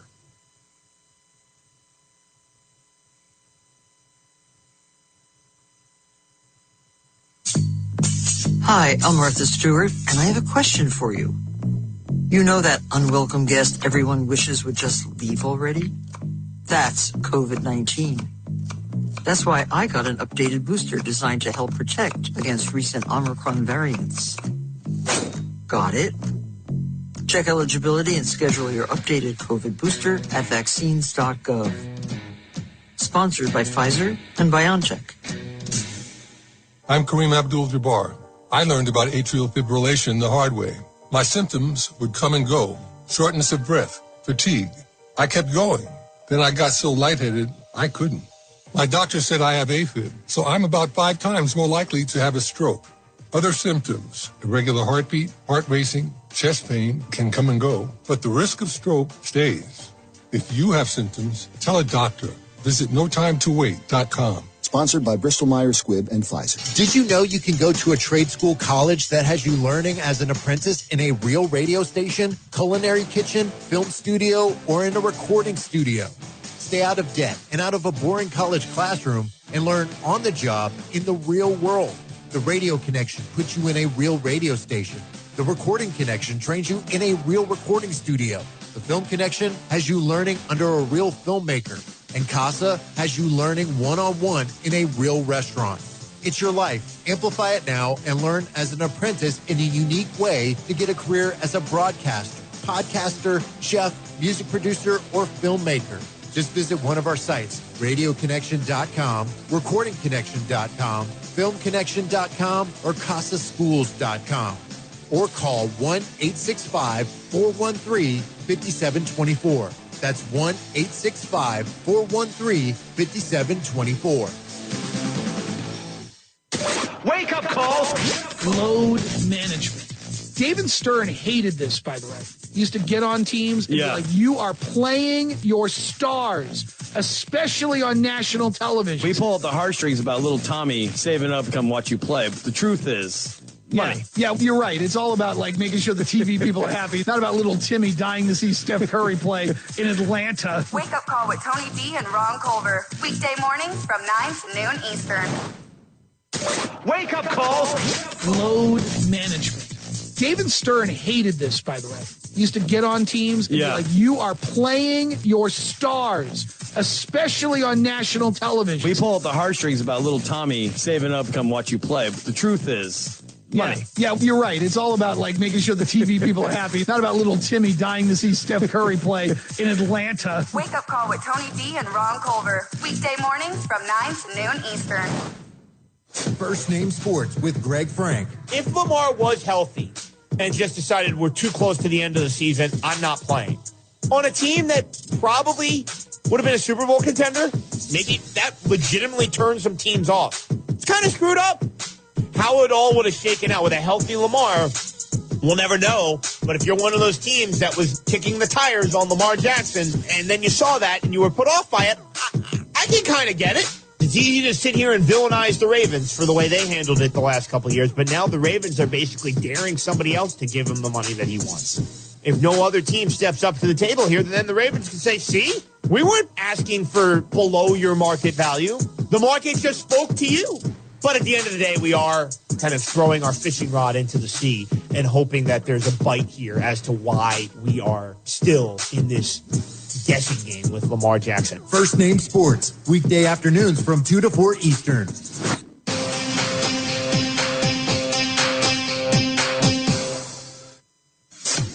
This is the Sports Map Radio Network. You're listening to Bloomberg Business of Sports from Bloomberg Radio. Thanks for joining us on the Bloomberg Business of Sports show, where we explore the big old money issues in the world of sports. I'm Michael Barr. I'm Scarlett Fu. We're in the home stretch of the NBA season, and there are a lot of interesting storylines to talk about. Yeah, this past week, Memphis Grizzlies star Ja Morant returned to the court from his suspension that, of course, stemmed from some troubling behavior. He was caught on video in a social media post with a gun in a compromising position at a strip club. Here's Ja Morant addressing the media for the first time after the suspension, talking about what he's doing to help make things and better choices. Just being, more responsible, more smarter. It's pretty much it for me. Obviously, I made mistakes in the past that, caused a lot of, negative attention, not only to me, but, my family as well, my team, the organization. I'm completely sorry for that. So, my job now is, like I said, to, be, more responsible, more smarter, and, don't cause any of that anymore. We also recently heard from another NBA superstar, Damian Lillard. He was on the Old Man and the Three podcast, and he told former player J.J. Redick that he thinks younger players entering the league are, in his words, entitled. When I came in the league, you had to earn not just what you get from the team or, the respect. You had to earn your space on the team. It was no, you the sixth pick of the draft. It's your team. What is this your team stuff? You know what I'm saying? And I think now the biggest difference is you don't have that veteran presence. Portland Trailblazers star Damian Lillard on the Old Man and the Three podcast calling out young players. Well, on the Old Man and the Scarlet Fu show to take us through some of those headlines, plus to get a feel for where the league is heading, we bring in the executive director of the National Basketball Players Association, Tamika Carmelio. Tamika, we got a lot of stuff to cover here, but I want to talk about Ja Morant. And there was, let's just say, it was a judgment that he made, an error, and he's trying to correct it. Now, what I am going to talk about is that he just signed a deal, including, I think, Coca-Cola. That, they want to see, what Ja's going to do and how he's going to correct things. He's trying to make things better. Let's put it that way. No, absolutely, and agree. First of all, forgive me, Krista, because I did not say hello to you as well. I know you have your intern in the studio today, and just like at the union, we're always interested in making sure we're bringing other people up. So I'm delighted to see that we share that same value system. So as you know, at the union, we are involved with the players both on and off the court. And, while I can't comment on specific matters, I think that Ja has clearly taken ownership of what has occurred. And, even companies like Coke look for authenticity with regards to, human beings, quite frankly. And I think that Ja has done what he needed to do in terms of apologizing to the family, teammates, the coaches, the fans, the Grizzlies, the community. He's also recognized that this is a very human element and that he is human and that he is now moving in the right direction. And at the union, we're here to support him and to make sure that he makes better decisions going forward. So I think we're all happy about where we are. We also, as you know, have mental health doctors here that are assisting our players because it's a really challenging environment with lots of expectations. And so we want to be there to support them, even in difficult times. That makes total sense. I wonder what your take is on what Damian Lillard said, too, about how sometimes the younger players don't have enough veterans mentoring them. From the NBPA's point of view, what could be done or might need to be done when it comes to perhaps pairing up younger players who have a lot to learn still about how to conduct life in the public eye with more experienced players? It's a really great question, Scarlett. And to be quite honest, at the union, we really wrap our arms around them, right? So that includes everything from, the moment that they start until the moment that the ball stops dribbling for them, right? And first of all of our players recognize how important it is to have our veteran players. Every single one of our rookies have had the experience of having someone mentor and guide them. And so they are a critical part of every single team. And so even as we think about, potentially bringing on players at an even younger age, it becomes even more important, right? That the veteran players are playing a role and that they're part of the solution. Because what we want to see in the union is not just that someone is able to enter the league, but that someone's going to be successful in the league. And we know that to be successful, you have to have the right mentorship and guidance. And speaking of that, and I don't care if it's basketball or it's football or whatever, when a young player comes into the league and they make it to the pros and you got a boatload of money coming at you, there are two ways you can handle it. One way is be smart about it, listen to your mentors about what's going on, or you can just, throw it all away. And I just wonder, the league has been doing a lot to help the young players coming in to handle their money. What do you see down the future with that? So you are correct that is not only is it a tremendous amount of pressure, but it's also something that we really need to be well educated on. And so our rookie transition program, which is something that's done along with the NBA, is very much focused on financial literacy. So we spend a significant amount of time with them understanding the value. And as you know, Michael, this is my area of expertise, right? So I'm always focused on sort of how can we make the dollars go further? How can we create generational wealth? And so it has been critically important that our players understand that their lifespan or expectancy is 4.7 years or thereabouts. And so how do you make this last for the long run? Where do you invest it? And so we have, not only are we doing this from an educational standpoint, because I know we all appreciate that it's one thing to hear it, it's another thing to see people actually practicing it. And we have people on our executive committee, our board of player reps, et cetera, who live these value systems and try to instill them in our players as well. So people like Andre, who spend a significant time in investing, et cetera, he's been a real pillar for our younger players to make sure that they understand finances and that they understand how to make those dollars go much longer. Yeah, I think especially as younger players come into the league, they now have NIL under their belt too. So their exposure to all that money comes a lot sooner than it used to in years past. Tamika, I want to broaden out our conversation here because the current collective bargaining agreement is going to be coming up soon. It expires after the 2023 to 2024 NBA season. So I wanted you to just give us a sense of the mood of the NBPA in terms of players' perspectives. Are they happy with how the game is going, how the business of the game is unfolding? What do they think about the game schedules, their salaries, their exposure that they're currently getting? Yeah, so thank you, Scarlett, for that question, because you are right. It is a very complex issue, right? It is not just salary. It is not just game schedule. There are so many things. The current collective bargaining agreement is over 500 pages, so it encompasses a lot. And I think people forget that it is not just an economic issue. It's also about their benefits. It's how they're protected and how are we being safe. And our players, first of all, are incredibly engaged. So we have an executive committee and we have a board of player reps.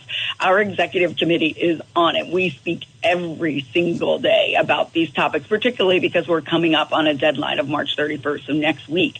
And so there are lots of things that are coming to the forefront, and we are making progress.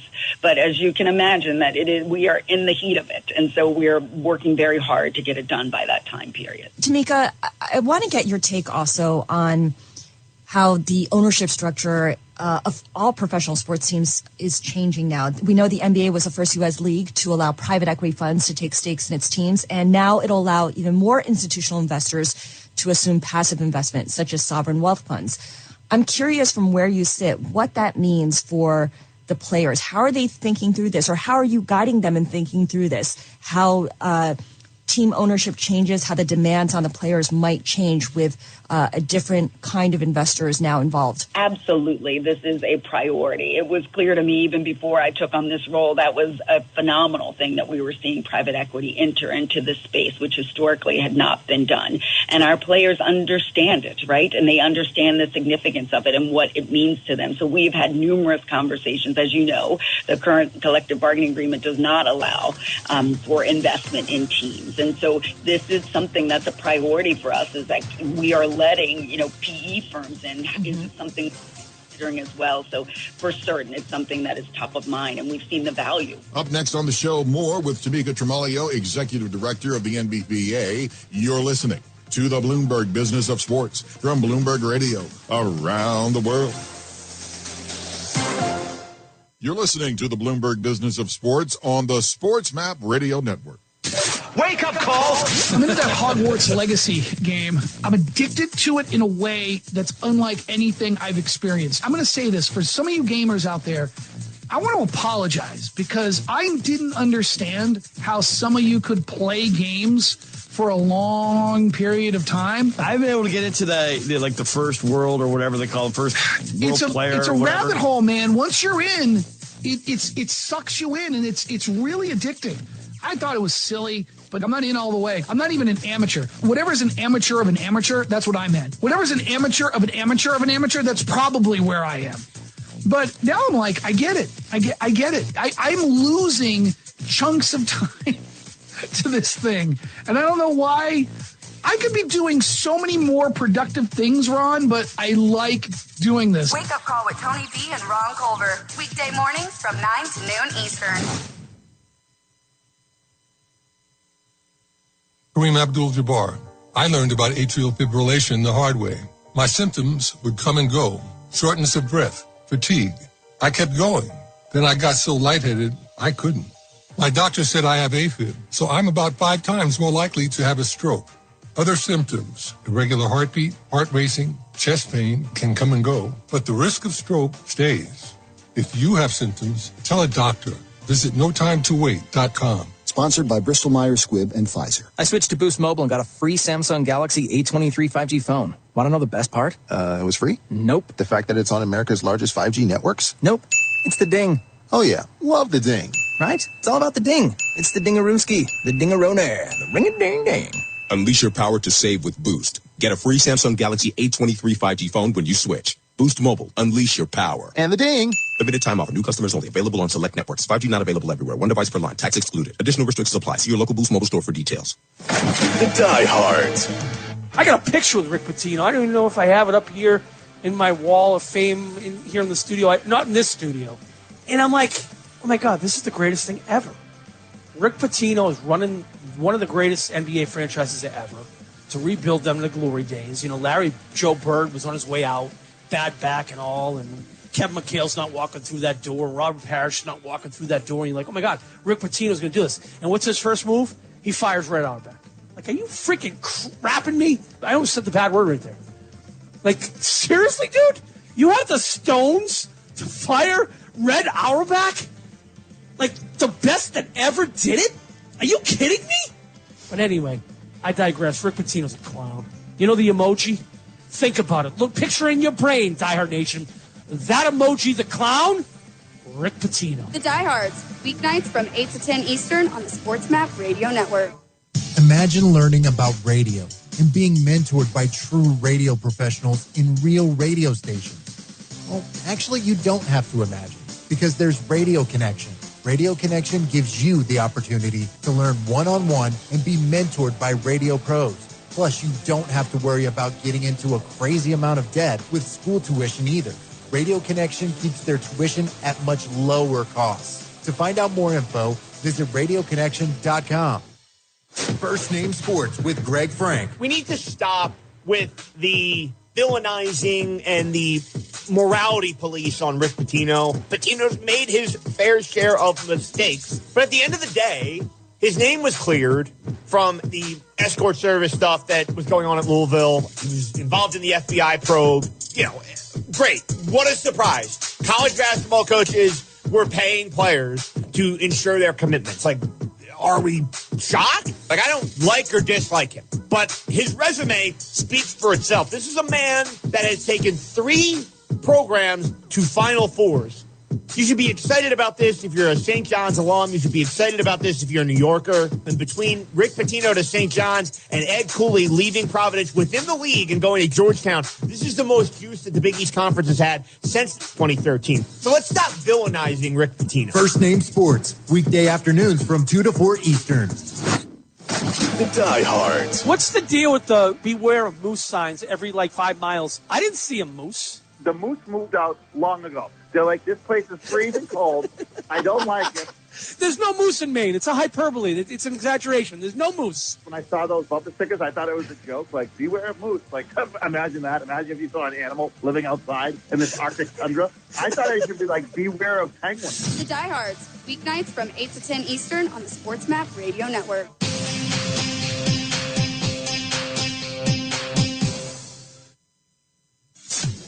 This is the Sports Map Radio Network. You're listening to Bloomberg Business of Sports from Bloomberg Radio. This is the Bloomberg Business of Sports show, where we explore the big money issues in the world of sports. I'm Michael Barr, along with Scarlett Fu. We're talking with the executive director of the National Basketball Players Association Union about the state of the league. Tamika Tremalio. I wonder what your take is on what Damian Lillard said, too, about how sometimes the younger players don't have enough veterans mentoring them. From the NBPA's point of view, what could be done or might need to be done when it comes to perhaps pairing up younger players who have a lot to learn still about how to conduct life in the public eye with more experienced players? So really great question, Scarlett. And to be quite honest, at the union, we really wrap our arms around them, right? So that includes everything from, the moment that they start until the moment that the ball stops dribbling for them, right? And first of all of our players recognize how important it is to have our veteran players. Every single one of our rookies have had the experience of having someone mentor and guide them. And so they are a critical part of every single team. And so even as we think about, potentially bringing on players at an even younger age, it becomes even more important, right? Mm-hmm. That the veteran players are playing a role and that they're part of the solution. Because what we want to see in the union is not just that someone is able to enter the league, but that someone's going to be successful in the league. And we know that to be successful, you have to have the right mentorship and guidance.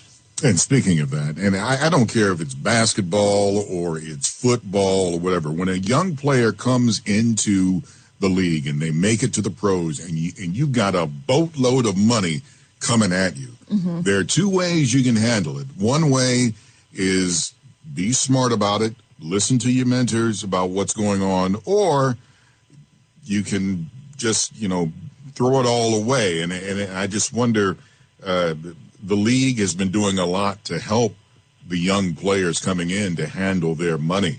What do you see down the future with that? So you are correct that is not only is it a tremendous amount of pressure, but it's also something that we really need to be well educated on. And so our rookie transition program, which is something that's done along with the NBA, is very much focused on financial literacy. So we spend a significant amount of time with them understanding the value. And as you know, Michael, this is my area of expertise, right? So I'm always focused on sort of how can we make the dollars go further? How can we create generational wealth? Mm-hmm. And so it has been critically important that our players understand that their lifespan or expectancy is 4.7 years or thereabouts. And so how do you make this last for the long run? Where do you invest it? And so we have, not only are we doing this from an educational standpoint, because I know we all appreciate that it's one thing to hear it, it's another thing to see people actually practicing it. And we have people on our executive committee, our board of player reps, et cetera, who live these value systems and try to instill them in our players as well. So people like Andre, who spend a significant time in investing, et cetera, he's been a real pillar for our younger players to make sure that they understand finances and that they understand how to make those dollars go much longer. Yeah, I think especially as younger players come into the league, they now have NIL under their belt too. So their exposure to all that money comes a lot sooner than it used to in years past. Tamika, I want to broaden out our conversation here because the current collective bargaining agreement is going to be coming up soon. It expires after the 2023 to 2024 NBA season. So I wanted you to just give us a sense of the mood of the NBPA in terms of players' perspectives. Are they happy with how the game is going, how the business of the game is unfolding? What do they think about the game schedules, their salaries, their exposure that they're currently getting? Yeah, so thank you, Scarlett, for that question, because you are right. It is a very complex issue, right? It is not just salary. It is not just game schedule. There are so many things. The current collective bargaining agreement is over 500 pages, so it encompasses a lot. And I think people forget that it is not just an economic issue. It's also about their benefits. It's how they're protected and how are we being safe. And our players, first of all, are incredibly engaged. So we have an executive committee and we have a board of player reps. Our executive committee is on it. We speak every single day about these topics, particularly because we're coming up on a deadline of March 31st, so next week. And so there are lots of things that are coming to the forefront, and we are making progress. But as you can imagine, we are in the heat of it, and so we're working very hard to get it done by that time period. Tamika, I want to get your take also on how the ownership structure of all professional sports teams is changing now. We know the NBA was the first U.S. league to allow private equity funds to take stakes in its teams, and now it'll allow even more institutional investors to assume passive investments, such as sovereign wealth funds. I'm curious from where you sit, what that means for the players. How are they thinking through this, or how are you guiding them in thinking through this? How team ownership changes, how the demands on the players might change with a different kind of investors now involved? Absolutely. This is a priority. It was clear to me even before I took on this role that was a phenomenal thing that we were seeing private equity enter into this space, which historically had not been done. And our players understand it, right? And they understand the significance of it and what it means to them. So we've had numerous conversations, as you know. I know I'm going off the board a little bit here, and I'm shifting a little bit, but I want to give a shout out to Willis Reed. And he just passed recently, the great Knicks player. And for people who may not be aware of who he is, everybody in New York knows who he is. Anybody in basketball who follows it closely knows who he is. Willis Reed in the 1970 NBA Finals. It's the Knicks against the Lakers. Mm-hmm. And Willis Reed, he tore a muscle in his leg. And I'm thinking, well, there's no way in the world he's going to come back out. So here it is, Game 7. And all of a sudden, and I'm watching this as a little boy, I'm like, oh, my goodness. I think we see Willis coming out. Here comes Willis. And the crowd is going wild. Now, I'm a native Detroiter, so, of course, I was rooting for the Pistons. But, if I saw Willis Reed, he just gutted it out, limping on the court. He only put up 4 points, but, boy, those 4 points in the heart and soul that he gave the Knicks, that's what gave the Knicks their first NBA championship. And, Tamika, I just wanted to give a shout-out to Willis Reed and what you can add to it. Thank you so much. It is so kind of you to mention the captain today in your conversation. He is a legend for certain. He is an icon, obviously, amongst the Knicks, but I think amongst all of our players. We have done many things to really sing his praises over the last, week or so, but the reality is it's something that lives within all of our players. They see the perseverance and they see the triumph that resulted as a result of all of his hard work. So, we do pay homage to them, and I'm grateful that you took the opportunity to do the same. So thank you very much. Special thanks to Tamika Tremaglio for joining us. She is the executive director of the National Basketball Players Association. Now, if you missed any of that conversation, it's on demand now on the Bloomberg Business of Sports podcast. That's at Bloomberg.com/podcast and on all your favorite podcast platforms. My goal is to be the number one pick. That's something I've been dreaming of since a kid. It feels better to be number one than number 5. I wear the number because of Mike. We have a chance to go for 3 in a row. Good numbers at a good time. When I first started wearing that number, I was just happy and proud. Bloomberg Business of Sports, the number of the week. We're talking pickleball. Oh, okay. Pickleball, in case you didn't see the news, is that pickleball they're going to have several courts in New York Central Park. All right. And it's coming up April 7th. And it'll be there for 6 months. 14 pickleball courts. Now, here, this, by the way, it's in the Woolman Rink in New York because obviously it's too warm to go ice skating, so they'll set something up there. What I want to know is, you can get one of these courts to rent per hour. Okay. How much is it? How much is it? How much per hour? And how many hour. people can play? Like 2 to 4, right? 2 to 4. $48. $48 an hour? Yeah. Where are you, out in my area in the Poconos? Okay. How about we add a 100 to that 48? Oh, you're doing better. Sandrock Concrete specializes in all types of concrete, driveways, sidewalks, basements, and garages. We also do stamp-colored concrete in many different designs. We do interior and exterior stonework, regular brick and block work. Sandrock Concrete is fully insured. Call Jerry Sandrock at 330-506-0013 for an estimate. Also find them on Facebook at Sandrock Concrete LLC. Sandrock Concrete, where you deal with the owner all the time. So why do teenagers play high school sports? My reason why is a sense of purpose. My reason why is to inspire others. One reason student athletes seldom mention is to get an athletic scholarship. They know that only 2% of all high school athletes are awarded a sports scholarship. So why do they play? My reason why is friendship. Tell us your reason using the hashtag #MyReasonWhy. This message presented by the NFHS and the Ohio High School Athletic Association.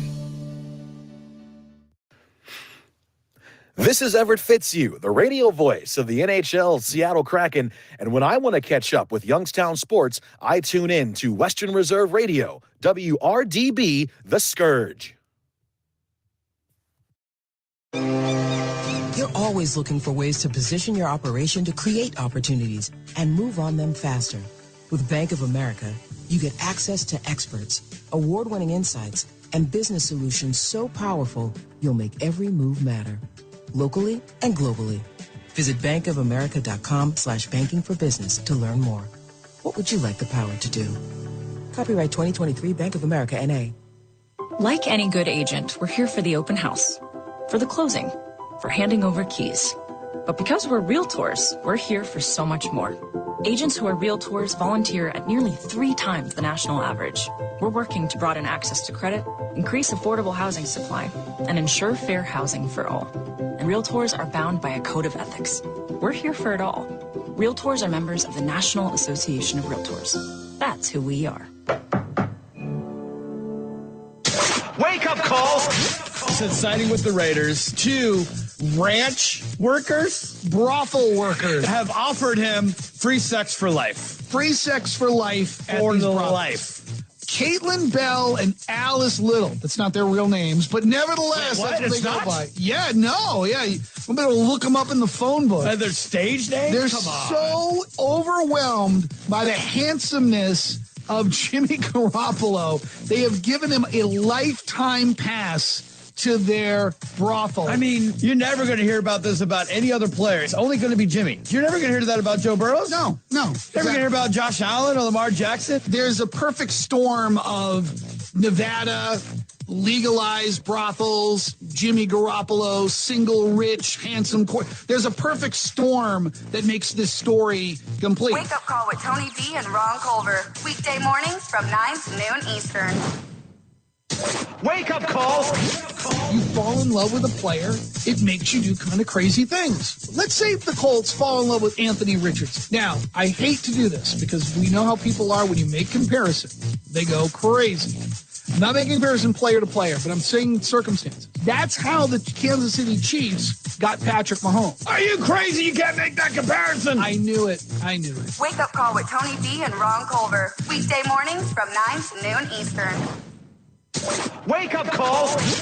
You fall in love with a player, it makes you do kind of crazy things. Let's say the Colts fall in love with Anthony Richardson. Now, I hate to do this because we know how people are when you make comparisons. They go crazy.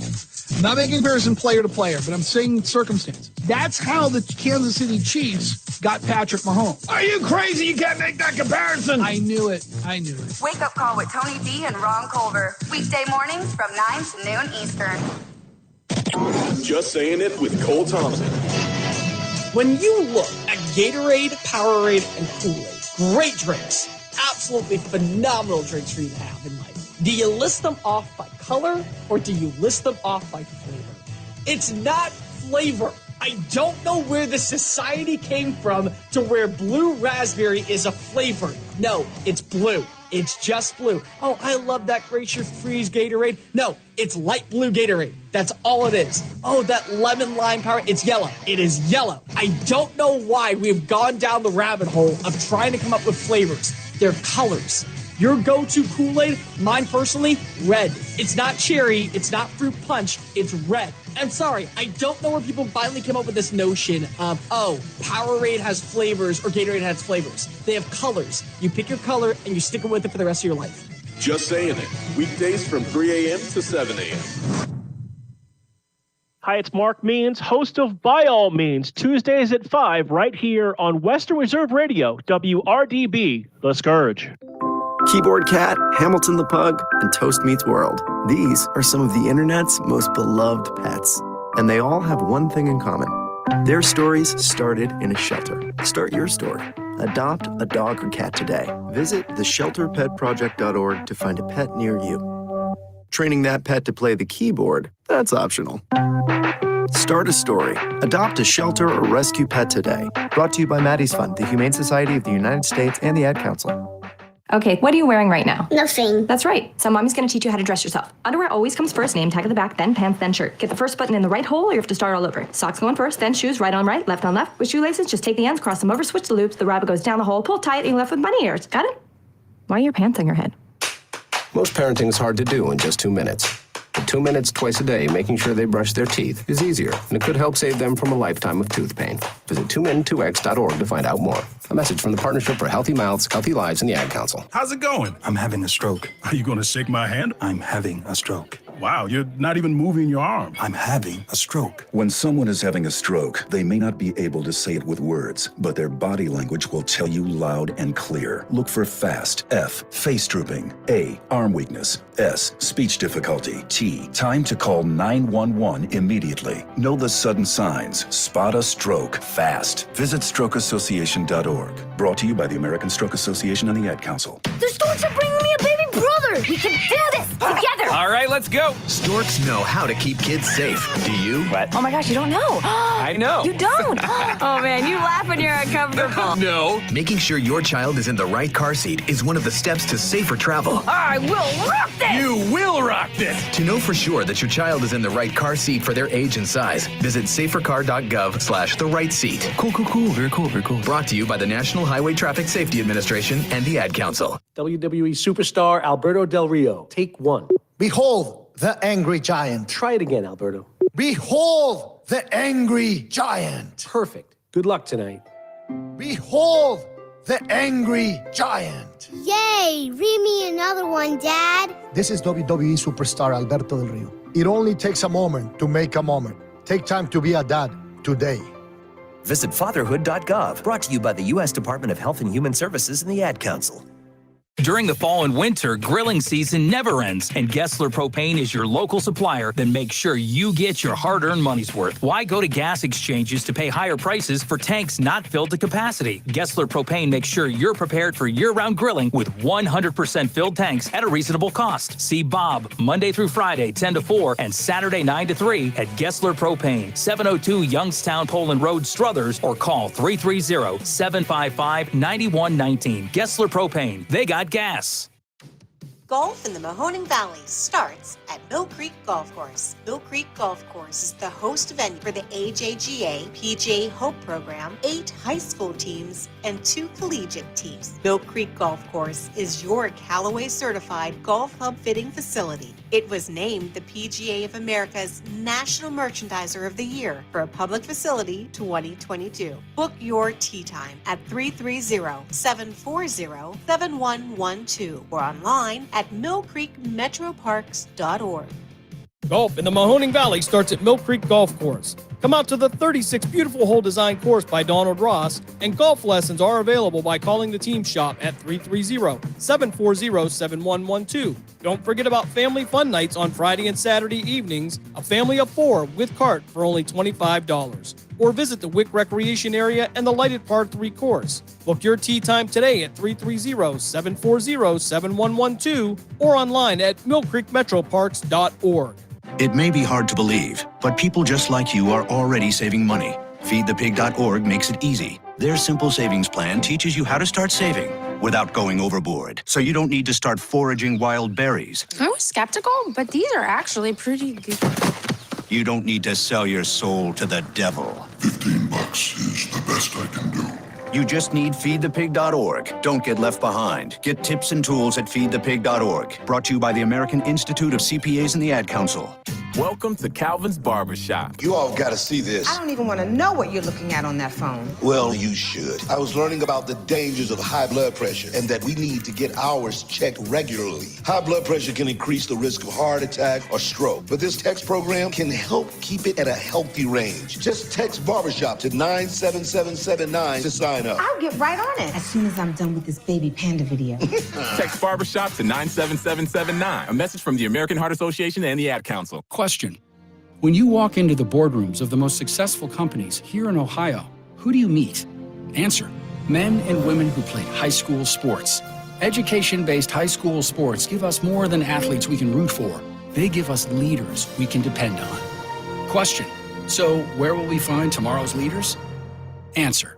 High school sports. This message presented by the Ohio High School Athletic Association and the Ohio Interscholastic Athletic Administrators Association. You're listening to Western Reserve Radio at westernreserveradio.com on the Live 365 network and the Live 365 app. Hour and a half. I don't like to listen to myself that much. We love you, James.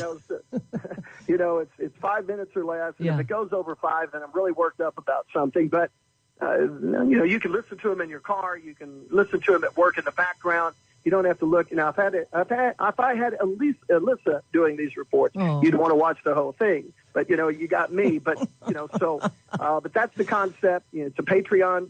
Just Google Die Hard Sooner Report, and I think you'll really like it. And for a small donation, you're rocking and rolling, and you get all the Sooner news you could possibly want. It's a full court press. You cover the Sooners, but also the Big 12 Conference. And that is one particular team that I want to talk about, the Kansas Jayhawks, the reigning national champions. Of course, they're out of the tournament, but they had to play without their head coach, Bill Self. I mean, what can you share about his health and how he's progressing, and just help us understand exactly, what he was going through? Well, Bill's like a lot of us. He had to have stents put into his heart. So, he recovered to the point that he could work with his team. He could watch film. He could help put together the game plan. They just thought it was too much of a risk, too early, too soon to have him go to the arena and coach a game. And even though he promised he would keep cool and calm, Bill's going to be Bill. And Bill isn't necessarily a ranter and a guy that just explodes, but he can, and he has. And, so they did the right thing. Kansas didn't lose. I mean, would he have made up 2 points? I think so. I mean, I think Bill's worth 2 points a game. Oh, yeah. So I think they would have. But the most part, Kansas, they didn't score. And they got taken out of their game by Arkansas, who's a great defensive team. And Arkansas can really scramble and do a lot of good things. And Arkansas, eventually loses in this tournament because they can't score. But they scored enough in this game to knock Kansas out. Hey, we are wrapping up our time. CBS Sports Radio Network in Oklahoma City. James Hale, give him a follow on Twitter at jhale24. And let's close out our interview. Give us your takeaways from the Oklahoma women's basketball season. It was just incredible, and they share the Big 12 Conference regular season championship with Texas. So Jenny Baranczyk has done just a fantastic job. Another amazing hire by Athletic Director Joe Castiglione. Yeah, Jenny's great. And the three seniors, Anna Lodusa, Maddie Williams, and Taylor Robertson were great. You know, when Sherry retired, Sherry was such an iconic figure. Sherry Cole, I'm talking about, Hall of Fame coach at Oklahoma, got OU into 2 Final Fours and a national championship game, and really revitalized the program and sold out games at OU in women's hoops and things like that. You know, when she retired, the program was not doing quite as well, but her figure just hovered over the program. And here comes Jenny Baranczyk, a similar type personality, maybe even more gregarious than Sherry, but an attractive woman that was a very good basketball player in her own right, and was still active as a player, good enough that she can scrimmage with her own team and her own girls. And sometimes for a while she was the tallest girl on OU's team, so she had to scrimmage. And I know they called you, and you didn't want to come back. You're chasing golf carts and things. So anyway, I'm a golf mom now. I know, but these three seniors could have left any time, and they didn't. And Anna fought all the way back. She's had a back problem, an Achilles problem, and a ACL injury, and she's fought back from it all and had a great senior year. So these three, but they're the reason why the Sooners were so good. They're also why they're flawed. They're not a good defensive team. Taylor Robertson is not a good defensive player, but she's the greatest shooter they've ever seen in women's basketball. She holds the record for three-pointers. Her record streak of 73 straight games making a three was stopped, against UCLA. That was sad when she was on the bench at the end of the game because they can't put her in because defensively she can't help them at that point. But what they accomplished is great. And I think this legacy is going to continue at OU. They've got a good team coming back. They've got a couple of great recruits coming in. I think they're going to hit the transfer portal. They already have one great transfer that's come in. It's a 6'1" guard that is a former 5-star player out of Louisville. And we'll see how it goes. But Jenny's done a great job, and I think people are catching on to this program again, and they're beginning to draw fans again because it's fun. She's Billy Tubbs, reincarnated on the women's side. A lot better looking than Billy. But they run and gun it, and they bring it up the court. They get it up the court. They play one-on-one all the time. It's fun basketball, and they shoot threes, and they don't ever pass up a three. So it's fun basketball, and it's fun to watch. Whether you can win a national championship playing this way, I don't know, but I think Jenny's going to try to find out, and I don't think she's going to change. She's just going to keep trying to refine the defensive side of the ball and see if they can get there. The future is bright. Legendary radio host of Total Sports with CBS Sports Radio Network in Oklahoma City. Also subscribe to patreon.com. Die Hard Sooner Reports, and give James Hale a follow at jhale24. Great way to kick off our program, James. Enjoy all the games tonight and this afternoon, and we will catch up with you again real soon. All righty, thanks. Have a great day. Sports Map Radio Network, the Big E Sports Show. We will be right back.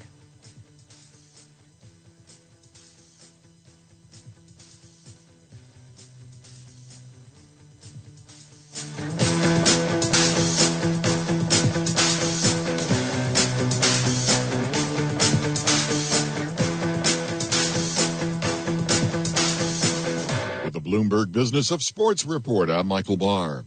Apple is considering bidding for the streaming rights to a range of English soccer games. According to people familiar with the situation, the move would step up its sports ambitions and increase competition with Amazon's Prime Video. The parking lot at Citi Field may get a new look. A bill introduced in the New York legislature would authorize New York City to build on it. It would help pave the way for redevelopment plans envisioned by Mets owner Steve Cohen for a casino. Yankee Stadium is bringing in some new food this season. Chef David Chang's Fuku, which specializes in spicy fried chicken sandwiches, announced that it has entered a multi-year partnership with the New York Yankees and Legends Hospitality. A $2.7 billion development proposal to transform a former Atlantic City airport into a Formula One racetrack was agreed to by the City Council. With a Bloomberg Business of Sports report, I'm Michael Barr. I'm Kareem Abdul-Jabbar. I learned about atrial fibrillation the hard way. My symptoms would come and go. Shortness of breath, fatigue. I kept going. Then I got so lightheaded, I couldn't. My doctor said I have AFib, so I'm about 5 times more likely to have a stroke. Other symptoms, irregular heartbeat, heart racing, chest pain can come and go, but the risk of stroke stays. If you have symptoms, tell a doctor. Visit notimetowait.com. Sponsored by Bristol-Myers Squibb and Pfizer. Are you tired of high cable TV rates? Sign up for Dish today and get a $500 bonus offer while supplies last. Plus, lock in your price for 2 years guaranteed. Call All-American Dish, your Dish authorized retailer now. 800-296-1251. 800-296-1251. That's 800-296-1251. Offers require credit qualification, 24-month commitment, early termination fee, and e-auto pay. Restrictions apply. Call for details. Sports Kings with Mean Gene. Let's talk about another quarterback. Every year we go through this dog and pony show with Aaron Rodgers and the Green Bay Packers. I've had enough. He's not going to go away at 39 years old. I wish he would just retire and just stay in that little black hole, wherever darkness he was in. So I'm just not a fan of Aaron Rodgers. At one time I was, though. But I have had enough. Enough is enough. Sports Kings, weekday afternoons from 4 to 6 Eastern. Sports Kings with Mean Gene. Thanks to Ezekiel Elliott, he has devalued the running back position. Any big money that running backs ever thought they were going to get, that ain't happening anymore. And when you look at the running back franchise tag now, it's just under $10 million. So I'm not so sure Saquon Barkley is going to be back with the Giants. These running backs now are just a dime a dozen, I'm afraid to say. Sports Kings, weekday afternoons from 4 to 6 Eastern.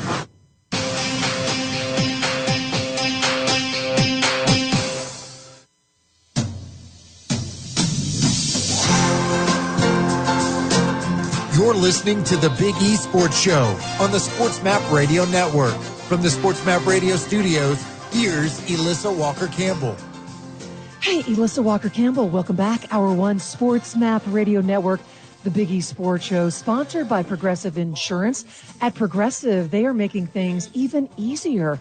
They will help bundle your home and car insurance together so you can save on both. And you can learn more at progressive.com or 1-800-PROGRESSIVE. Well, it is time to lace it up. It's a full court press. Our March Madness coverage continues. And it is safe to say that the 2023 tourney has definitely lived up to all the hype. It has been fascinating to watch, and we are delighted to, and excited, I should say, to open up our phone lines and welcome in legendary college coach, 31 years coaching D1, and that is Pat Kennedy. We love having you on the show. Hi, Pat. Hey, Alyssa. Great being with you guys. Well, we want you to give us your thoughts on just how things have played out this year, and also what were your expectations coming into this tournament, because we were just visiting with our first guest about why are there so many upsets this year in 2023? Well, I think this is a culmination, just to go over the upset scenario right now, is the portal, and teams, especially mid-majors, have been able to steal. You know, some of these kids go into the portal and they think right away they're going to get a call from UCLA and North Carolina, and it doesn't happen.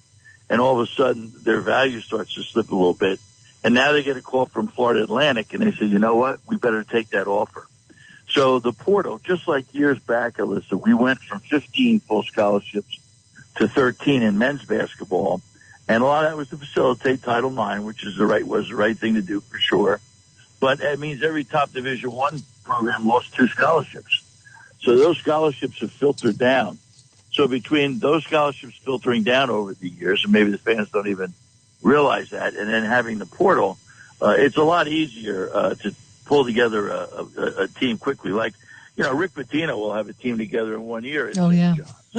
I mean, all of these guys, Ed Cooley will have a team, and maybe 2 or 3 at Georgetown, because the kids don't recognize the Georgetown name like they used to. Well, we're seeing it. It is alive and well, parity in college basketball. And as you had just mentioned, I mean, the mid-majors, these schools, they have closed the gap, and they're producing, just looking at, Florida Atlantic and that big win against Tennessee earlier this week. Yeah, and they did an incredible job because we all know Tennessee is a great defensive team that they are. Definitely. Yep. I coached against Rick Barnes when I was at Florida State, and he was at Clemson. And they were always very physical, and they would bang you around. But you know what? In that first half, when Florida Atlantic couldn't find a mark for the three-point, I told my wife, I said, and she's been in over 1,500 games. She said, they're going to start making them in the second half. I said, of course they're going to hit some, and that's all they needed to do, and they did it. Well, they definitely took care of business. Now, one team in particular, I definitely want to get your assessment of how their season played out. And it was the biggest upset, of course, Purdue. And, you know, when you reflect on their postseason play, in 2021, they lost to the 13th seed, 2022, the 15th seed. And in 2023, we saw it, you know, the 16th seed. So pinpoint, what's the issue, you know, going into postseason play? Well, a lot of people talk about styles of play. Alyssa, you know, the Big Ten, a little slow, a little bit stronger, a little bit more big and physical. They tend to run more sets. They're a little more set-oriented. If you take a look at the Wisconsins and Michigan States, and the nation has changed a little bit. A lot more almost up-tempo Princeton style of play, dribble handoffs, a lot of cutting backdoor, a lot of outside movement. So it's just like, you know, Fairleigh Dickinson didn't have a whole lot of problem. And I love Tobin Anderson, and he said it. Hey, guys, I've watched Purdue, and the more I watch them, the more I believe we can beat them. And so true is his statement. And if you took a look at that game, boy, the FDU youngsters just jumped an extra 2 or 3 inches higher. They were just another split second quicker getting to the ball. But the Purdue guys were not. They just figured they were beating them, and that's always something you got to work against. And at the same time, it's the lack of speed. Al McGuire, the great old Marquette coach, used to say speed is the single most important thing in a game of basketball. And he was 100% right about that. You're listening to The Voice. Pat Kennedy joining us at Sports Map Radio Network, the Big E Sports Show. He's been with us each and every week during March Madness. Legendary coach, 31 years coaching Division I. And let's talk about the mindset. You know, players, coaches, you know, they strive to succeed in postseason. How did you approach it, and what did you share with your team, and what do you do differently, if anything? Well, you know, you always start the season. I go back to what Tobin Anderson said about in his press conference at Iona. He was talking about setting great goals and great standards. And if you say that and you sell it to your team and you believe in it, well, then you try very hard to play it out during the course of the year. You know, I was Jimmy Valvano's assistant for 6 years, and no one dreamed more than Jimmy did. But I like what Tobin said, because he said dreaming is one thing, but believing in your heart that you can accomplish those dreams is really the key. And I believe in both theories. I know my Florida State team, we went to the round of 16 and then the following year, the round of 8, and everyone expected us to do that. And so I had to maintain a high level of standards and goals. And yet I had to keep my guys loose to where they didn't feel the pressure. And that's the big key. Accept the challenge, accept the pressure, be ready for it. Still got to execute, and you got to play well. But, you know, I hate to use the term, but don't put a gun to your head. Get out there, play together, love each other, and see what happens at the end. So that's the real key, getting that balance. Well, then what I hear you saying, too, the postseason really starts at the beginning of the season, where you set the tone, that level of intensity, correct? Oh, absolutely. And then you've got to continually reinforce it. And that's why, you know, you'll see teams come back from a really bad loss, and that's more has to do with the psychological than it has to do with practice on the floor. It's okay, guys, you know, let's shake it up here. It's almost like we used to say, again, not to use nasty terms, let's just everyone throw up. Let's all nice descriptor, yeah. You know, and just get rid of whatever was inside of us last night, and let's get ready for the new game. And, you know, when you release pressure from young people, they tend to respond in a positive way. And I always believe that. Jimmy V was a big believer in that, too. So everyone said, you know, why were Jimmy V's teams so relaxed and so like, you know, full of fun and stuff? Well, that's what Jimmy made them feel and believe in. So that's why, and it's a great point you're bringing up about postseason play, especially the NCAA tournament year. A lot of experts talk about fans have no idea how hard it is to win an NCAA tournament game. Hey, we're glad you're with us. Sports Map Radio Network, the Big E Sports Show. Pat Kennedy, our very special guest, legendary coach. And talk to me some more about, you know, as a coach in those days, you know, how do you help a player take their game to that next level? Because it's that much more intense, and the pressure just continues to rise. Yeah. The big thing is obviously convincing you guys to stay with what you're doing. If you were doing a great job of coming off the screens and giving a pump fake and getting that one dribble and getting in the lane and pulling up and shooting a jumper, then stay with that. Don't all of a sudden think, oh, it's a big stage, it's a different stage. Now I'm going to play differently. So keep your guys strict to their own fundamentals, strict to the things that they do really well, and then that way they'll be comfortable, right? So you'll reinforce the philosophy of being comfortable and maintaining to do what they can certainly do. So that would be the one thing I would say. Stay with what you can do and continue to do it well. Did you ever have a desire to coach in the NBA? Well, it's very interesting. When I was first at Florida State, Jimmy Valvano was approached by the New Jersey Nets. And, of course, I'm from Jersey and the New York area. Jimmy, obviously, from the New York area. But I had always been Jimmy's kind of X and O guy when he was at Iona. Sometimes you get one good X and O guy with you that you're comfortable with. So if Jimmy had taken that Nets job, I probably would have went in there. Brian Hill, my very first boss, was the head coach of the Orlando Magic that took them to the finals with Shaq, and I had a chance to do some scouting there. But, right now, believe it or not, I'm coaching in high school, so I'm currently a high school athletic director and head coach here in the state of Florida, and as you know, a great state to retire to, so I'm having a blast. Yes, and how did your team do this year?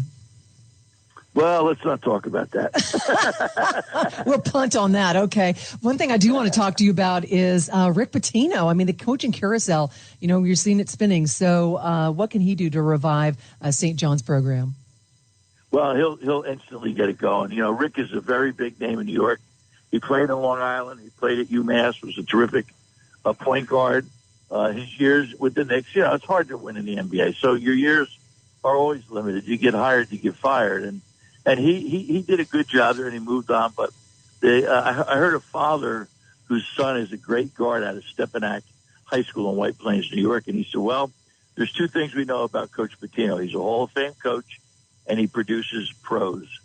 So any of the high-level kids that feel like they're going to be able to go to the NBA and be a professional player, why not play for Rick? And he can drive out of that campus in Queens, and he can be in gyms and in kids' homes in no more than 35, 40 minutes and be able to put together a national championship team. Look at Noel last night. Oh, yeah. He lit the Garden up.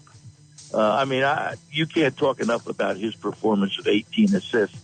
And that kid, I guarantee you, would have been with Rick Pitino at St. John's if the timing was right. Florida State Hall of Famer 2017 class, legendary coach, 31 years coaching at the Division I level, and that is Pat Kennedy, who joins us each and every week during March Madness. Listen, thanks so much for carving out time. Enjoy the games, and we'll talk next week. All right, Alyssa. Stick around. Much more coming your way. Cashback is not available on gas in New Jersey and Wisconsin. Hey, good morning. You're heading to the airport, right? Yep, thanks for checking. I like the car. How long have you been a rideshare driver? About 3 years now. I really enjoy it. Isn't it hard to make money these days with the price of gas being so high? Not for me. I use Upside, the free app that gives you cash back for every gallon of gas you buy. Wait a minute. Are you saying you actually get real money back when you get gas with the Upside app? Yep, I get real cash back every time I get gas. Does that actually add up to anything? I'll make around $200 to $300. Wow, that's serious extra cash. I'm downloading the Upside app now. Download the free Upside app now to earn real cash back every time you buy gas. Use promo code CAR for an extra 25 cents a gallon bonus on your first tank. You can cash out anytime right to your bank account, PayPal, or a gift card for Amazon and other brands. Just download the free Upside app and use promo code CAR for a 25 cents a gallon bonus on your first tank. That's code CAR. Sports Kings with Mean Gene. Charles Barkley, we love Charles on TNT when he's covering the NBA, but as you know, this time of the year, Charles Barkley, Kenny Smith, all those guys, they cover the NCAA March Madness tournament. Charles Barkley is making bold predictions. Memphis will start March Madness facing Florida Atlantic, but if they can get by those Owls, Charles Barkley believes the Tigers have what it takes to upset the number one seed in the East region, Purdue. Are you kidding me, Charles Barkley? I don't necessarily disagree. When you look at the Big Ten tournament, did they win it? Yes, but they played 2 double-digit seeds to win it. I know they've got Zach Edey, but Memphis showed me something, and they have some athleticism. if Memphis get past Florida Atlantic, I'm not against picking that upset over Purdue. I think Purdue is the most vulnerable out of all the number one seeds to probably lose early in the tournament. Sports Kings, weekday afternoons from 4 to 6 Eastern. If you're missing the cash in with Jason Page, then you're missing this. Well, what does it mean for Jimmy Garoppolo? I mean, if I'm Garoppolo and I walk into a room and I'm the same age as Derek Carr, I've won more. I almost won a Super Bowl. Derek Carr, the closest he's gotten to a Super Bowl is buying tickets. He should get at least $35 million a year.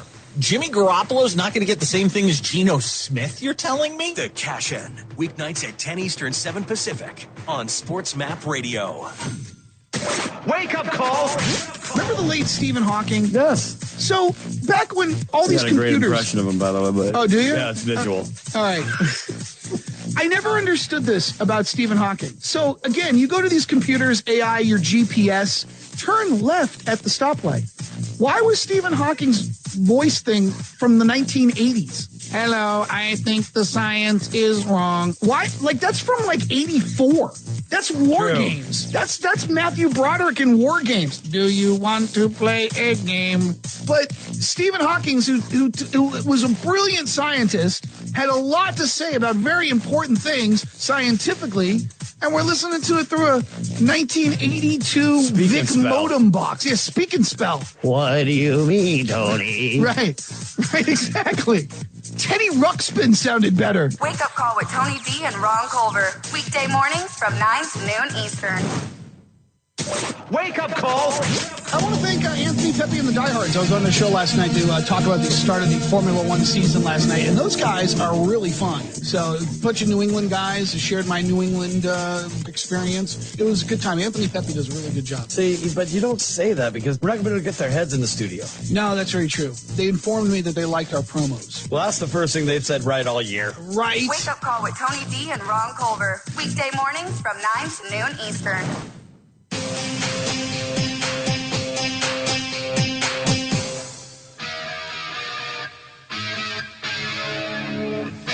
You're listening to the Big E Sports Show on the Sports Map Radio Network. From the Sports Map Radio studios, here's Elissa Walker-Campbell.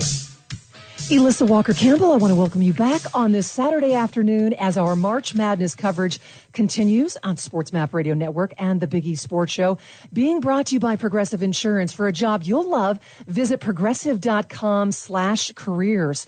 And we pride ourselves on delivering the biggest and best in sports. And anytime you think of iconic players and athletes, especially in women's basketball, Lisa Leslie immediately comes to my mind. She is a 4-time Olympic gold medalist, WNBA legend with the LA Sparks. She's a basketball Hall of Famer.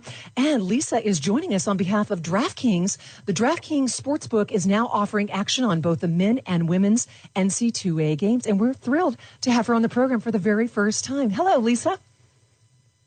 Hi, Lisa. Thank you for having me. It's great to have you on, especially this time of year. You know, March Madness has lived up to the hype. I mean, we have witnessed so many upsets. And I just got to ask you, I mean, I'm sure you were filling out all the brackets. Did your bracket get busted on day one like mine?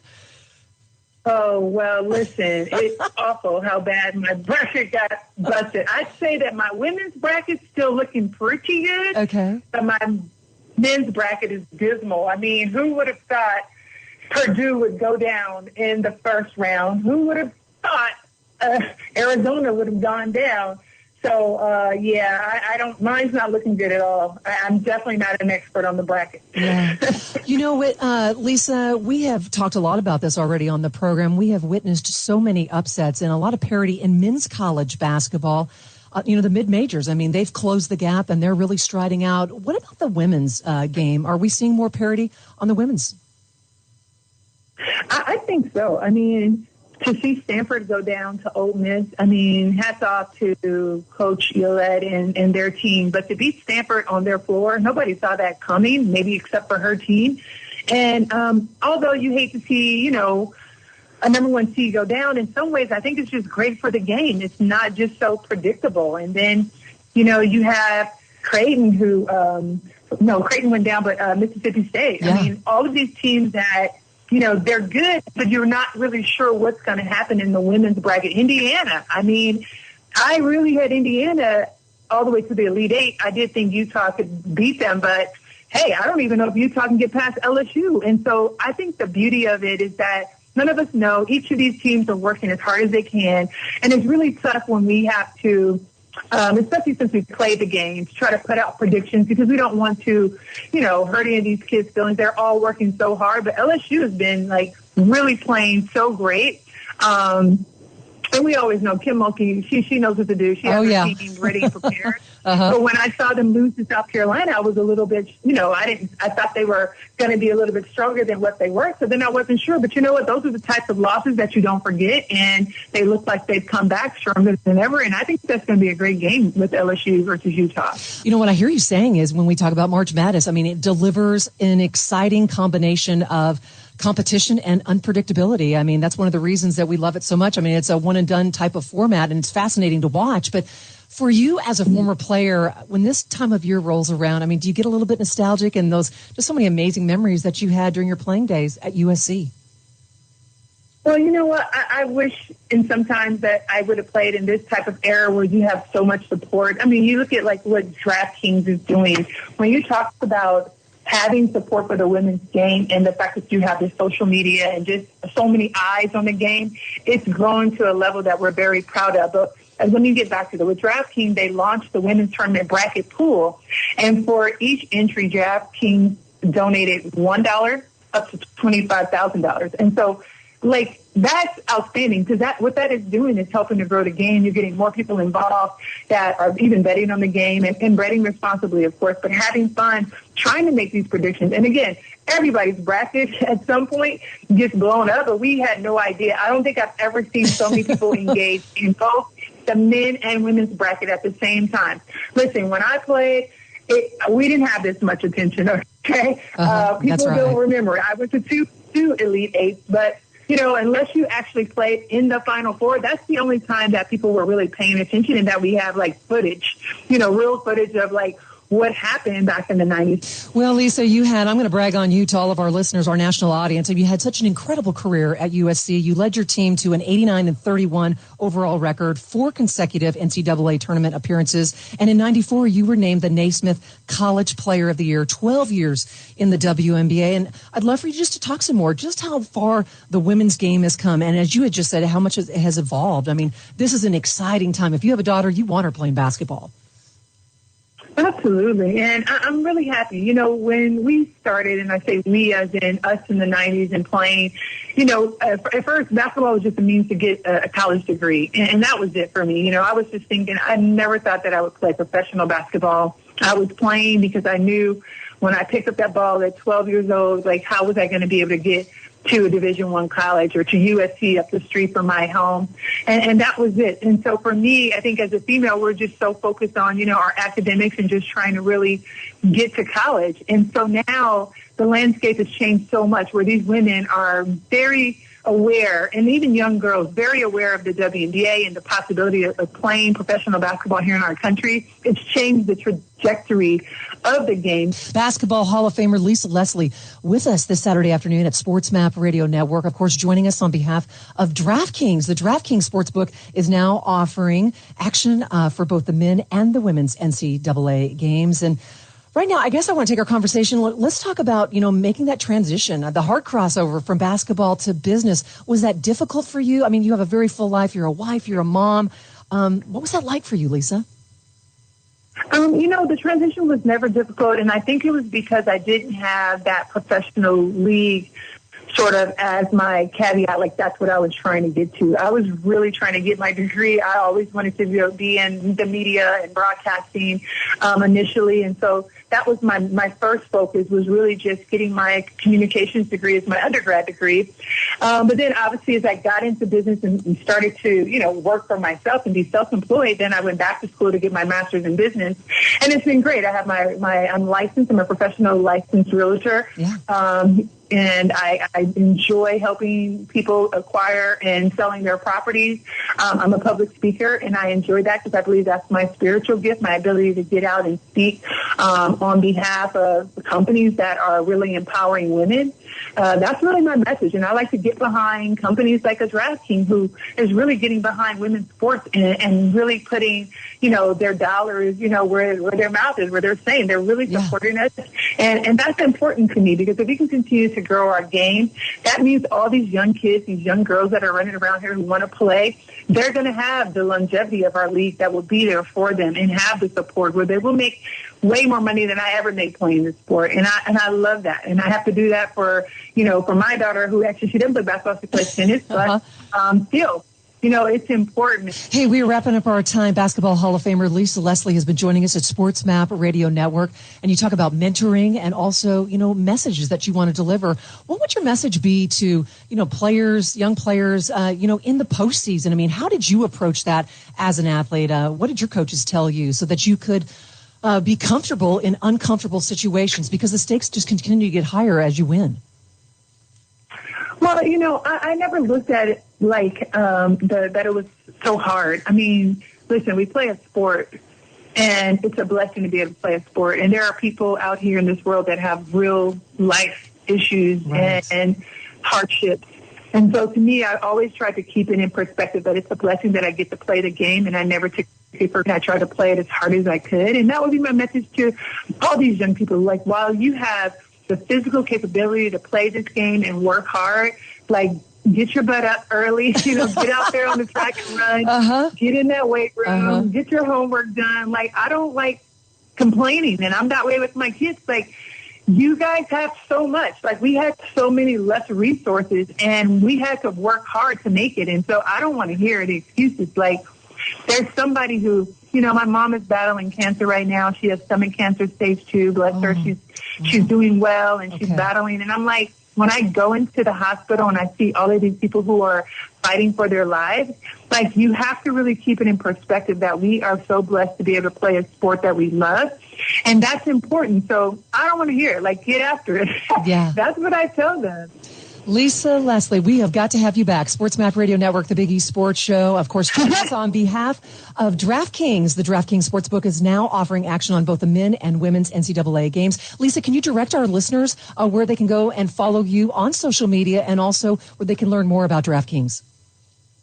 Yes, you can follow me on social media at Lisa Leslie on Instagram and Twitter, and I believe I am Lisa Leslie is on Facebook.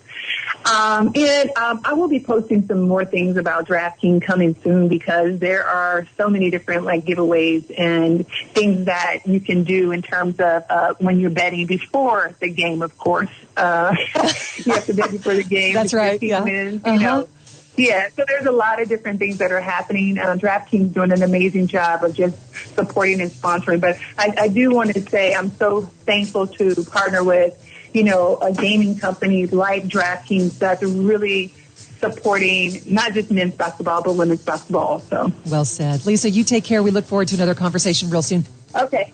Thank you so much. You bet. Stick around. Much more coming your way. Yes, much more coming your way at Sports Map Radio. I switched to Boost Mobile and got a free Samsung Galaxy A23 5G phone. Want to know the best part? It was free? Nope. The fact that it's on America's largest 5G networks? Nope. It's the ding. Oh, yeah. Love the ding. Right? It's all about the ding. It's the dingarooski, the dingaroner, the ring-a-ding-ding. Unleash your power to save with Boost. Get a free Samsung Galaxy A23 5G phone when you switch. Boost Mobile. Unleash your power. And the ding. Limited time offer. New customers only. Available on select networks. 5G not available everywhere. One device per line. Tax excluded. Additional restrictions apply. See your local Boost Mobile store for details. Ask Sherwin-Williams during the spring sale, March 24th through April 3rd, and get 35% off paints and stains with prices starting at $28.92. That means 35% off our most popular color family, blue. Psychologists have found it to be soothing and relaxing, which makes it especially great for bedrooms and bathrooms. And of course, 35% off all of our other colors. Shop the sale online or visit your neighborhood Sherwin-Williams store. Retail sales only. Some exclusions apply. See store for details. First Name Sports with Greg Frank. The AFC East now getting even better. The Dolphins are all in. The Bills are obviously all in. They've been all in. And Say what you want about Bill O'Brien, but if he brings some confidence to the New England offense, if they're able to go out and add some weapons for Mac Jones, the Patriots will be in the mix. The Jets now have Aaron Rodgers. A big-time sports market now just got a huge shot in the arm. The Aaron Rodgers move for the Jets now gives them a seat at the table with the rest of the contenders. It is better for your league, better business when we have these things going on, when you have more teams competing and wanting to win. These are teams that are saying enough. It is our turn to crash the party in the AFC East. When we have everybody competing like this, get your popcorn out because this makes for a very enjoyable 2023 NFL regular season. First Name Sports, weekday afternoons from 2 to 4 Eastern. Sports Kings with Mean Gene. Joker puts up damn near a triple-double night in, night out. And the guy who has played with a team that had two major injuries with Porter and Jamal Murray, and he's still carrying the team. MVP is supposed to be the guy that if he was not there, you wouldn't be winning. The Joker is that guy, and I think he's going to win another MVP. Sports Kings, weekday afternoons from 4 to 6 Eastern. If you're missing the cash in with Jason Page, then you're missing this. As I've followed this story, I have been critical of the league. I thought they should have come down on Ja Morant harder. But I'm also able to admit when maybe I could be wrong. And in the case of Ja Morant, I felt like the league could have come down harder on him. But when you watch him play the game, you watch the ferocity with which he goes to the basket, and you understand why the league would be hesitant to put this guy on ice for the rest of this regular season. Ja's got a chance still at a young point in his career for all of this to be ancient history and to be part of a bio at the end of his career where he's a success story rather than a cautionary tale. And I watched him tonight, and it got me. I almost found myself rooting for him, rooting that he could get it figured out. Hopefully he does. The Cash In, weeknights at 10 Eastern, 7 Pacific on Sports Map Radio. Imagine learning about radio and being mentored by true radio professionals in real radio stations. Well, actually, you don't have to imagine because there's Radio Connection. Radio Connection gives you the opportunity to learn one-on-one and be mentored by radio pros.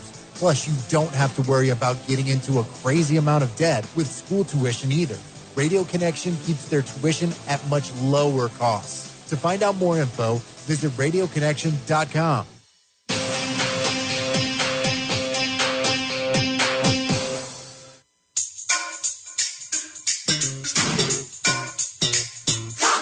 You're listening to the Big E Sports Show on the Sports Map Radio Network. From the Sports Map Radio studios, here's Elissa Walker-Campbell. Hey, Elissa Walker-Campbell, welcome back. Hour 1, Sports Map Radio Network, the Big E Sports Show, sponsored by Progressive Insurance. Are you looking for a career where you will love flexibility, great pay, and benefits at one of the country's top workplaces? Come join the growing team. Go to progressive.com/careers and apply online today. Our March Madness coverage continues, but right now we're going to do a crossover and shift gears. We're going to go around the horn and talk some MLB and preview the 2023 Houston Astros. And we can't forget, we got a long memory. The Astros won the World Series 4-2 over the Phillies before a capacity home crowd right here in Houston at Minute Maid Park. And we are so thrilled to have back with us to break it all down. And that is Astros beat writer in his 19th season, Brian McTaggart. How you doing, Brian? I'm doing good. How are you doing, Alyssa? Hey, it's good to have you on the program. And last time we had you on the show, we were celebrating the historic run for the Astros and just another world championship. So what's been the focus right now in the offseason? Just kind of get us up to speed on some of those offseason headlines and the movement that took place. Well, I mean, probably the two biggest things that happened were they lost Justin Verlander to the Mets in free agency, and they signed Jose Abreu, the first baseman from the White Sox, who was the AL MVP just a couple of years ago. They signed him to replace Yuli Gurriel. So, they really didn't have to do a whole lot, of course, coming off a World Series championship. They had most of their players back. So, losing Verlander hurts, but they have enough pitching depth, they felt, to where they could absorb that. And they do, as long as everybody's healthy, and then their lineup got better with Abreu. So if you looked around baseball this offseason, teams were spending hundreds of millions of dollars to try to improve their roster to do what the Astros just did, and that was win the World Series. And the Astros only had to make a couple little moves, although the Abreu move was a big one, just to sort of get back to being the favorite, and they are the favorite again if they can stay healthy.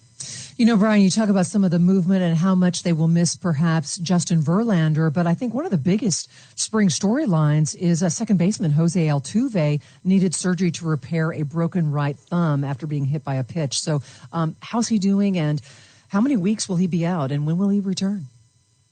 Yeah, that was a big loss. He was playing in the World Baseball Classic, got hit by a pitch on, I believe it was March 19th, so he had surgery a few days later. He's going to be out a couple of months, so I wouldn't expect him in an Astros game, I think, before early June 1st, because he's going to have a long rehab, and he's going to have to play in some minor league games. So it's going to be a process, but that's a huge blow, not just because, what he provides, defensively. He's their leadoff hitter. He's their leader. He's, the longest tenured player on this team. He's right now one of the top 2 or 3 greatest players in franchise history, and he had a great year last year. So losing him, for the first couple of months of the season really weakens their lineup. It makes them a little bit more vulnerable. So they're going to have to turn to David Hensley or Mauricio Dubon to try to replace that. They're not Jose Altuve. They're not going to duplicate his numbers. So it's going to be tough, I think, for the Astros as long as Altuve's out. But the good news is he's on the path to recovery. It's just going to be a 8-week recovery, it looks like. Astros beat reporter Brian McTaggart with us at Sports Map Radio Network. Give him a follow on Twitter at Brian McTaggart. And you're down there in Florida. So what are some of your observations? What have you seen from the Astros spring training? And who's been a standout? Yeah, well, it's been weird because they had so many players play in the World Baseball Classic that it's most of their key players weren't here. I mean, Jose Abreu was here the whole time, the newcomer. What stood out to me about him was this guy, for all he's accomplished in his career, works extremely hard. He worked extremely hard at first base, trying to get better at first base, and he looks like he's going to be what he was advertised to be, somebody who can take the ball every day and start at first base, a guy who can drive in a lot of runs. So he's been impressive. Their starting pitching has been impressive. Framber Valdez, who's going to start on opening day Thursday at Minute Maid, has had a very nice spring. The Astros kind of urged him not to go to the WBC. They wanted him here.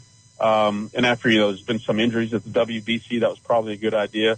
They did have an injury early in camp. Lance McCullers Jr. hasn't thrown. So that's got to be a concern as well.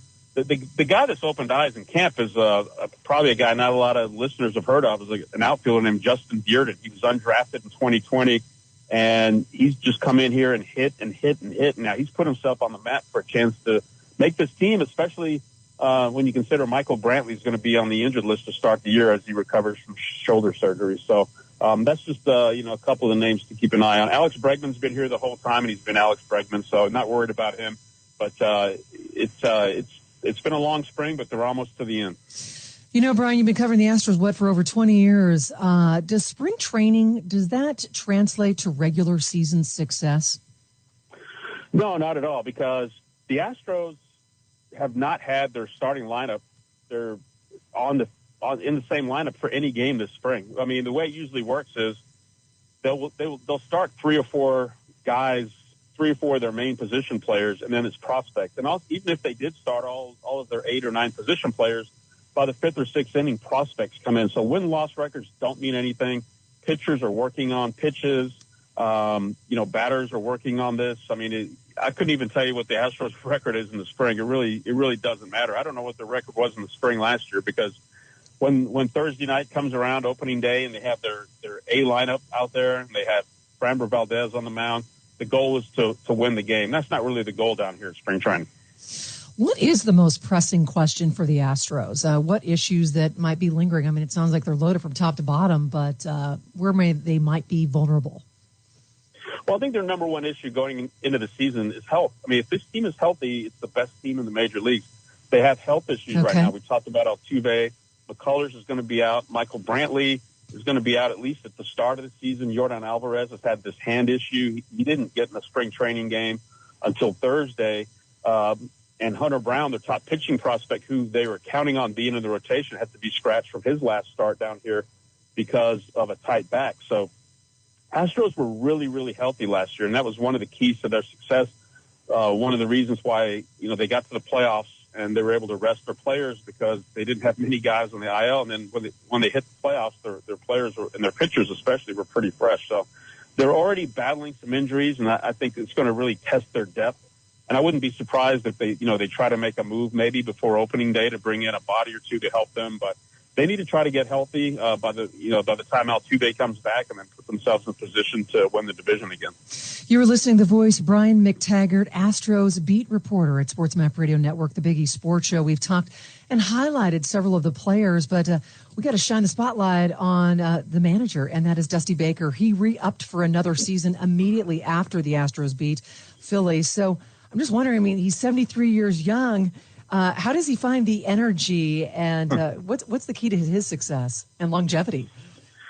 Yeah, he's amazing. He's an amazing man. Yeah, 73, and he's out here every day, and he loves every minute of it. I think there's a couple of things driving him. When he went into last year, there were two main things driving him. He wanted to get 2,000 wins, which he did. He wanted to win a World Series because he'd never won one as a manager, which he did. So what's driving him now? He really wants to win a second World Series and match Cito Gaston, who is a mentor of his. Cito won 2 World Series with the Blue Jays. He's the only black manager to win 2 World Series. Dusty wants to join him in that company. And also, Dusty is rooming down here with his son. His son is a player and he is? a good prospect for the Washington Nationals. Uh-huh. And the Nationals and Astros share a spring training facility. So every night, Dusty goes home and he hangs out with his son. And that is something that I think is a pretty magical, phase in his life right now. And as long as his son's on the Nationals, as long as he can manage, he wants to keep that going forever. So his son, he said over and over, his son keeps him young, and he is definitely the hippest 73-year-old that I know. So, Brian, when you evaluate him, what is his strength? Because you think about his longevity, all the years that he has been, coaching. It's such an inspiring journey, but his ability to connect and adapt to younger players. The game has changed. Yeah, the game's changed, and but kind of what I said a little bit before too. Like Dusty, he's young at heart. He's not.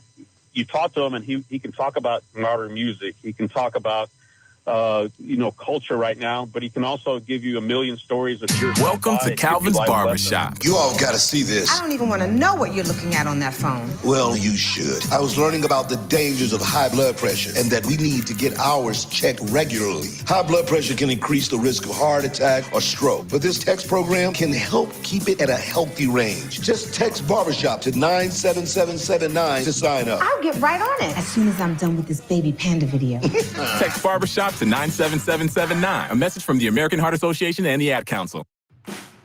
Hi, it's Mark Means, host of By All Means, Tuesdays at 5, right here on Western Reserve Radio, WRDB, The Scourge. This is Matt Lipsack, the voice of the Youngstown Phantoms, and your home for Phantoms hockey is Western Reserve Radio.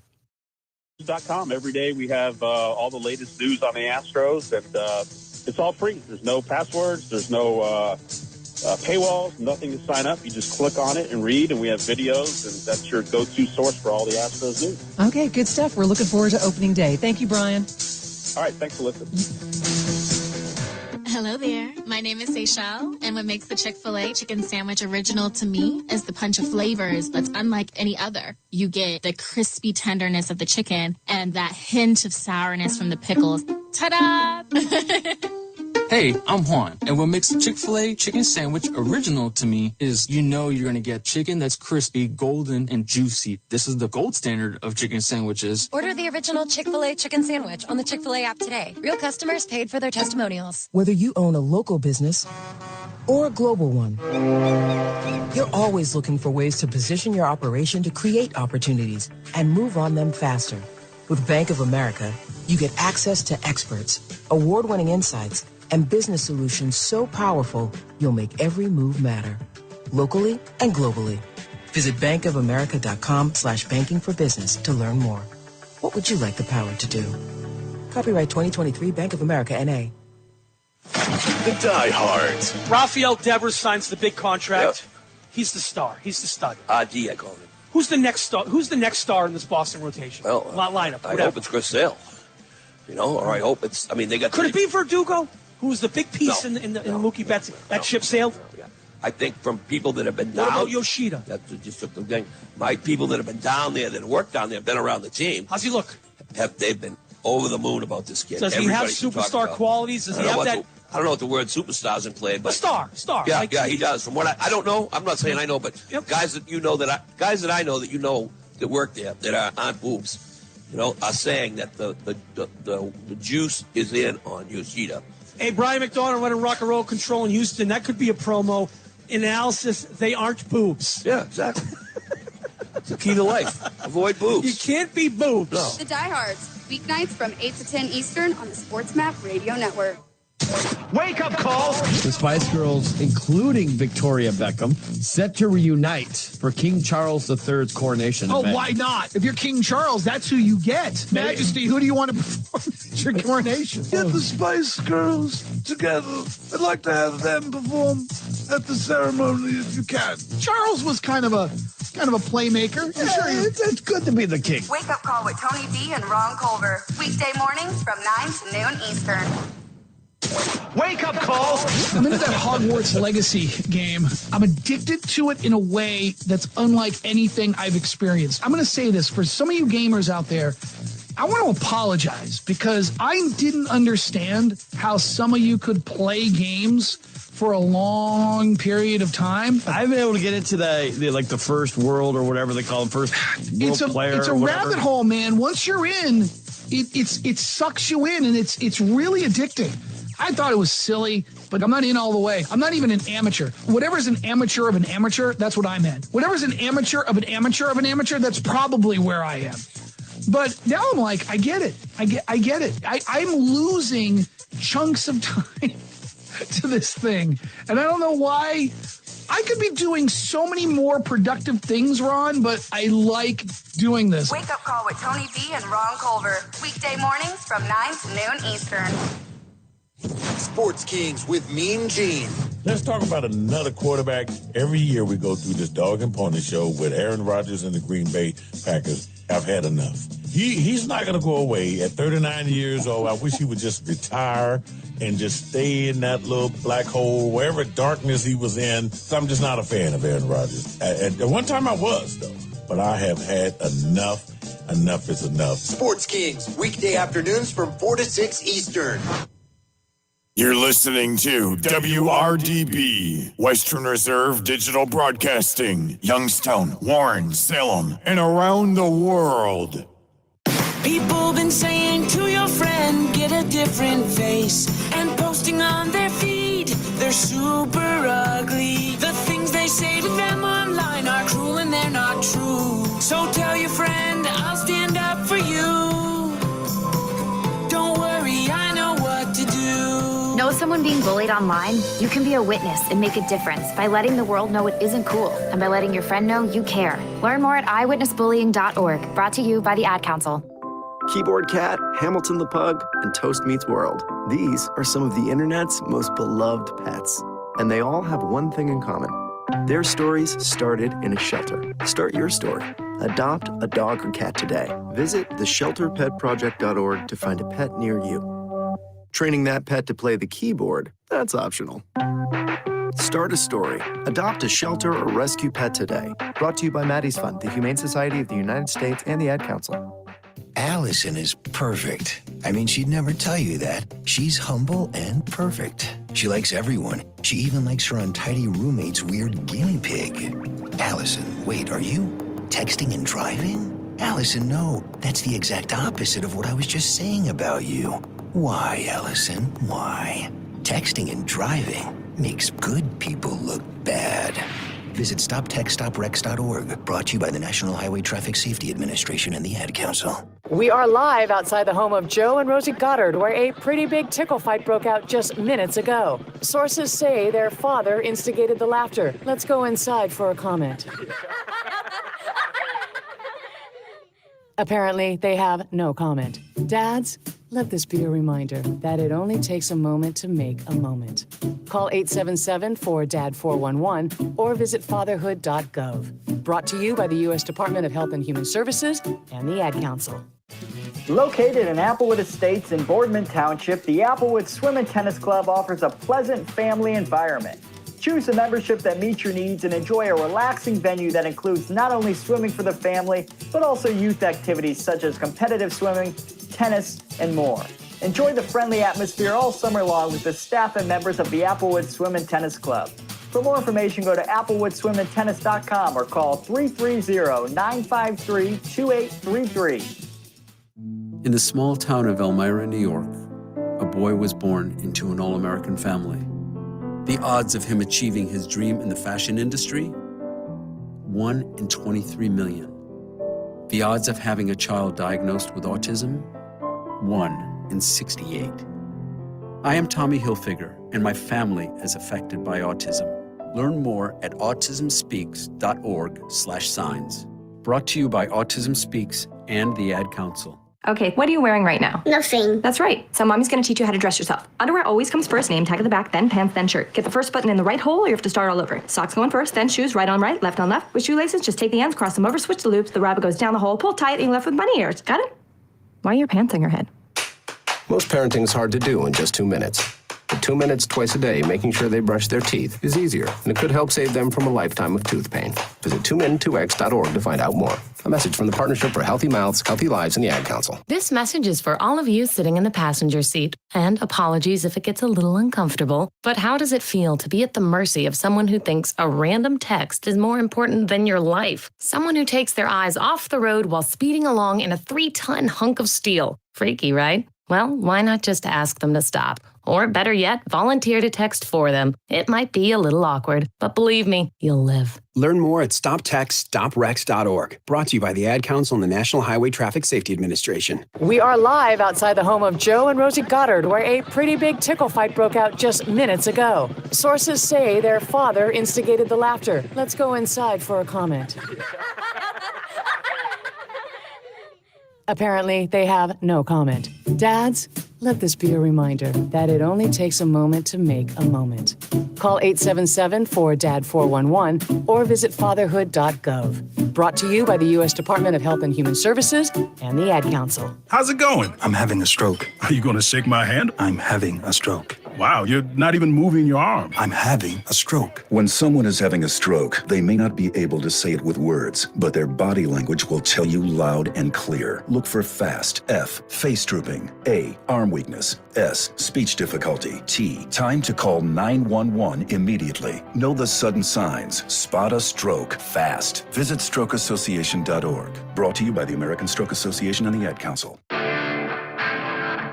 Miss an episode of By All Means, and you could miss a lot. That was also a big draw when Major League Baseball talked to us about this concept and if we would be interested in moving into this league, was the vision that we'd have State College, Williamsport, West Virginia, all three really strong. By All Means, Tuesdays at 5, right here on Western Reserve Radio and streaming live on westernreserveradio.com.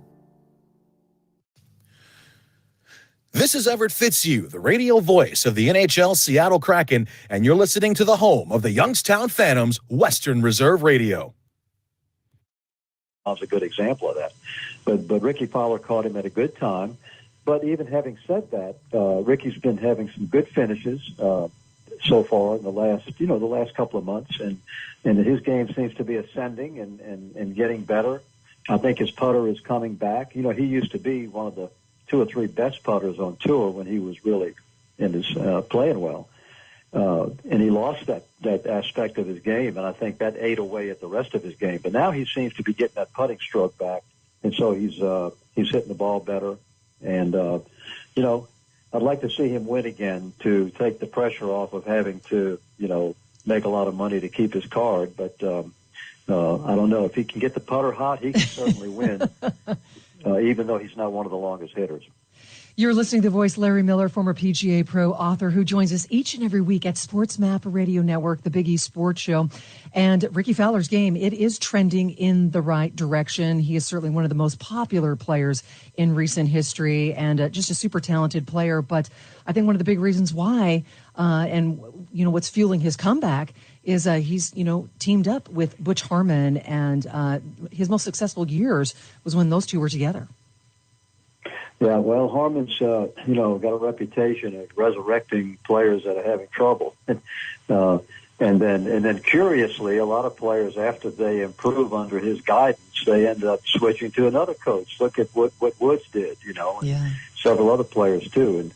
But sometimes they gravitate back to Harmon because he's the one that got him there in the first place. And so, but yeah, that makes a big difference when you get a teacher who can connect with you and someone who knows your swing so well that they can just take one look at it and pretty much diagnose what's going on. That's a big plus. And so he was very, very fortunate and wise to team up with Harmon and to get it back. Well, we're going to talk about Scottie Scheffler here in just a moment, but what's your view of Rory? I mean, I would love to see him win the Masters. That would be the final piece of his career Grand Slam. He has yet to win. Well, and it's odd that he hasn't won it yet because his game is tailor-made for that golf course. He hits it very high. So does Scheffler. And Rory can hit that little tight draw and that real high tight draw, which is just perfect for Augusta National. Whole thing with him is, can he avoid three-putting on those greens? Those things are like ice skating rink and with undulations in them. Ice skating rink's flat. Those greens are that fast, but they're not flat. So that's what's kept him from winning it is just not putting those greens well. But he's played enough Masters now that he should start learning those greens, and I think that might really help him this year. Is that he knows the greens better than he has, and his game, his ball striking is really getting good. So it's going to be, I look for Scheffler and McIlroy and Spieth to all be right there at the top of that leaderboard. Well, out of those three, I mean, who is your favorite heading into the Masters? You just have to go with Scottie Scheffler. Talk about Rory's game tailor-made for that course. So is Scottie Scheffler's game. Hits it just as high like McIlroy does, which is a big, huge advantage at Augusta. Your approach shots, you got to come in really high with those shots on those slick greens to get the ball in a good position on the green to try to make birdies, and he can do that. That's I think John Rahm is pretty much, he's kind of like Trevino at Augusta. He hits the ball too low, and he's going to always struggle on that golf course. So I'd kind of X him out of the mix. But I think Scheffler, if I had to bet on it, I'd have to go with him. I mean, he's the best player in the world right now, and his game's made for that course. So it's hard to bet against him. Yeah, and he's only 25 years old. Weigh in on the Masters drum. They have lengthened the 13th hole. And so I guess players, they've got to have a different plan of attack, and they're saying it's expecting to play a lot harder. How do you view this? Yeah, but it's still a par five, and those guys, even if they have to lay up, they've got a little wedge shot into the green, which is really, really beneficial because then you can spin the ball and stop it on the green. If you try to come in there with a long iron, you got to hit it very high and very solid for that ball to stop and not skip over the green. Because you get over that green and you've got a very difficult chip or pitch coming back down. And so I think it's going to benefit a lot of players to not be able to get there in two and to have that wedge in their hand. Good stuff. Larry Miller's been joining us, Sports Map Radio Network, the Big East Sports Show. Go to his website, LarryMillerGolf.com. And what are our listeners going to find?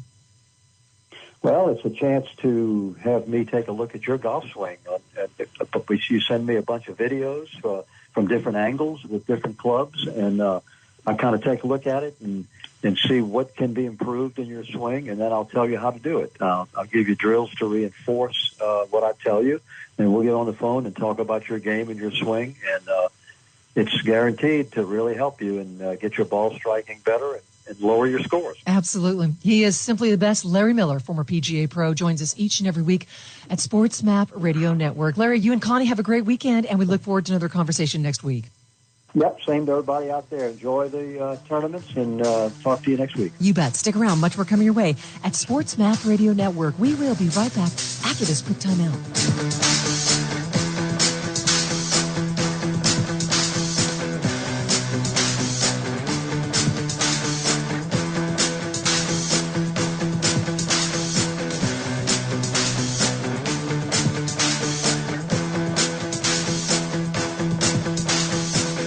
Cashback is not available Jersey, and Wisconsin. Hey, good morning. You're heading to the airport, right? Yep, thanks for checking. I like the car. How long have you been a rideshare driver? About 3 years now. I really enjoy it. Isn't it hard to make money these days with the price of gas being so high? Not for me. I use Upside, the free app that gives you cash back for every gallon of gas you buy. Wait a minute. Are you saying you actually get real money back when you get gas with the Upside app? Yep, I get real cash back every time I get gas. Does that actually add up to anything? I'll make around $200 to $300. Wow, that's serious extra cash. I'm downloading the Upside app now. Download the free Upside app now to earn real cash back every time you buy gas. Use promo code CAR for an extra 25 cents a gallon bonus on your first tank. You can cash out anytime right to your bank account, PayPal, or a gift card for Amazon and other brands. Just download the free Upside app and use promo code CAR for a 25 cents a gallon bonus on your first tank. That's code CAR. Guys, it's all about confidence. Confidence knowing you'll be ready to go when your partner is, and confidence knowing you'll be able to go a few extra rounds when needed. Confidence is what you get with the chewables from BlueChew.com. Blue Chew is a unique online service that delivers the same active ingredients as Viagra and Cialis, but in chewable form at a fraction of the cost. Blue Chew is an online prescription service, so no visits to the doctor's office, none of those awkward conversations or waiting in line at a pharmacy. It just ships right to your door in discreet packaging. The process is very simple. Sign up at BlueChew.com, consult with one of their licensed medical providers, and once you're approved, you'll receive your prescription within days. The best part, it's all done online. So if you could benefit from extra confidence, visit BlueChew.com. And for SportsMap Radio listeners, try Blue Chew free when you use our promo code MADNESS at checkout. Just pay $5 shipping. That's BlueChew.com, promo code MADNESS to receive your first month free. BlueChew.com, promo code MADNESS. The diehards. I made my kids get 17 new ghost bats because of it. And if you don't know anything about softball and ghost bats, they're like 500 apiece. They get a ghost bat, and they get a backup ghost bat. Like, seriously, do you really need a backup $500 bat? Yeah, because you do. If you break it, you need it. Can you just borrow a teammate if you break it? No. You need a G-Note in that softball bag. The Diehards, weeknights from 8 to 10 Eastern on the SportsMap Radio Network. The Diehards. I made my kids get 17 new ghost bats because of it. And if you don't know anything about softball and ghost bats, they're like 500 apiece. They get a ghost bat, and they get a backup ghost bat. Like, seriously, do you really need a backup $500 bat? Yeah, because you do. If you break it, you need it. Can you just borrow a teammate if you break it? No. You need a G-Note in that softball bag. The Diehards, weeknights from 8 to 10 Eastern on the SportsMap Radio Network.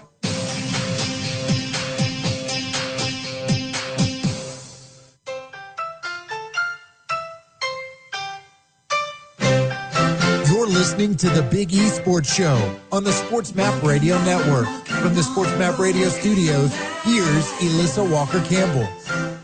Elissa Walker-Campbell, welcome back. Hour 2, SportsMap Radio Network and the Big E Sports Show.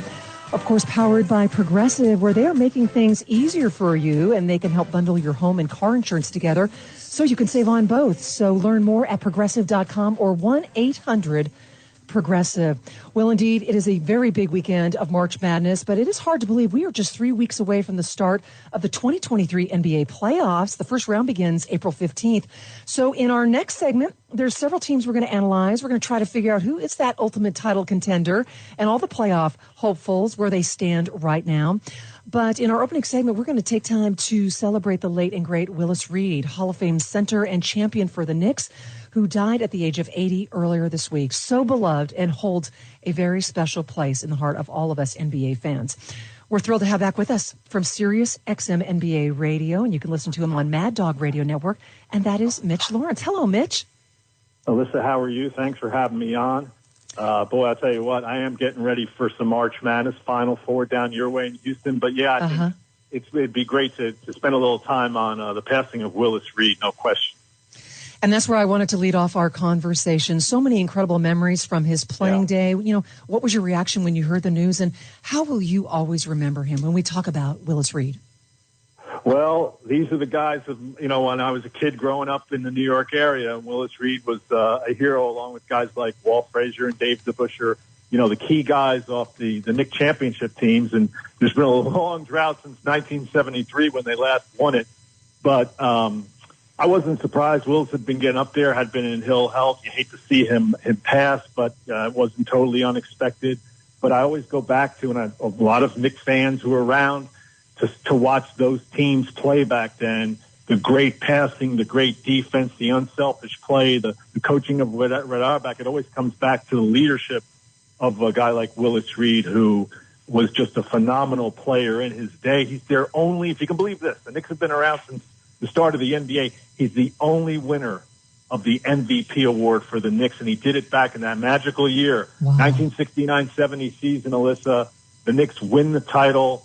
Willis is the star. Of course, everybody knows that he got hurt, but, leading up to getting hurt against the Lakers in the finals, he had, in the first few rounds, he had outplayed Wes Unseld, the champion player himself, a legendary player, and, of course, Kareem Abdul-Jabbar back then, Lou Alcindor for the Bucks. So in the finals, he's going up against Wilt Chamberlain, and, he has a great series going, and then he gets hurt. He has a thigh injury, and nobody knows. The series is tied at 3-3. Nobody knows if he's going to play in the deciding Game 7 at Madison Square Garden. And when he came out, the Garden is packed, and the place went nuts. Marv Albert has the famous call, here comes Willis. And they said that day, the Knicks themselves, guys like Walt Frazier, Bill Bradley didn't know if Willis was going to play, and that gave him, when they saw him take the court basically on one leg and make the first two shots of that game, which right now still rank to me as the two most important shots in Knicks history, because after that, it was just a barrage. They threw at Jerry West and Wilt Chamberlain and all the great Lakers, and the Knicks went on to win that series. And we all talk about, of course, you have to mention that Walt Frazier had the gold standard Game 7 that game. He had 36 points, 19 assists, and 7 rebounds. Willis only had the 2 baskets. We always talk about how he, the Willis Reed moment where he overcomes the injury and he shows the great the courage to come out on one leg. But he had, up to that point, he had been a star. He had been unquestionably the leader of the team, but he had been a great player too. So I think fans who don't know about Willis should still know that here's a guy who was a 7-time All-Star, 5 times All-NBA. It wasn't just that he overcame that injury or he played with it. He had a great career, especially as a tough, back then the NBA was a league of tough big men like Wilt, like Bill Russell, like Nate Thurman, like Wes Unseld. And Willis himself was part of that great group, top 50 all-time player, just celebrated his top 75. But that's his crowning moment. That's the legacy is then in that game, that moment in Madison Square Garden will always be remembered. And then the next, a few years later, in 73, Alyssa, they won their second. They've only had 2 titles, and he again was a key part of that team, although injuries had begun to catch up, and they had incorporated players like Earl Monroe and Jerry Lucas, themselves all-time players. So Knicks had a lot of great players back then, but Willis was the unquestioned leader. He was the captain, and for that, for people of my generation and older, he always has a special place in our hearts because of how he delivered the championship to the Knicks. And Ewing couldn't do it. A lot of players haven't been able to do it since then, but guys like Willis were able to.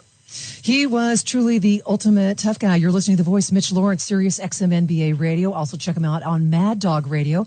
Give him a follow on Twitter at Mitch_Lawrence. And as we just celebrate just his incredible career, as I understand, he was undersized as a player, but he wouldn't back down. Yes. He would go toe-to-toe with anybody. Yeah. Back then you had, Wilt was the Goliath. You also had big 7-footers, but Willis was a guy who was 6'9". He was more built like a power forward, but he didn't want to play power forward, and he didn't back down from anybody. There was in his prime, he was a guy who would get you 21 points and 14 rebounds. He did a lot of the dirty work, and he was a tough guy. And he, back then, the league was based on fear and intimidation, and you could really, there were fights back then, and Willis won his share of fights. He never backed down. Yeah. So they said he got a chip on his shoulder because he was mad that he wasn't a first-round pick. I guess he was an early second-round pick back then, and he came into the league with the chip on his shoulder of, like so many other players who have come in feeling like, hey, I'm going to show you I can be more than, I should have been a top draft pick. So, yeah, he was a legendary player. But off the court, I got to tell you, because I had dealings with him after his playing career when he ran the New Jersey Nets back in the day in the early 90s. Just a sweetheart of a guy. Just a great guy and a great ambassador for the sport. An NBA legend and just an incredible resume as we remember Willis Reed. But right now, Mitch, we are 3 weeks away from the NBA playoffs. They are looming. And so which team in the West do you think will be the most dangerous in the playoffs? Well, the most dangerous in the playoffs in the West, with all due respect to the Denver Nuggets, who are still number one. They've been sliding a little bit, but they've been there for a while. I mean, I think we're all thinking about Phoenix and what happens when Kevin Durant gets reevaluated in the coming week off the ankle injury. You know, it started out with such a great promise for the Suns when they got KD in that trade. They won 3 road games. They looked great, and then he had the freak injury where his ankle just gave out. I don't even think he slipped. His ankle just gave out, which was weird. You know, in the warm-ups in the first game against Oklahoma City, his first home game for Phoenix, he's been out since then. The Suns haven't really been the same. You know, they've basically going into the weekend and lost 5 of 7 games without him. But I think everybody would think if Kevin Durant could come back and be healthy off that ankle injury, and provided he doesn't get hurt again, which may be a big if. You know, he gets hurt a lot these days.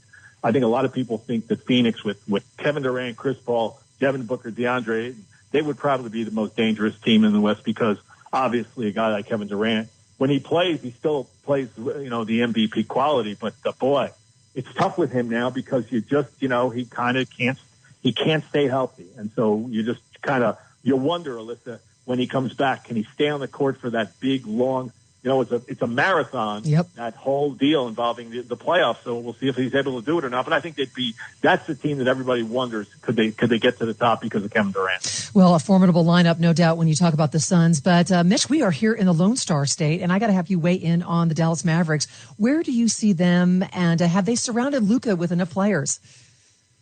Boy, I'll tell you what, I really didn't think it would work with Kyrie Irving. I thought obviously he was going to give them more star power. I just didn't know how it would work with the two of them. And then you had Luka miss, you know, the 5 games recently. He finally came back, but Kyrie's got a foot problem now.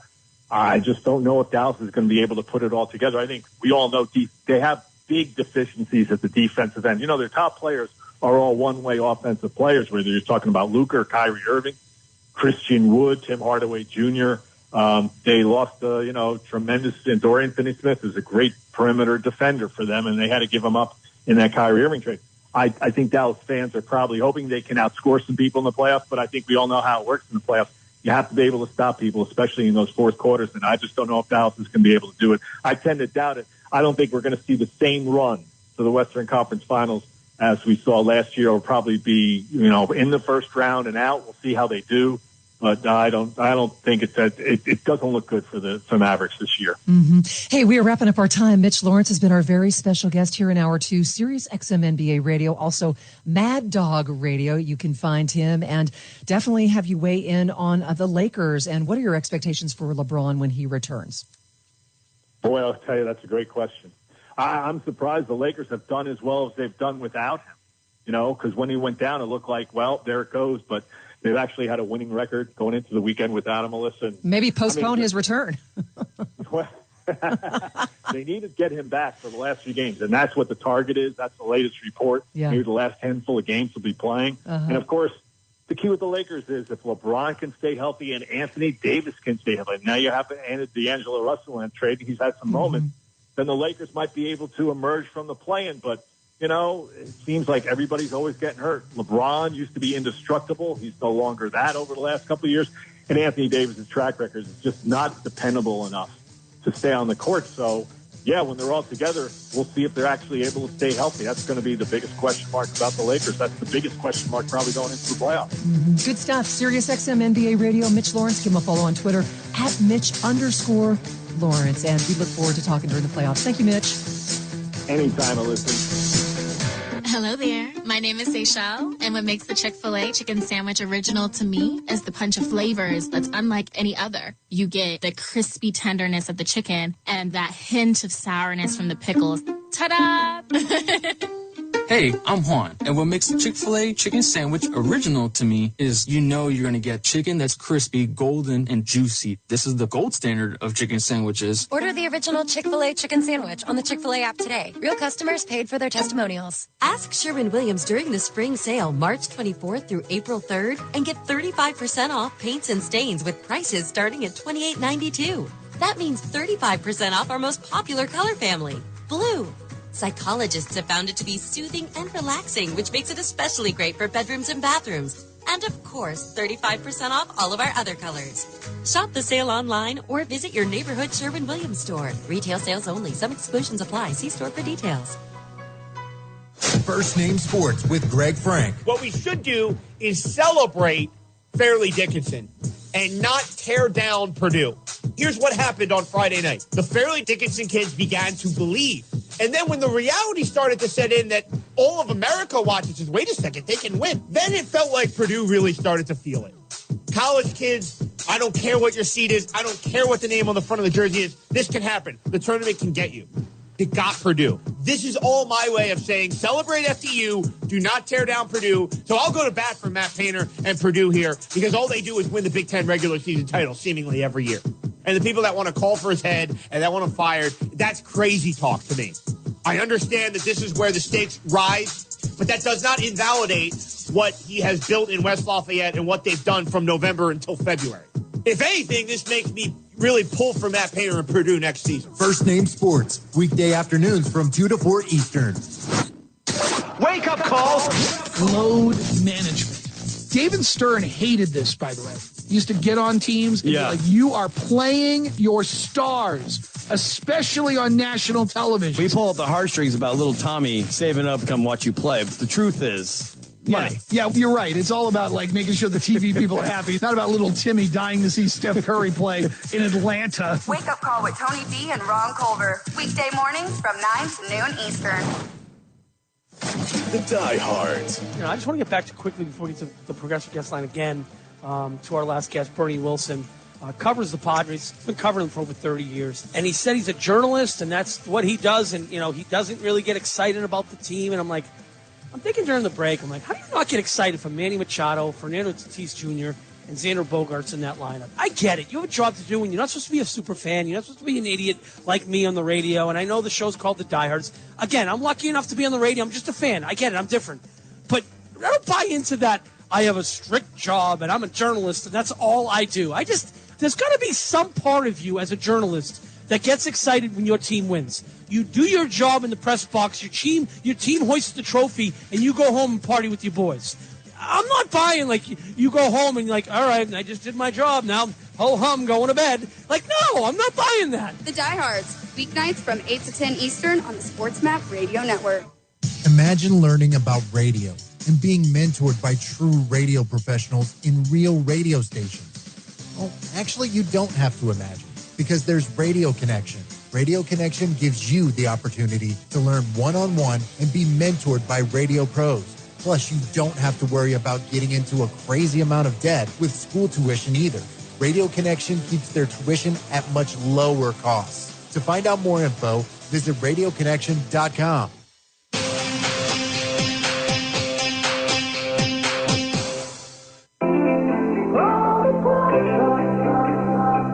Listening to the Big E Sports Show on the Sports Map Radio Network. From the Sports Map Radio studios, here's Elissa Walker-Campbell. Okay, welcome back. Hour 2, Sports Map Radio Network, the Big E Sports Show, sponsored by Progressive Insurance. And perhaps you're looking for a career where you will love flexibility, great play, and benefits at one of the country's top workplaces. Come join a growing team. Go to progressive.com/careers and apply online today. Progressive Insurance.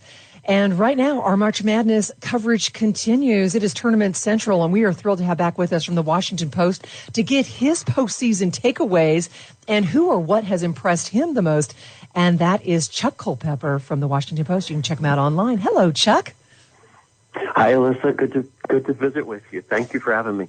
Well, you are a veteran journalist. What do you love the most about this time of year in March Madness? I would say I love my favorite thing is when it's all out in front of us.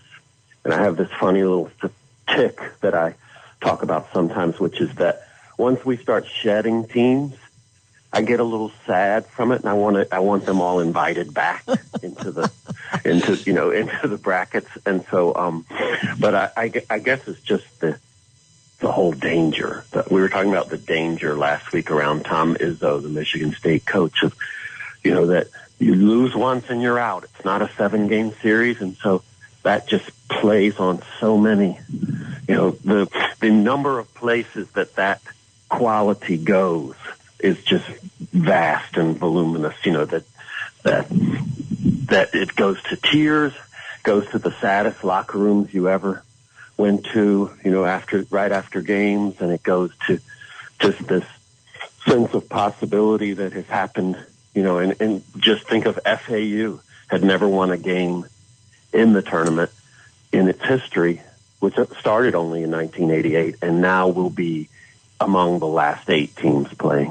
Yeah, and just one win away from the Final Four as they top Tennessee. I mean, that certainly was a shocker. But I have to wonder, when we talk about brackets, at what point was your bracket busted? Mine was day one. I fill mine in right after the games, so it goes really well. Yeah. That's this policy I've developed through the years. It's stress-free. Yeah. Yeah, and we're all about that. So what are the odds, you think, that someone will eventually fill out a perfect bracket? I mean, who knows, Chuck? I mean, you could be the first to do that, even if you face overwhelming odds. And whenever you do hear those odds, it's striking how they're even actually exponentially worse than you think they would be. It's incredible how just completely, rare it is. And I remember one time, the 1985 tournament, I filled it in after we were waiting for the final, and I filled it in after and put Georgetown as the winner. And a friend of mine was joking, you actually picked only one game and you got that one wrong. So,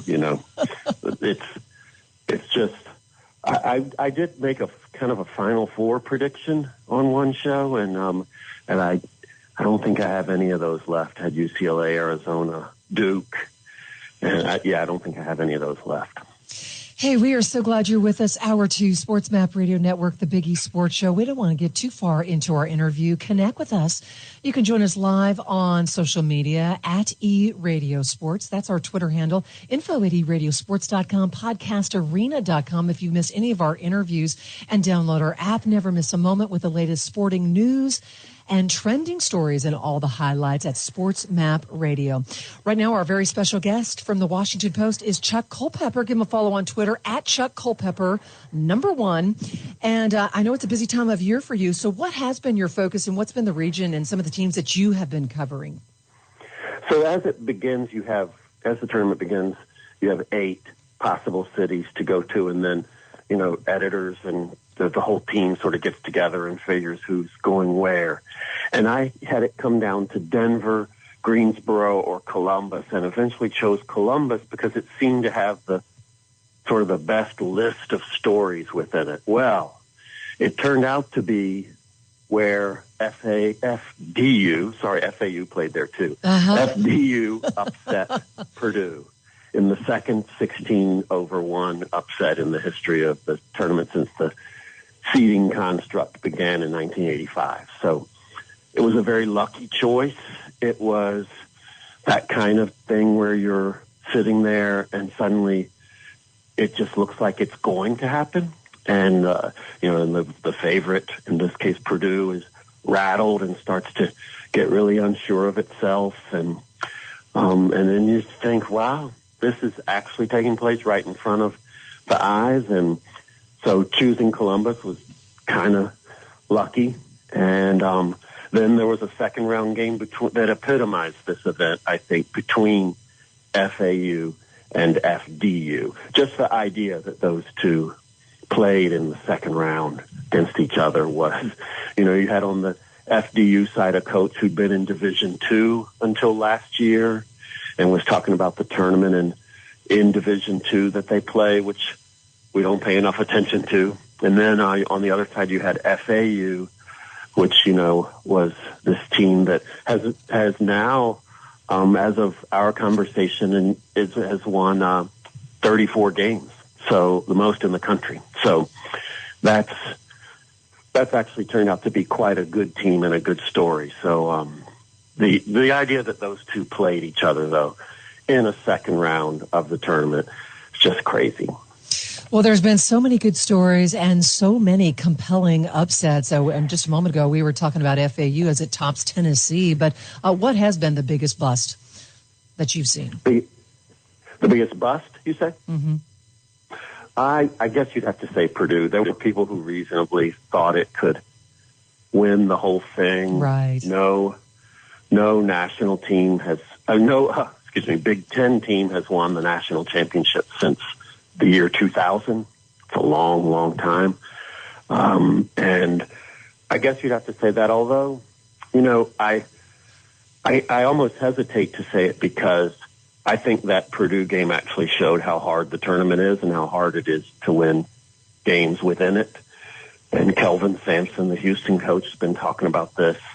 These games are really hard to win. So as you watched the Purdue FDU game, I sat there thinking, there's so many good teams who on a certain night can ruin your night. Yeah. And we're really seeing one of the storylines is just the mid-majors really striding out. And you can't take anybody for granted.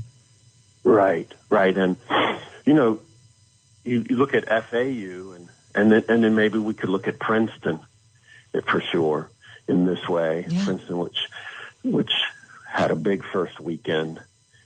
And, you realize that the talent, especially with the transfer portal, players moving here and there and everywhere, and the talent is very, it's diffuse. It's very wide, and there's a lot of it. And I've sort of tried to wonder why that's true. And Shaka Smart, the coach at Marquette, said this thing that really I found compelling, which is when he looks at these teams seeded 13, 14, 15, 16, he notices that the fear is gone. You used to be able to spot some fear at least, and now the fear is gone. And when I think of why that fear is gone, I'm not sure.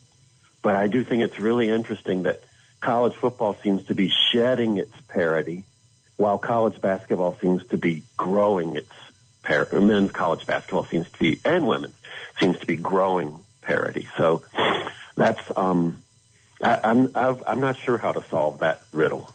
We talked about that a lot in hour one, just why we are seeing and witnessing so many upsets. And you just have to, I'd love for you to weigh in on as far as just the transfer portal and how, because there's now more parity in men's basketball. You can build a team faster than you could. You might not be able to get it to be cohesive, in that same speed. And you can lose a team faster than you could and lose cohesion faster than you could. And I guess that whole combination of factors just makes for some stew, messy stew, delightfully messy stew, because we love these things when they're unpredictable. So, you think of it this way, I believe until 2021, only one 15 seed had reached the Sweet 16, meaning winning two tournament games. And now in the last 3 years, we've had one each year. We had Oral Roberts, we had St. Peter's, we had Princeton. So, that tells us something, I think. And if you wanted to point to the transfer portal as the number one reason for that, if you just read about that Princeton team and transfers in and out that it's had, especially when considering it had that year the Ivy League made it sit out, for the COVID. That's right. 20 to 21. Yeah. And so that resulted in a lot of transfers out, so several. So, that makes it more volatile, I guess. Our March Madness continues with Washington Post Chuck Culp. I switched to Boost Mobile and got a free Samsung Galaxy A23 5G phone. Want to know the best part? It was free? Nope. The fact that it's on America's largest 5G networks? Nope. It's the ding. Oh, yeah. Love the ding. Right? It's all about the ding. It's the dingarooski, the dingaroner, the ring-a-ding-ding. Unleash your power to save with Boost. Get a free Samsung Galaxy A23 5G phone when you switch. Boost Mobile. Unleash your power. And the ding. Limited time offer. New customers only. Available on select networks. 5G not available everywhere. One device per line. Tax excluded. Additional restrictions apply. See your local Boost Mobile store for details. Whether you own a local business or a global one, you know that these days, generating growth is a challenge. By teaming with Bank of America, you'll not just stay ahead of the curve, you'll move it. With access to experts, award-winning insights, and business solutions so powerful, you'll make every move matter, locally and globally. Visit bankofamerica.com/banking for business to learn more. What would you like the power to do? Copyright 2023 Bank of America, N.A. If you're missing the cash in with Jason Page, then you're missing this. So let's stop with this idea that there's collusion, because there's probably 24 teams, 25 teams in the league that couldn't sign him or wouldn't sign him and wouldn't want to sign him. This is not collusion. This is a narrative being brought up by people who love Lamar Jackson and want to paint him out to be something he is not, which is the greatest quarterback, some franchise guy. At best, he's the 6th best quarterback in the league for me.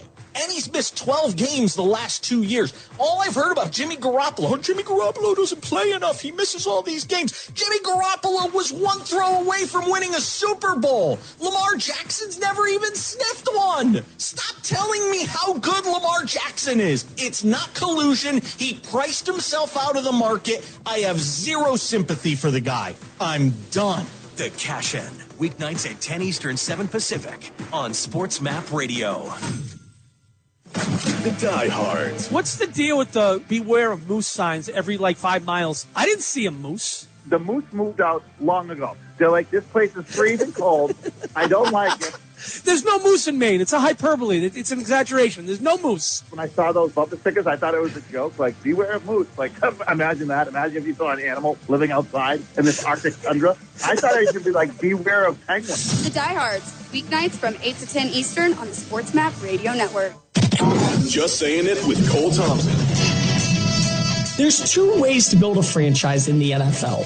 The first is getting the quarterback established, building around the quarterback, then paying the quarterback. The other way to build a team is by getting a rookie quarterback on a team-friendly deal and then over-splurging in free agency. So what do you do if you're Philadelphia? Gonna have to be able to sit there and go, what is our game plan moving forward? Do we believe that Jalen Hurts is going to get better, so we have to pay him now? Do we think he's going to regress to where we can maybe lower the asking price and bring in a few more players this offseason? Will Jalen also be willing to take less money to get more talent, or does he want all the money and all the pressure? Philadelphia is going to have some very cost-friendly decisions to make in the offseason. But at the end of the day, everything is based off Jalen Hurts. Pay him now, or do you wait and risk paying him even more? Just saying it. Weekdays from 3 a.m. to 7 a.m. Wake up call. You fall in love with a player, it makes you do kind of crazy things. Let's say the Colts fall in love with Anthony Richardson. Now, I hate to do this because we know how people are when you make comparisons. They go crazy. I'm not making comparison player to player, but I'm saying circumstances. That's how the Kansas City Chiefs got Patrick Mahomes. Are you crazy? You can't make that comparison. I knew it. Wake up call with Tony D and Ron Culver. Weekday mornings from 9 to noon Eastern.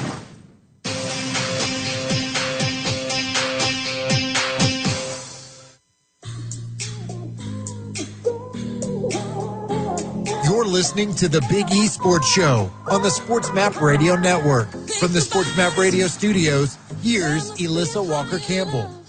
Washington Post Chuck Culpepper with us this afternoon, Sports Map Radio Network. Give him a follow on Twitter at Chuck Culpepper1. And you wrote a piece on UNC and Kentucky basketball, 2 traditional powerhouses that, they had an up and down season and they found themselves in unfamiliar territory. What did you share in those articles? I think what's really strange about those 2 cases is you have these knowledgeable fan bases who are used to seeing quality or seeing a little less quality in certain years, and they can spot it.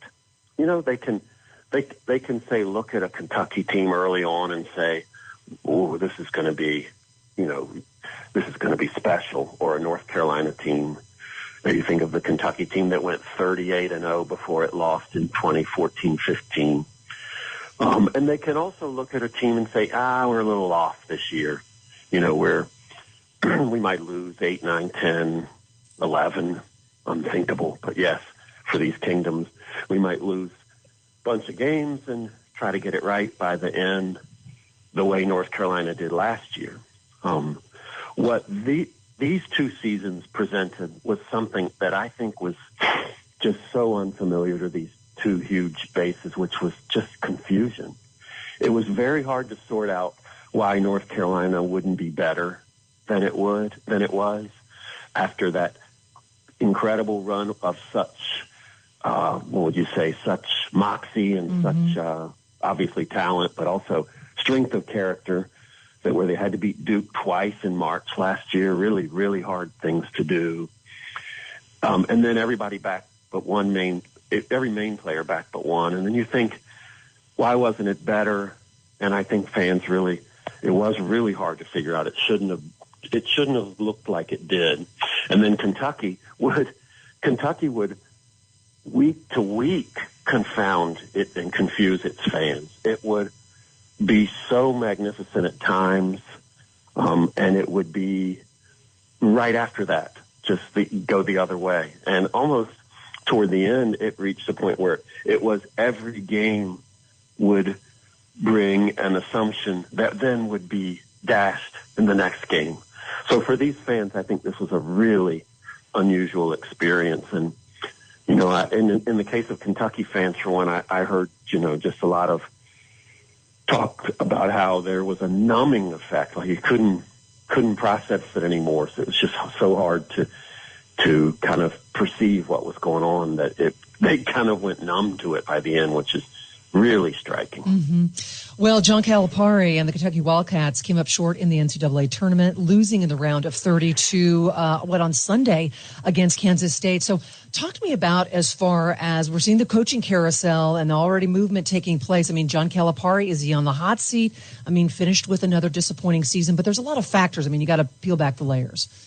Well, and one of the things that's been hovered over this Kentucky season is another great recruiting class that's headed its way. And I think that's governed the whole thing in a way, in a sense, in terms of the perception. Whatever confusion reigned this year, I think that's always been the thought of, well, we're really going to have to see how he fares with this, this gilded class that he's got coming in for next year. So I think any talk about him, and there was talk about him, there was more than ever talk about let's get rid of him as fans do. You heard that more than you did in the past, and particularly since it's been 8 years since they went to a Final Four, and in that time I think they've been to the second weekend of the tournament just twice. And so there was more talk of that. But I think all of it, if you averaged it out, tempered by the fact that this recruiting class is coming and everybody wants to see what happens with that. Chuck Culpepper with us. Just a few more minutes. Sports Map Radio Network, the Big E Sports Show. We are so glad you're with us. Joining us online at E Radio Sports. Send a tweet to Chuck at Chuck Culpepper, #1. And I want to move ahead now and let's shift gears. Let's talk some PGA news and notes. It's official. The countdown to the 2023 Masters, it is underway. And you know what? You will be in Augusta, and you're going to be covering it. So you talk about the ultimate dream job. So how many years have you been covering the Masters? I went every year from 98 to 02, and then I went in 21, but I got a positive COVID test at the gate and was sent away. And then I went in 2022. So from 2002 to 2022, there were other major tournaments that I went to, but never that one until I went back at that point. So this will be the 7th one sprinkled out over a long period. Well, Chuck, it's too bad you can't accompany Scotty Scheffler to the Champions Dinner, because they're going to have cheeseburgers, sliders, firecracker shrimp, and some Texas ribeye steak. So there's going to be some happy folks there. And isn't it interesting that we can actually talk legitimately about back-to-back, because yes, his just won the Players, and this guy. I was just looking it up the other day. He's won 6 tournaments in his career, but he woke up in February last year, February 22, in Phoenix on Sunday, having won none. And so 6 in that time that's skyrocketing. Including the Masters last year. So I think it's going to add quite a dimension to it, that he is going to be a very reasonable choice to repeat, as winner. So I believe that. I'm trying to think back through to the last repeat winner, and I guess it's going to be a certain Tiger in 02. If I can think about it. Maybe I missed one in there, but it's going to have been a good while. Well, you mentioned Scotty Scheffler, and all eyes will also be on Rory McIlroy, and we were just talking about that would love to see him win the Masters, the final piece of his career Grand Slam, because he has yet to win.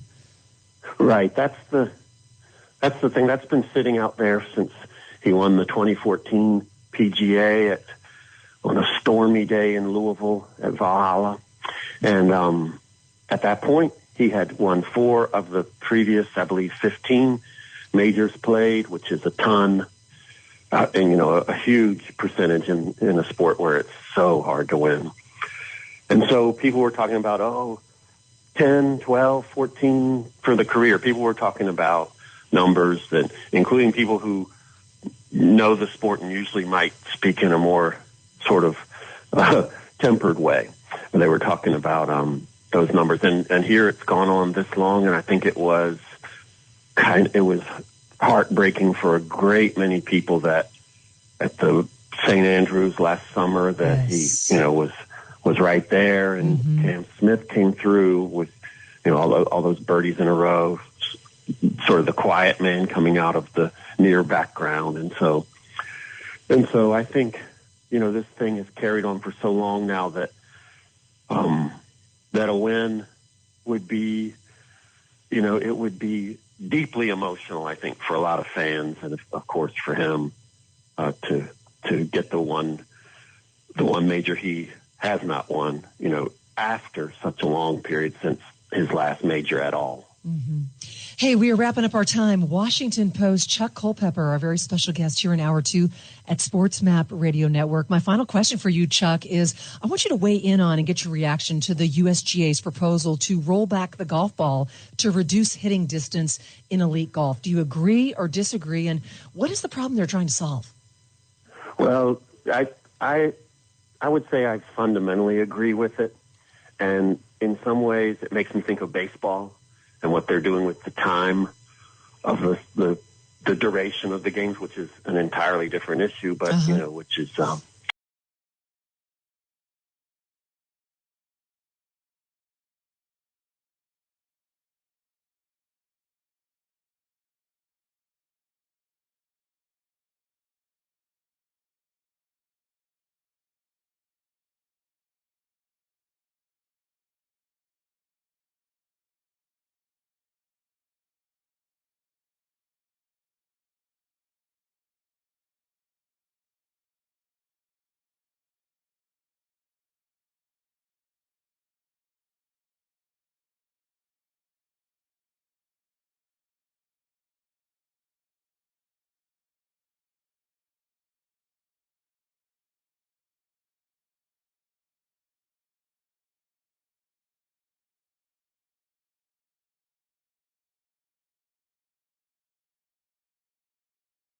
Trick savvy cyber users every day, but we can fight back. It's as easy as IC3.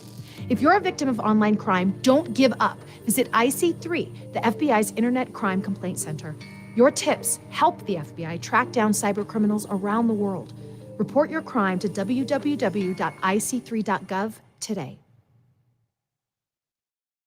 You're listening to Western Reserve Radio at westernreserveradio.com on the Live 365 network and the Live 365 app. Chicken sandwich